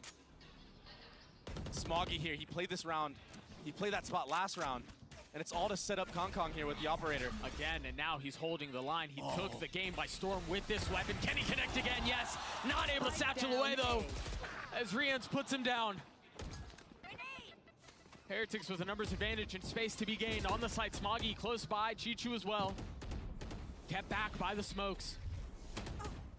The tags through, they might try to wrap around him. They might find a window of opportunity here on this wrap around. I mean, right now, Boo is not ready here at all, but drops the smoke to cross. Speak of the devil, but if they just face check this, they still might find the timing. There's no way to expect that. That's what they'll be. If they don't make any noise, Rians is looking that way. And he drops the first. That shot was so clean. Chichu in a 1v4. He's now standing up to that. And the trading from Rians onto Kong in this round, that was ridiculous. Mid-satchel, he insted Kong. And, I mean, that operator entry, that was beautiful. Tries to satchel out. I mean, look at this, he's stunned. Oh my gosh. It barely left his feet. He's so quick. And then he closes it out with this. This was really nice by Rians. I mean, we talked so much about how that double late wrap into elbow could have been disaster. If Rians isn't looking that way, there's so much value found. And a lot of that was off of Woot actually taking that space in CT. Right. They don't have to worry about lane whatsoever because the Cypher Cam's there from Benji Fishy. Where else are the players? Right. This time around for Heretics, a very quick A default. To get Woot that showstopper, you're right. I like that play from EDG. The last couple rounds that Heretics have gone A, they've kind of been in that elbow area. So that was kind of a read that EDG thought they had, but this time around, Heretics, they tap the orb there and they just wait and pause, waiting for a trap play. And then when they do commit, EDG aren't able to funnel in behind it quickly enough. A little bit slow on the draw. The rotation was perfect for Heretics. This is a really nicely round, a really nicely called to the round. Had to second best his ult. Haodong's utility is not going to be a factor here. And they can just run him down or at least try to. He will fall. Oh, man. Every single member of EDG has met their demise so far. Kong and Nobody, the only two that remain, approaching the site from opposite sides. I mean, just look at the mini-map, how together of this Deathball Heretics is. Entering the site, you have to fight 2-3 people in front of you with gun disadvantage and utility flooding you. And then they all get out together. Right, and then if you somehow win those, you're going to have to deal with the rest. A miserable spot to be in. The tap of the spike, drawing out action. Flawless. But when you have that big of an advantage, it just looks easy. A flawless round for Heretics as they get up to 11. Good discipline from Heretics. Even at the end there, using utility to fight the last two players, not dropping guns. I mean, honestly, in a 5v3 there, you don't necessarily have to be disciplined, right? You think, all right, we're able to clean this up, but they play that really well. That'll seep into the minds of EDG, not only on this map, but future maps when Heretics are on post plants. And it can be so hard to play against a team that is like that. It kind of feels like you can't really do anything. Right. If you force the issue, you're just going to get met by 2-3 players in a crossfire. This is aggressive out for Woot, the satchels, but it's actually Kong who invested his ult on the other side. He's going to find plenty of space. Now it's Woot's turn to try some of the same. The ult not connecting. Both rockets traded. No kills found. Heretics pushing forward, but you've got a lot of presence here. Chichu's just playing on the other side of the smoke. He will fall as Benji Fishy goes backside. But Smoggy on the counter, Smoggy on the punch, 3 found. But Benji Fishy closes it out. Heretics get to map point. It's again Heretics fighting together on the site. This time they get delayed by an Omen smoke on default. But Rians with that Sova drone, I mean, it just goes straight through the smoke. That gives the confidence to Woot and Patty Tack to just run through and just trade out. And the aggressive trip from Benji Fishy as well onto that market area. Yeah, Smoggy gets this 3rd kill after that trip connects, but it's so hard to do more off of that. I mean, he did everything he could.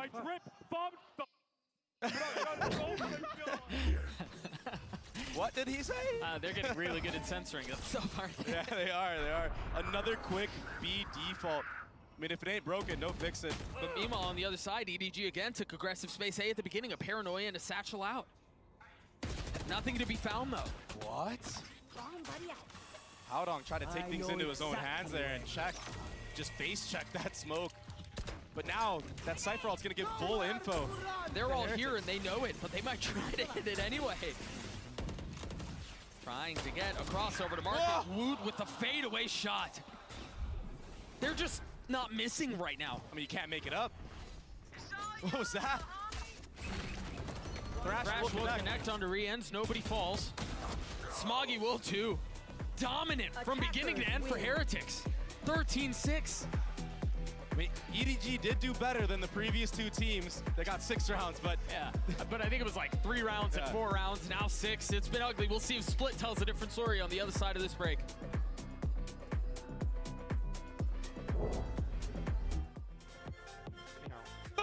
Let's go! Still warm. That's the way I like it as well.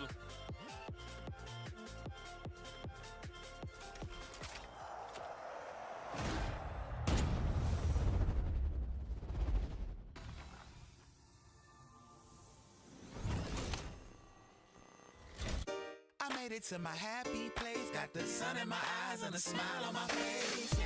I made it to my happy place. It ain't rained in a while. Woke up early today. I feel good. Happy faces. I'm so happy that I made it to my happy place.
guys, I'm here right now with Nilzinho from Team Heretics. So what do you think is the game plan going into Split right now, which is going to be EDG's map pick?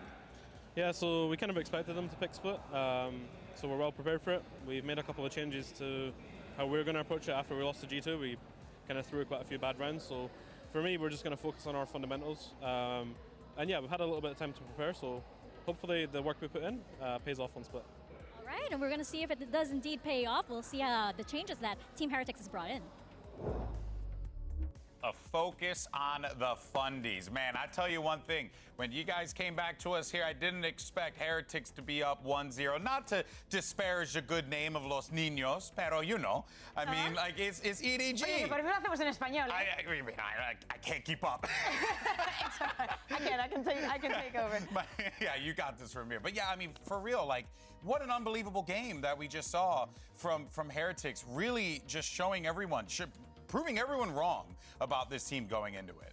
Yeah, I'm very surprised to see Heretics being so confident. Well, not so surprised to see it on Sunset, right? To me, the surprise comes on from the side of EDG. We're talking about the Astra for the first time this year. So many things are different, and Heretics was ready. And their retakes were incredible in this one. I think they had a really good game plan of playing heavily into back sites, especially when it came into these B hits, and then finding the right opportunity to flood. If you give this EDG comp time to set up in the post plant, they have actually a ton of util to close out these rounds, especially with that Astra. And also proved to be really good with establishing these crossfires. When they're in an advantage, they are good to close out. But I think Team Heretics did a really good job playing together as a team, and especially the util coming from the initiator players of Patatek and Rians, I think were super impactful and set Woot up for a fantastic map. I mean, I think that is like the best thing that we saw about this map. Yes, we saw a Heretics that was on point, that knew exactly how and when to start with those retakes, how to react to the utility from the Astra, even though it's not an agent that we see that much. But the massive highlight to me has to be Rians. During the Swiss stage, I think that he was a little bit overlooked because everybody was looking at Woot. You know, we had a reason to. Of course. But man, oh man, he's ults, he's shock darts. Even when he uses a drone and just catches someone across the cage, I'm like, this kid, when is he going to stop every single piece? Because sometimes we do not see this over, and we can understand why some teams do not want to go for it. But you tell me of one round in this entire game that Rians did not have massive impact with every piece of his util. And I can't tell you that. Exactly. I don't think there was a round. There really wasn't. I mean, he's an incredibly impactful player. He was contributing so much to it, and you know, I mean, we've seen what the impact of a good Sova player can have, right? You know, whether it's like Crashies in Americas for us, or even Calm, right? Talking about players who just really thrive in that role. Leo. But Leo in the MEA, of course, like just like to have that player be that impactful in the game when all eyes are on the other direction, right? Looking at Kong. But man, you have to be a little bit, you know, like concerned here going into it, because if they feel that confident in Sunset and then they've made those changes that Nilzinho said they made on Split. Yeah. I mean, this could be dangerous for Kong and the rest of the game. It absolutely could. I think Team Heretics is really well adapted to the style that the CN teams are bringing. EDG played a lot of these slow mid-rounds. Team Heretics was really proactive at reclearing space, and they were always at the right place to flood retake on their defense. That wins you rounds, and it's how they got that momentum to snowball the attack side, or the first half, the defense side, that is. Oh, of course. Well, let's go ahead and hear from Coach after, hear what he has to say as we get ready for Split. Hey guys, I'm here right now with After, and I have Luna to help with some translation. So After, what was the most difficult thing about playing against Team Heretics? What were they doing that the team EDG was really struggling with? 那请问一下，就是在对阵 TH 的时候，你觉得你们遇到的最困难的部分是什么？我觉得我们是在对于他们枪感上面嘛，我觉得我们上来适应的比较慢一点，然后他们看起来就是。不管是补枪细节也好，或者是他们的道具配合也好，都会比我们来得更流畅一点。那我们尽量在下一张图把这件事情给做好，然后并且把我们的补枪的协同跟上，然后就至少不要让他们是怎么讲，击杀我们的手杀多一点，然后我们还换不回来的局面上，对。I think mechanically they have their aiming so clearly, and they got their key. It seems like we're gonna fix that in the next map. And when they got the first kill, we definitely gonna work with our synergy and our aiming. Well, hopefully that the synergy and the aiming will be on point as we head into the next map. Well, they're going to need that synergy to really synergize because, I mean, look, they were looking out of sorts in that Sunset game, which is, you know, not what you had expected from an EDG team that's honestly coming into this one with the most hype that they've ever come into a tournament. Absolutely. I think we also saw players in terms of what he's talking about the aim there who need to step up not performing. This is one of the few maps where you watch Kung and you're not blown away, right? Yeah. Like these guys, the individuals were one of the big reasons they were lighting the world on fire in their international league, and we weren't seeing that here. But going into Split, this should be comfortable territory for EDG. They've played it a ton regionally. They're really strong on this map, and Team Heretics struggled last time we saw them. Yeah, they struggled a lot. I'd love to hear that, Neil. You know, they've already changed some things, maybe some changes in the composition. We were talking about Patek. He's no stranger to the race, but something needed to change. Yeah. Also, in the fundamentals level, it's very important because G2 got clutch after clutch after clutch, and we're talking about 3v1s. It's talking about the kind of situations that you don't lose. And regarding the compositions, I was highlighting how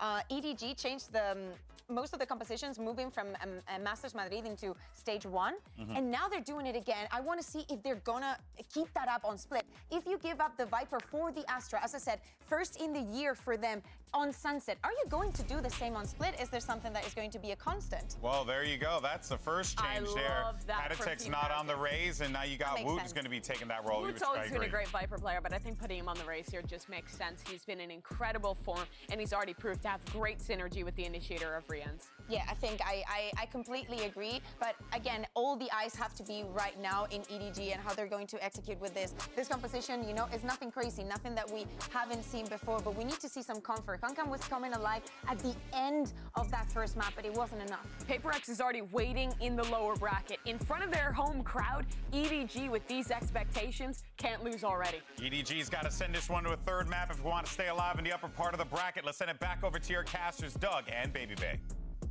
Thank you so much. Split on the cards, and you know, Neil Zenia was talking about how they knew what were the adjustments they had to make. They changed composition, they changed roles a little bit more specifically, but I think the big takeaway is not just those minor adjustments like that, Dre, but I think they're really prepared for what's going on here. They knew EDG were going to pick Split. They knew what tendencies they like to lean around, and more importantly, they knew their weaknesses when they played against G2. Yeah, and when they played against G2, I mean, they didn't really show much of anything. I mean, they got completely steamrolled. You know what I mean? Right. The only shining light was Heretic's attack side. So the fact that they're starting on this defensive side again, if EDG try to go in with the game plan similarly as G2, it might not work the same way. But I mean, we don't really know yet. We do know that EDG is insane on the attack. We know that Kong likes to use an attack operator, which is very unique, especially in a comp like this. Sometimes they'll leave him on an island working B main alone. I mean, remember Champs, remember all these iconic moments that he's had with that attacking operator. Yes, it was a different composition and nobody was on that jet to support him, but I imagine he's still gonna do the same thing. I've seen him do the same thing in the Valorant Chinese matches that he's played. So it's definitely gonna be an awesome match, and we're finally getting into things right now. You lied to the people. Oh, no? We're not getting into it. I saw the clock going down. I apologize. I am being told there is a tech delay. It is here. No. But, haha, we fixed it. I mean, we didn't fix it. Honestly, we didn't do anything except stand here. And now it's been fixed. Now we're getting into the action. Now we're going to get to see how EDG played the attack side. You were mentioning the importance of Kong with the op and how effective he has historically been with it. See if he can do a bit of the same. Heretics, they've promised adjustments. Ooh, silent but potentially deadly approach to the round as EDG. No utility invested at all. This contact style is just in the meta right now. Toggling of that wall. Here we go. Now the nade, the flash, the swing. Howdong tagged by Boo on the other side. And Patek has played his position perfectly. I don't think they know he's here. Meanwhile, Boo trying to strike at the zone. 1 for 1. The paranoia is perfect. That's bomb too. Can they settle on this? They're all here. There's 3 players that'll just fight this A ramp while one watches the vent. But I think they made a step. Smoggy should be aware. He does the damage, but he can't convert. Now Patek filling in behind it as Howdong falls. Chi-Chu will join him. Pistol the way of Heretics. That was nice. A Heaven control. Patek just tucked that entire time in Heaven while Boo is there just taking pop shots. And honestly, Howdong, he jiggled that. He saw Woot there, but it was just still the mechanics of Woot that has been prevailing for this Team Heretics team. I really like, though, you mentioned it earlier, but I really like the way Patek played his positioning there. waiting for Boo's paranoia to come out, not just the pot shots, but the utility as well, and then the swing behind it. How do you really handle that in such a tight choke? You can't. Really can't. And now for EDG, every time you go A ramp, you have to be worried about that A ramp re-clear. Right. Yeah, it was only pistols, but you see the potential that they can do, the damage they can do. Right, and the ideas that they brought into this map. Mm-hmm. But it doesn't seem like they're interested in A ramp this time around. They get the Orb B into the hands of Kong Kong with the Sheriff in hand. There's a slightly different re-clear. Gets the info. Persistence. Very nicely done. And a Judge at the end of this, too. We saw some Judge antics in the previous map. As silly as they were. Didn't get as much value as we thought it would, but the follow-up utility is what shined in that moment. This time, I mean, Rians, he doesn't have any help at all. No util, nothing. So he has to really at least kill 2, 3 players even. Otherwise, EDG will have a free A site. On the minimap right now. And a Judge. Yeah. On the minimap right now, we saw Woot moving, but the contact will be here. Oh, they're trying to fake that it's a mid hit. There's perfect, it's 1. But that's all it is, so the Judge will get picked up, the site will be open, Kong Kong finding value, getting a little bit closer to that ult. But you've got so many rifles on the other side, this will be so difficult. Kong Kong with high ground, he's gonna re-clear heaven, he's potentially gonna re-clear ramps as well. Such a good spot with the Judge. He's gonna have to drop though, because of the pressure from Heretics on A ramp. I mean, I think you heard that. With nobody at his side. A reposition, now tucking back elbow. The paranoia, again, is gonna connect onto at least 2. But where's the flood behind it? The spit keeping them back for now. Forcing them to come out through heaven. Woot creeping forward, Kong Kong with the Judge, finding value. They're able to snatch this thing back, but it's only 1. Disaster avoided, but damage dealt from EDG, man. Yeah, they did a really good job. That's what, 2 times in a row Kong Kong has traded that Judge. And then this time they're able to get the bomb down on top of it, do even more damage. What do you get, 2, 3 kills with that thing? Yeah. I mean, he's already 3 to a showstopper. Yeah. That's gonna be big for the future rounds. Here's the replay. Nice shots from Chichu too. Got him. 1 enemy remaining. And on the side of Heretics, it's this disciplined approach on the retakes. That's why they had so much success on the last map. I didn't really catch what he said right there, but I imagine it's, you know, just keep it calm. Early one way already bested and disrespected. And Woot, he started on the A side of the map early on. But since there was no rush, it looked like he was playing for a rush. Since there wasn't one, he's able to lean already towards the B side of the map. And the proactivity right now from Heretics is really impressive. Flash getting a little info, the paranoia and the swing. They continue to impress. That was a stellar entry right there from Woot. So decisive, so confident. He ran all the way from A site to get that. Well, and the desk was talking about it, right? They've kind of gotten used to what these Chinese teams are going to want to play, these slow defaults at the beginning of the attack rounds. If Heretics can find the right place to strike, as they have been doing, as they did on Sunset, as they've done here, they're going to continue to punish it. And it's little things like that decision right there at the beginning of the round to pounce B main that will give them this advantage. They're doing such a good job, Team Heretics. That's going to force the A split, the walk up. But there's trips here, Doug. 30 seconds a left. Deep smoke into spawn. Attack will have to clear it. No way. Now gets through Rians, finding a little space behind it as well. Oh, how does Benji Fisher get away with that? Down A. With a ghost. Is he able to upgrade a weapon? Yeah, he is. 10 seconds left. The spike's out of reach. Smoggy's gonna have to push his way through it just to pick it up. 1 kill found, but that's another round the way of Heretics. Oh my gosh. That's perfect. EDG. They're kicking themselves for losing that round. Benji Fishy with the ghost and elbow. I thought it was over once Rians ran through that smoke. Here's that proactive start to the round. Poor Kong Kong, he saw nothing on his screen but white. Oh, yeah. For him to get away with that. And it was off of, I believe it was Patatek who was spamming the smoke from spawn. That little caused the turn, and that was all it was. Yeah. Must be out. And EDG, they picked the right site. They actually went the right site. It's just they just got baffled by the crossfire from Spawn and Elbow. So they're back to pistols. All towards A right now. And they're making it seem like it's just a Cypher lure. But again, the proactivity. Oh my God. It's so clean. And yeah, it's just against pistols this time, but they're decisive in every decision they make. Smoggy with a couple of really clean kills to switch it back. Gets up into heaven. Punishes Patatek. Marian's on the trade. A 2v2 now as Kong is spotted. Look at the beckon for the swing. He knows he's low. Daring the challenge. As the wall goes up, Brienne's finds safe passage. Not able to land on Benji Fishy, who continues to be a problem. Chichu with the Sheriff in a 1v2. Rien's weak. Oh my gosh, that was the weak one. Chichu's not able to land the shots as Benji cleans it up. EDG are doing so much damage on these eco rounds, and they're getting the bomb down on top of it. So yeah, it's helping their economy, but it's coming down to these 2v2s that are just not going their way. They're trying their darnest. I mean, Smoggy this round, the upgrade into heaven with the Omen. So clean. Oh my gosh. He almost got that last kill too. And if he gets that, it's over. He just 1v5. That was not the case though. And that's that 4-round mark for Heretics, causing a timeout for EDG. Just like Sunset. So similar. It honestly feels like the exact same map that we're watching right now. Slow approaches in the early round from EDG.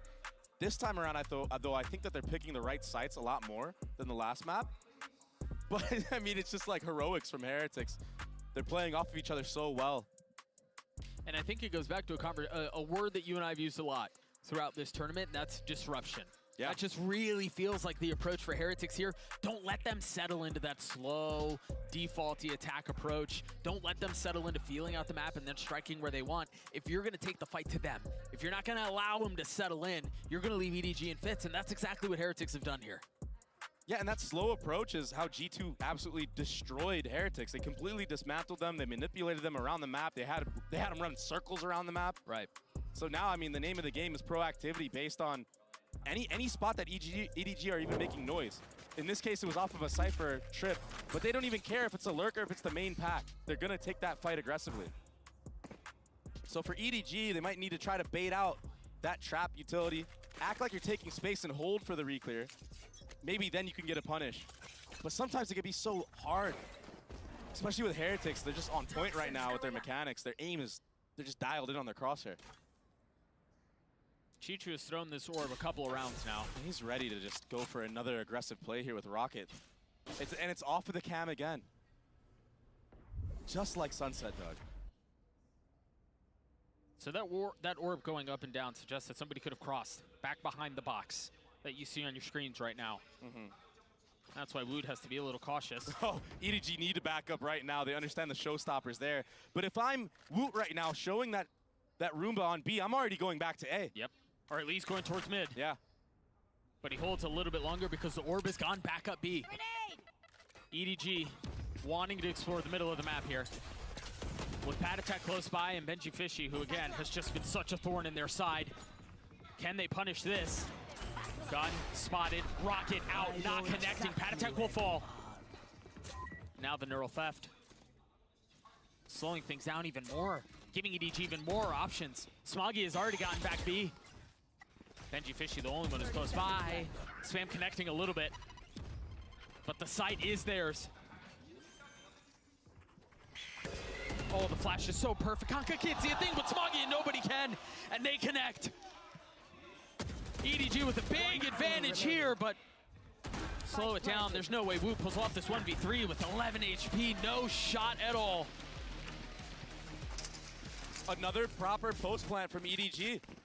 They look so good in those moments when they get the bomb down and they're kind of freezing the round. In this case, Heretics, yeah, they got that nice pop flash from Rians, but there are players from EDG waiting.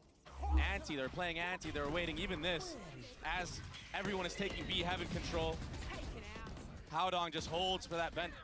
push out, and I mean, that was all she wrote. I mean, it was a really clean post plan from EDG. Yeah, but the problem is they haven't been able to get into those post-plan situations. I think they've got to solve that piece of the equation, because you're right, when they get there, they look comfortable. When they have time to set up, when they're playing the game, the rounds at their timing, it's great.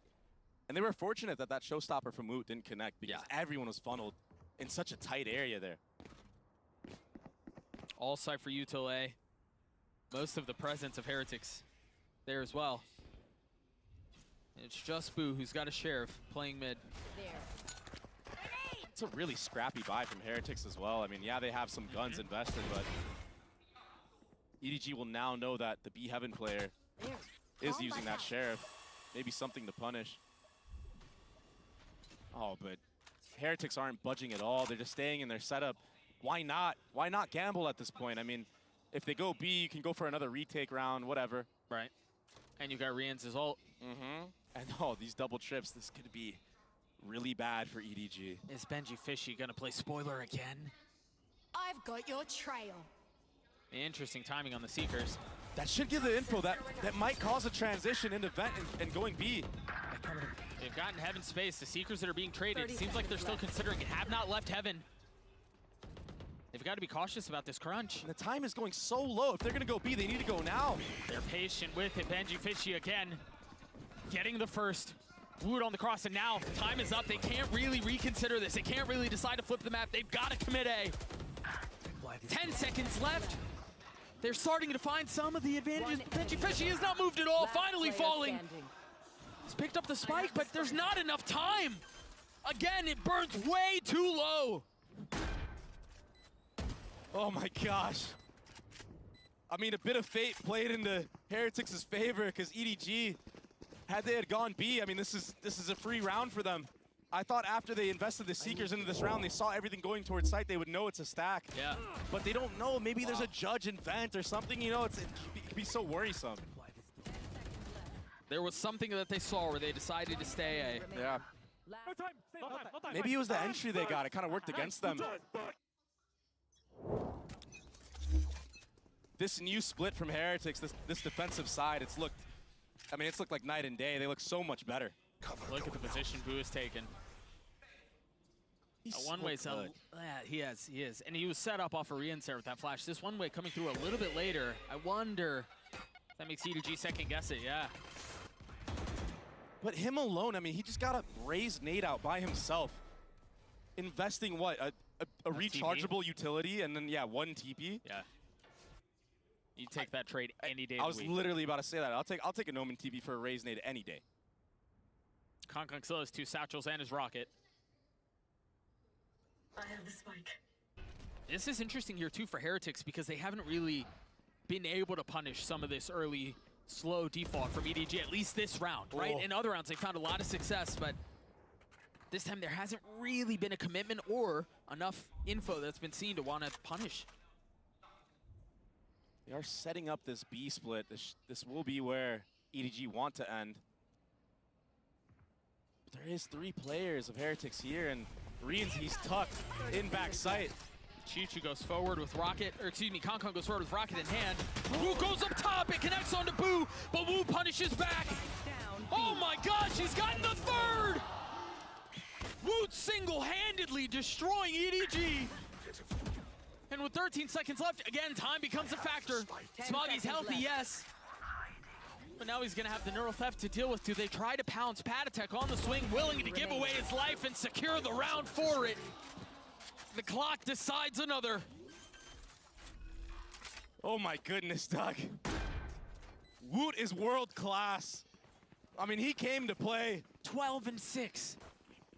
Even if Kong went to rocket him, he tried to satchel. He's trying to get ahead of it right here. Doesn't end up ducking on him, but he ends up ducking on Chichu. And then the other 2 after oh my that. God, he jumps up too. I don't think people understand how hard it is. To settle your crosshair when you're up, yeah. Exactly. And just like that, another gun round stolen for Heretics. And Woot, another showstopper. Man, Heretics came ready to play. Those changes they made, so fruitful. And Zinho, I mean, he tempted us with it, right? He teased us with it. Changes have been made, and we saw the obvious ones, obviously, at the beginning. Woot back on Raze.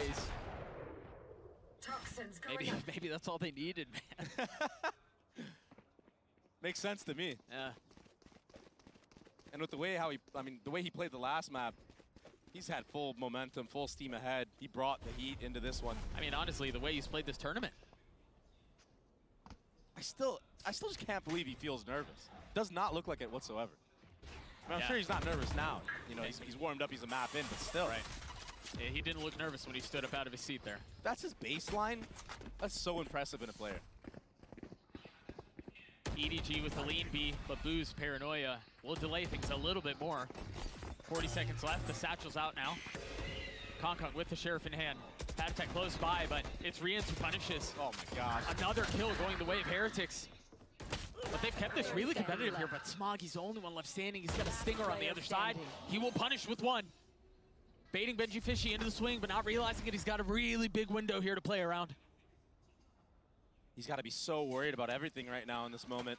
He's going to upgrade a weapon. 14 seconds left. Benji Fishy on the swing! And he lands another filthy shot! He insted him. No time to even settle the crosser, settle the movement. EDG, they look so good in these eco rounds when it's scrappy. I mean, they go trade for trade, but when it comes to the gun rounds, it's just not there. I mean, they did a really good job here trading out. Even the split in heaven, that was good, but that's what I'm talking about. It was instantaneously. Vamos, Brazil. What? Okay. What? Huh? The head coach is looking at him the same way. The supporting coach is looking at him the same way. And second time out now for EDG. And in the previous map, I don't remember what the exact score was, but it was in the first half. It was 8-2. 8-2. 7-1 now, a little bit earlier. But the same concerns, the same problems. I will say, though, the last time EDG did take a timeout, they did bring that half back, and they closed it out. So this is a good moment to potentially get a 7-5 half for EDG. Sure. They should be able to have a really good buy into this round. They saved the last one. It was a little dodgy, but, you know, it's fine. The thing is Heretics are winning these rounds without having to invest a lot of big ults into them. And then they use them for the gun rounds. Right. And then all of a sudden, again, EDG's on eco. Right. They have a rinse and great repeat. showing, comes down to a 1v1. And then Benji Fishy shatters the hearts of China once more. Yeah. And then we just replay. This team in general, they've just gone toe-to-toe with the Chinese teams, and they seem to always come out on top. I mean, FPX really did give them a run for their money, though. This time around, they're not having it. Don't keep them Light quiet. armor on 4 members of the attacking side. Same orb from Chichu that we've seen the last couple of rounds.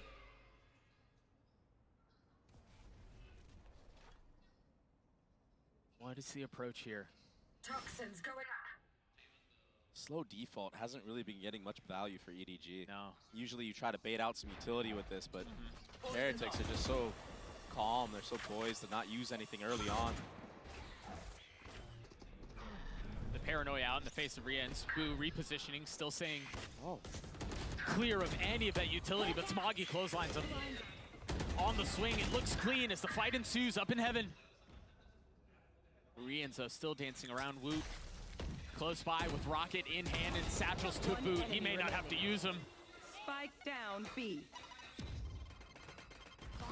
It's just another dominant stomp. They know exactly where Chichu is right now. I mean, even Woot just jiggling in spawn here. Why not use the showstopper? He saw him. Yeah, I guess. An easy cleanup. You're so close to the end to have 2. The probability of getting another is pretty low. Heretics aren't even giving EDG a chance in those rounds. In the gun rounds. Yeah. And Patatech, he anchored this B Heaven space so well. That molly to dissuade everybody to run through from middle, and then he focuses B main. Exactly. And then he snaps back. I mean, it's textbook. He just plays that so perfectly, understanding his window is there for him to focus on sight. You're absolutely right. And the star of the show. I mean, Woot, he's sitting at 14 kills. 14 and 7 to be exact. This kid is something else, man. On the other side of the stage, Smoggy's the only one who's kind of close, 12-7, but and no success for EDG. And Smoggy, he's looked great. He's opened up a lot of rounds for EDG, but they just cannot close it out. Oh, here's that punish proactivity again. Oh, wait! Oh. That wasn't supposed to go that way. Whew. More loss there than I think they would have preferred. They got the dog, they got the paranoia, and they got Woot dead. That doesn't feel too bad, but Kankan going so far up by himself, there's no way the rest of the team can join him. Now a TP through from Smoggy, but at that point it's late. They've already lost their duelist. The pit invested, Chi-Chu falls. Now they're gonna have to dance around Patatek's ult. Heretics right now, they're just ready for everything. The protocols are in full effect. Nobody and Smoggy get to the front door and they knock, but they're not allowed in.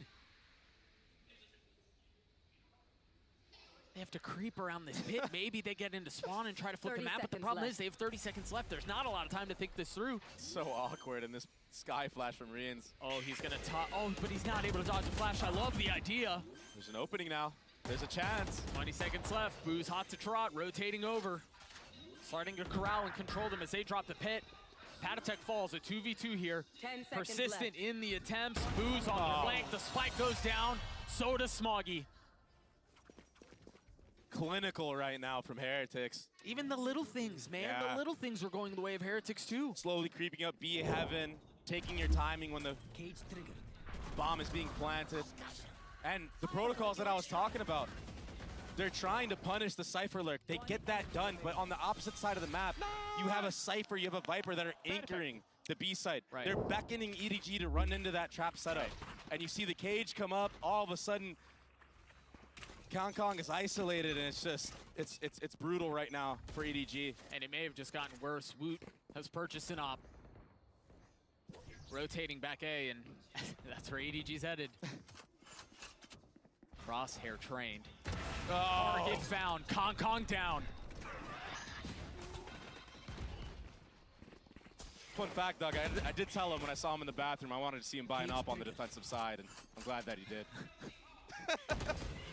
I'm glad you were able to communicate that to him.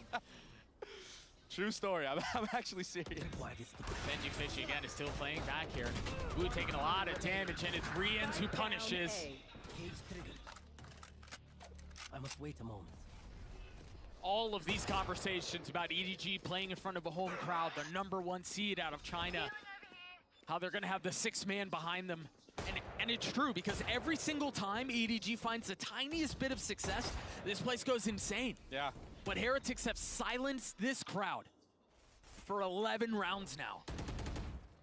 They've definitely asserted their dominance in this series on these two maps. It's not over yet, but you can't help but feel like it is. Like the life is just sucked out of the arena right now. Everyone is in shock. Last round. I mean, it's 10-1, and you go, okay, Sunset, that's a really good map for them. We understand, but Split should be a different story. Kukuka mentioned on the desk she was worried. Yeah. And for good reason.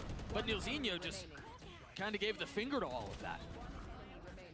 And you know what? When you get rolled the way that Heretics got rolled, the second time around, you're way more confident going into a map like Split. Yeah, 1000%. Because it even came down to like shots just being missed for them.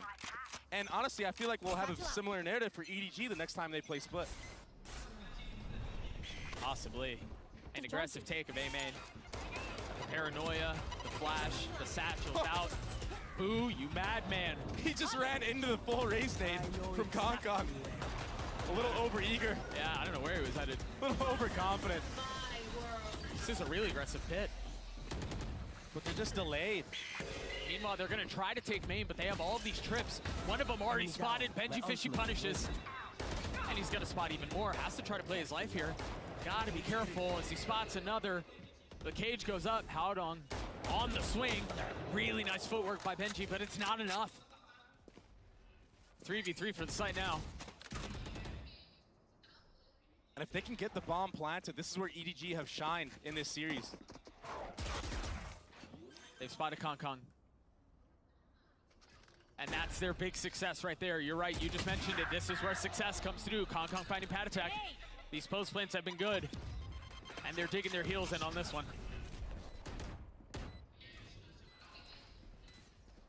So disciplined is EDG. There. Heretics are slowly creeping up, seeing if there's any mistake that EDG are making. But right now they're making none. Kong, he might find this timing right here. Very nicely done. The ult invested a 1v1. Surely you don't lose those like that. A 4K for Kong as EDG get their second, a silver lining on what's otherwise been disaster. A direct hit. That's not something you see every day from that showstopper. I swear that thing just peppers players sometimes, does like 20 damage. Yeah. But yeah, here's Woot just so confident that he was gonna get past that raised nade. And Kong, he woke up in this last round. Man, Smoggy's sitting at 14 and 10. Nobody else at double digits. 10-2 half the way of Heretics. EDG look lost, lacking answers. We'll see if the desk can answer some of those for him. I tell you one thing, Doug, I'm not sure at this point, like EDG is really on the struggle bus, and you got a Heretic squad that is just looking like phenomenal, truly. Let's go ahead and take a look at our HyperX Reflex moment of the day, because you gotta give it to the boy Woot, just wooting all over everybody. I mean, this kid He's just that Woot. The satchel over the rocket is utterly ridiculous. It looked like, you know, like in the old James Bond movies when he had the ejecto seat car, you know, like you just like just catapulted into the sky. What was that? This kid is unfathomable talent. Oh. Oh damn. It's just crazy to see that Team Heretics can go from that previous split that we saw the other day to this. Having control over everything, leaving the exactest pace and reacting to almost every single thing that EDG is doing. And on the end, just look at the end of this round. It happened like what? 3 times that EDG ran out of time. They couldn't even get the spike down. It's very concerning to think that the attack went this way. And it's really similar issues to what we saw from some of the other Chinese teams that have already been eliminated from the tournament. Attacking sides where you're not getting enough information, you're contacting and waiting for a mistake from your opponent that never comes. And then you're losing these late rounds. And those mistakes, I mean, they've snowballed into a dominant, likely 2-0 here for Team Heretics. And you know who got all that information on the Chinese teams? Heretics, because they ran through it time and time again. It was almost as if they got the blueprint, and now they're just a few rounds away from winning this 2-0. Yeah, exactly, but they still have to close this. They need to keep their head in the game because Kankan on the previous mob, he came alive in the later rounds, and he can still do it now. It's going to be quite the climb for EDG. Can they do it? Let's send it back over to Doug and Baby Bay. Thank you so much. EDG down 8 rounds. And again, during that halftime break there, the crowd was doing their best to will them back into this map. Maybe it's off of Kong's back, maybe it's off of Smoggy, who continues to perform, but there's got to be a spark here. There's got to be something to kindle these flames. It's just so tough because nothing has gone their way, even the 1v1s, right? Benji, Fishy just shutting them out entirely. Yeah. The shining star has been those post plans, but this time it only accumulated 2 rounds for them. Right. And now you're going to have to deal with Wood on the attacking side. Yeah. And already Heretics doing a 4-1. They're feinting the Sky utility at A. Flash was invested, and now the dog. They're keeping 3 players here. It's a perfect call. I don't know if there's been enough, really, for EDG to want to move a couple of these players. 2 of them got tagged by the Paranoia, Wood the only one who has not. And he's going to be the one on the swing. The snap on the Howdong is perfect, not realizing there's another on the other side. Smoggy's able to punish. But he will fall. Chichu trying to wrap around Pillar. Things slow down for just a moment as the dog now from EDG is intended to create a little bit more space. Kong up high, has to get the space back down, and Reams with the frenzy at that distance will drop the duelist. He falls down to a 1v2. Chichu with the ghost in hand, 57 HP. Spike not in hand, but the shots from Patatek come through. Great trading from Heretics in this scenario. They got scrappy. There was a push and pull on the actual site. But that frenzy, it was perfect for the situation that Rians was put in. Those close range gunfights, all he has to do is spray and pray. Imagine we're gonna see the replay right here. Even the insta-dink right there. Yeah. Oh my gosh. Steady with it. Oh, he got him too in the back. Waving in and out. Just like gliding. I wonder what he said. I mean, all steam ahead for Heretics here. Let's flip and go, Doug. 11-2. A couple of members on EDG have to invest. They force up the Stinger and the Spectre. You have to. Yeah. Oh. That might be the only thing that's gone wrong for Heretics this map. Literally. And a slow approach from Heretics. They know that EDG, if they want to win, if they want to come back into this map at all, that they have to do something crazy, something outlandish. This trip isn't broken either. Oh my gosh. It's a pesky one. Howdong with 2 bullets left, trying to land the shot. Hasn't managed to, but he got what he was looking for. It's a great opening. Yeah. Chichu finding some success. And that's A site shut down, so that's going to funnel Heretics to speed up B.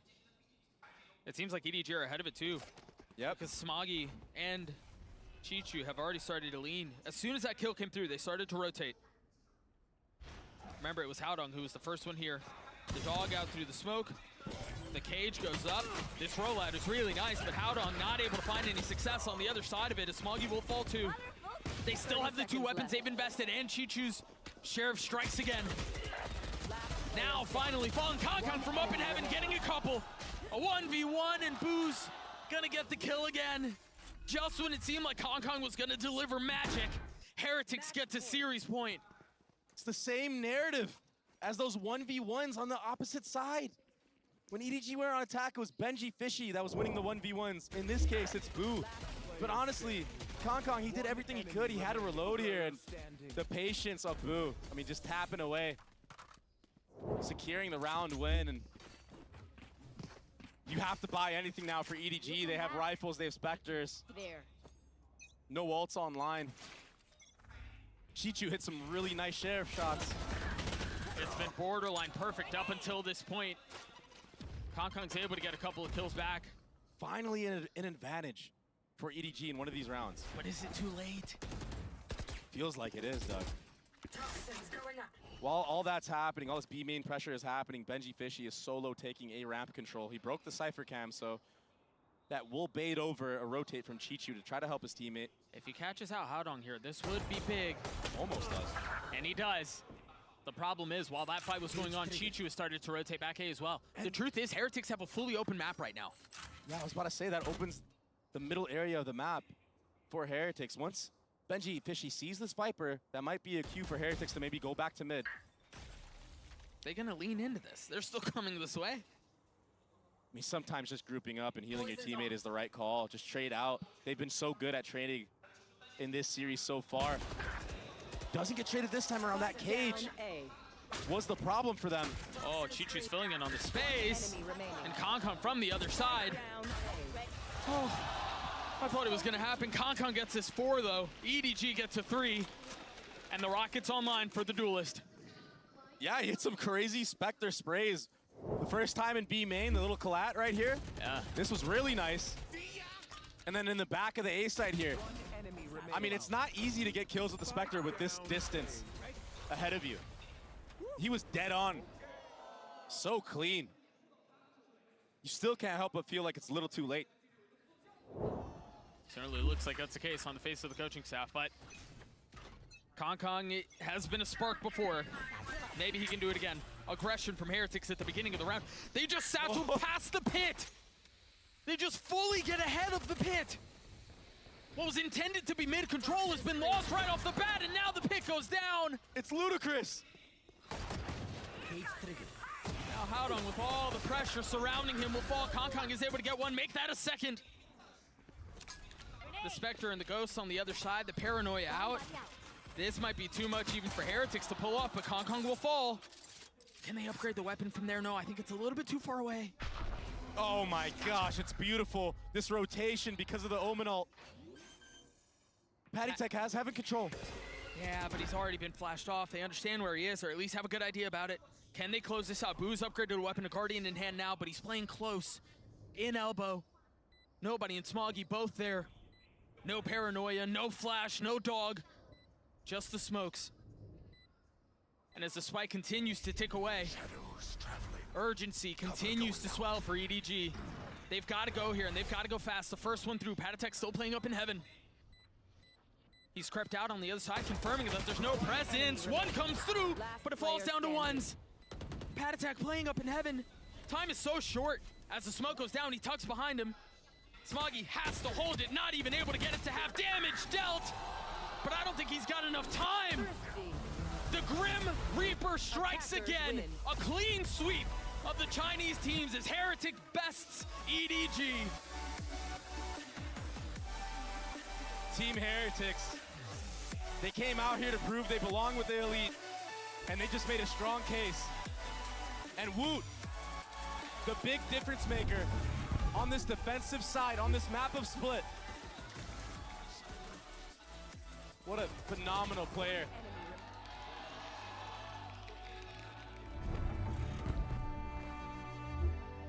A Thrifty to seal the deal.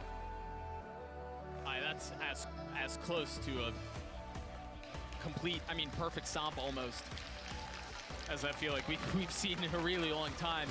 Because oftentimes you'll see teams get an early advantage, but the other team claws their way back into it, right? Yeah. Like they get a couple of things together, but Heretics, for all intents and purposes, really destroyed them every step of the way.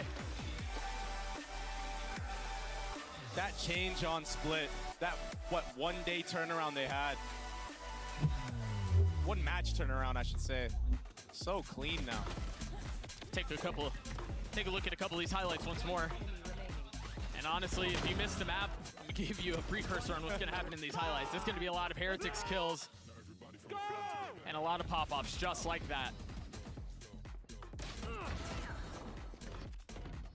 That was such a crazy game. I'm in awe right now. I voted Heretics to win this match, but I didn't believe that they were going to do it in this fashion. I thought it was going to be a 2-1 close game. Kind of like how they played against FPX. I thought it was going to be this back and forth battle of two titans. And honestly, they did it with style points. The Des talked about Wood and his creative satchels, getting past Kong Kong's aggression, the rocket not connecting. Rian's was a freak. I mean, everybody. Every single player. It was the synergy. That's what it really was. They played so well together today. The trading was on point. The entries were on point. Retakes, post plants, it was everything. We even got a Vamos Brazil out of there. So I'm not really sure what was going on there, but I mean, when you dominate a team that bad, yeah, you give a little gas to Brazil as well. Why not? A completely dominant performance from Team Heretics, and now the Verizon post-match interview with Patatek. Hello， 大家好，欢迎来到赛后采访，我是维嘉。让我们再一次恭喜 Team Heretics 赢下了本场比赛的胜利。我们也是请到了 Patatek 选手来接受我们的采访。Welcome to the post-match interview, and now I'm joined by Patatek from Team Heretics with us. Hello. Hello. Would you like to make a short introduction to our audience? Can you repeat the question? Would you like to make a short introduction to our audience? Yes.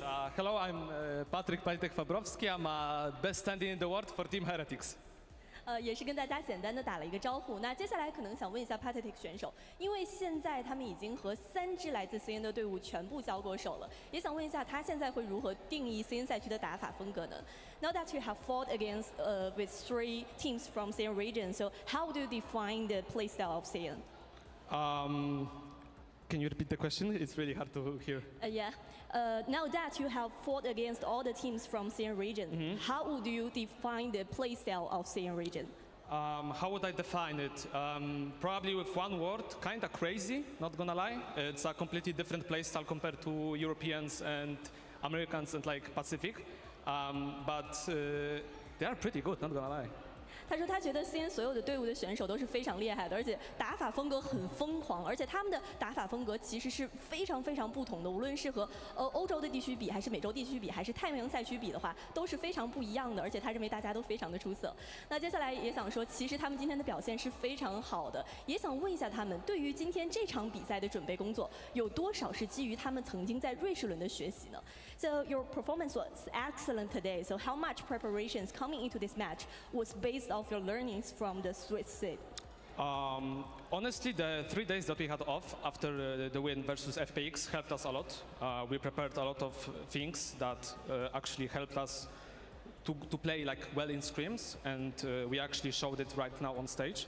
So I would say that those 3 days really helped us to like solidify our gameplay and our play style.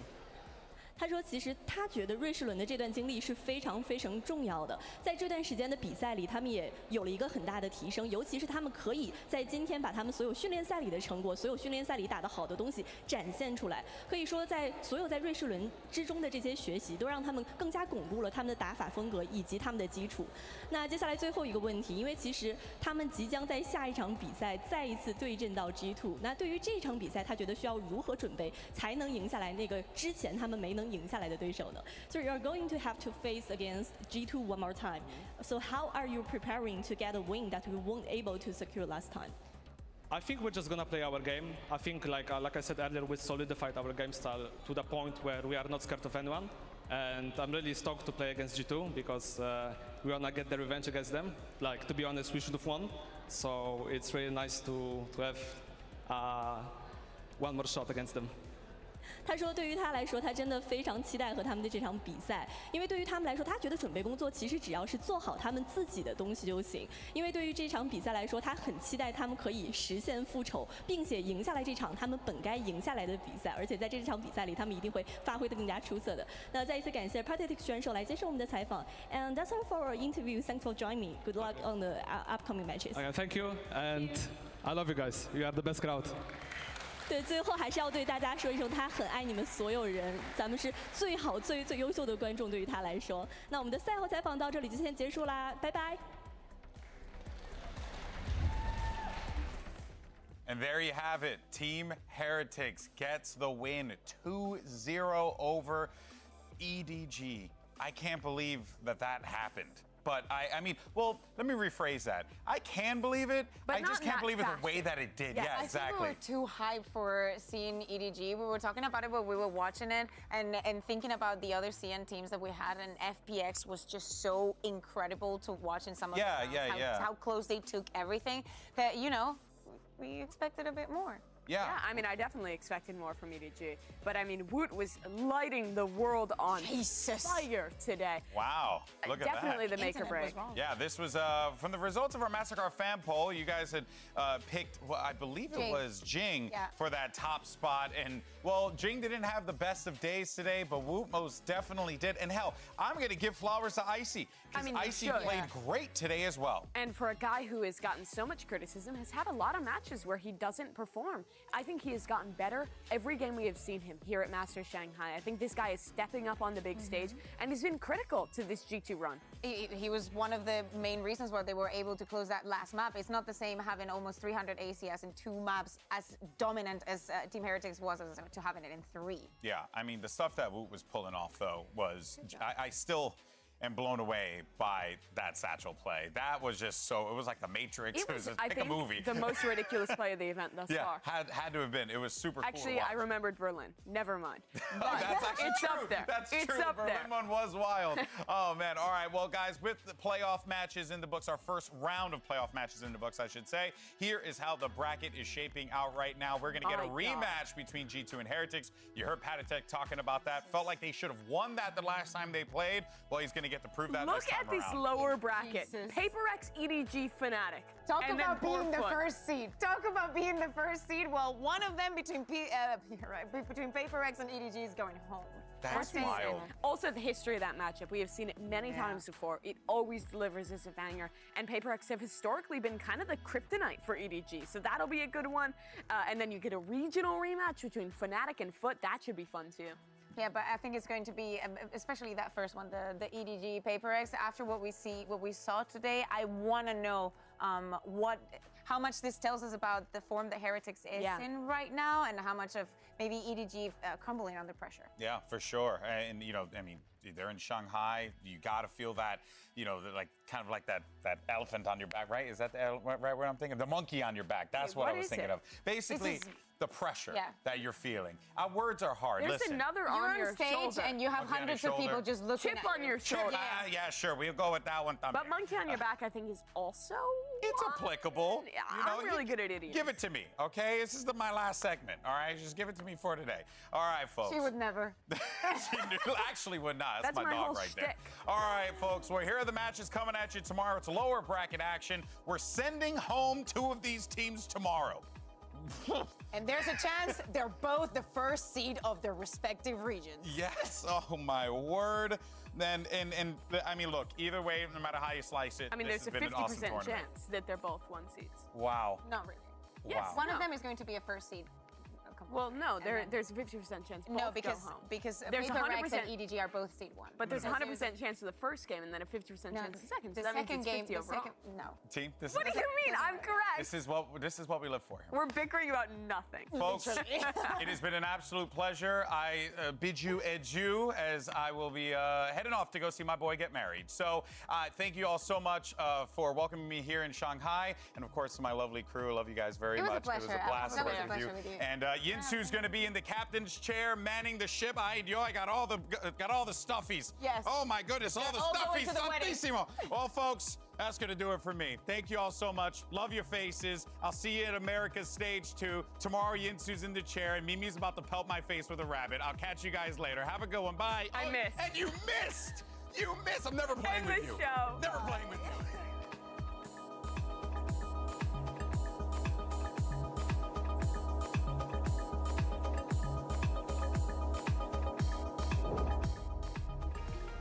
Here we go. PRX versus G2, our second day of playoffs, and it's going to be a clash of styles. PRX has picked to play them in the playoffs, and they have a chance to make an upset happen. Self pushed up here into heaven, something final one. Playing ring around the rosy here, sees the gun barrel of one. Swing out, finds it, swap over the classic, and something gets the 4K Red Bull clutch. And there's Jing now arriving, making his presence known. Paint Shell sent, there's nowhere to go but forward, but it's into something who collapsed them. Entry from Icy, able to find one, but now something strikes. 2 kills, tries to swap over, pick him up after the updraft. It's PRX taking split, 13-7. Jing now all the way in behind Rubble, takes out Leaf, takes out another. Looks to try to find Trent, but Trent will finally put him down. Now the Divide dead. Entry coming through, Forsaken not ready for it. Needs to have the headshot, needs to be snappy, but he can't quite make it happen still. Oh my god. Jing, oh my god, sniped out of the sky is Icy. Comes up with 2. Icy dead, but finds himself another elimination. In towards me, but do they rebalance position? So far, they have not. And now he strikes, finds the first one, Mind Freak, trying to take him down, but something falls. Jing marked, gets the bite, and Trent will find the kill. It's a very aggressive space, but he's only able to find one. Boss, swing out, Forsaken, gone to the fuse, being held, Paint Shell's in. And Leaf will get the final kill. G2, the timeout works a treat. They take down PRX on Lotus, 13-10. We're going to bind. Allen just pushing his way forward into the site, able to collect 2 kills. Something to get one more as a parting gift. Here's the push. Forsaken able to find one, tucks into the corner, sends down that cove. They try to play a little bit more elusively in the Dizzy now. Trent able to play off that one. Showstopper now through, and they're so ready for it. They're going to use the cove and a bunch of flashes, but they're ready. They're playing it. Finds an opener once again. Says, throw whatever you have at me. I will bear through it. I will shut you down. Opens up, tuck up on the shot. Forsaken able to come away with one. Wow. Forsaken gets a second. Leap now dead, and Forsaken swaps to the classic. Oh, no. Reckoning sent, but he's got to get the spike planted. I think he might have just been a second too late. Just a hair off as the push coming through, and there is a thrifty G2 get their win, 13-5. They keep themselves in the upper bracket. They say to PRX, you asked for this, you picked us. It's the hometown heroes versus the plucky underdogs. You got Team Heretics taking on EDG, and this crowd is surely going to be on the side of the #1 Chinese team. Tuck the Gecko Flash, Wood is free. Oh, it's so effortless for Wood in that position. The skill level of Wood is off the charts right here. I mean, he gets 4 to secure the round. Let's go, baby. Come on. They do get leaning towards the site. You see the utility already dumped down, but Benji Fishy playing back site, getting 2. Benji Fishy with 4. Heretics continue to roll. Leaving Patatek alone. A 1v2, a tap of the spike, the swing coming through. Not able to connect on the shots. Kong with 3 as EDG get there as well. Out of presence here. Chichu's just playing on the other side of the smoke. He will fall as Benji Fishy goes back site. But Smoggy on the counter. Smoggy on the punch. 3 found. Dominant from beginning to end for Heretics. 13-6. Oh, how does Benji Fishy get away with that? Smoggy's gonna have to push his way through it just to pick it up, but that's another round the way of Heretics. Wu goes up top, it connects onto Boo, but Wu punishes back. Oh my gosh, he's gotten the third! Wu single-handedly destroying EDG. Starting to corral and control them as they drop the pit. Patatech falls, a 2v2 here. Persistent in the attempts. Boo's on the flank, the spike goes down, so does Smoggy. Now finally Fallen Concon from up in heaven getting a couple. A 1v1 and Boo's gonna get the kill again. Let's go! The Grim Reaper strikes again. A clean sweep of the Chinese teams as Heretic bests EDG.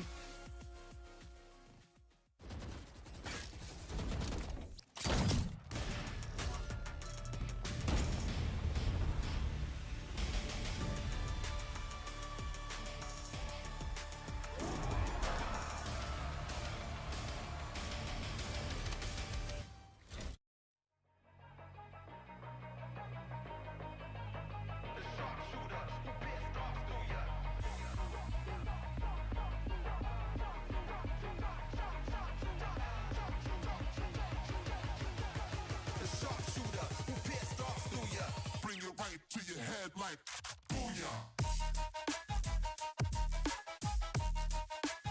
The sharpshooter. I'm quick to bust, hit the dust, skulls a good crush. The sharpshooter. I'm quick to bust, hit the dust, the sharpshooter.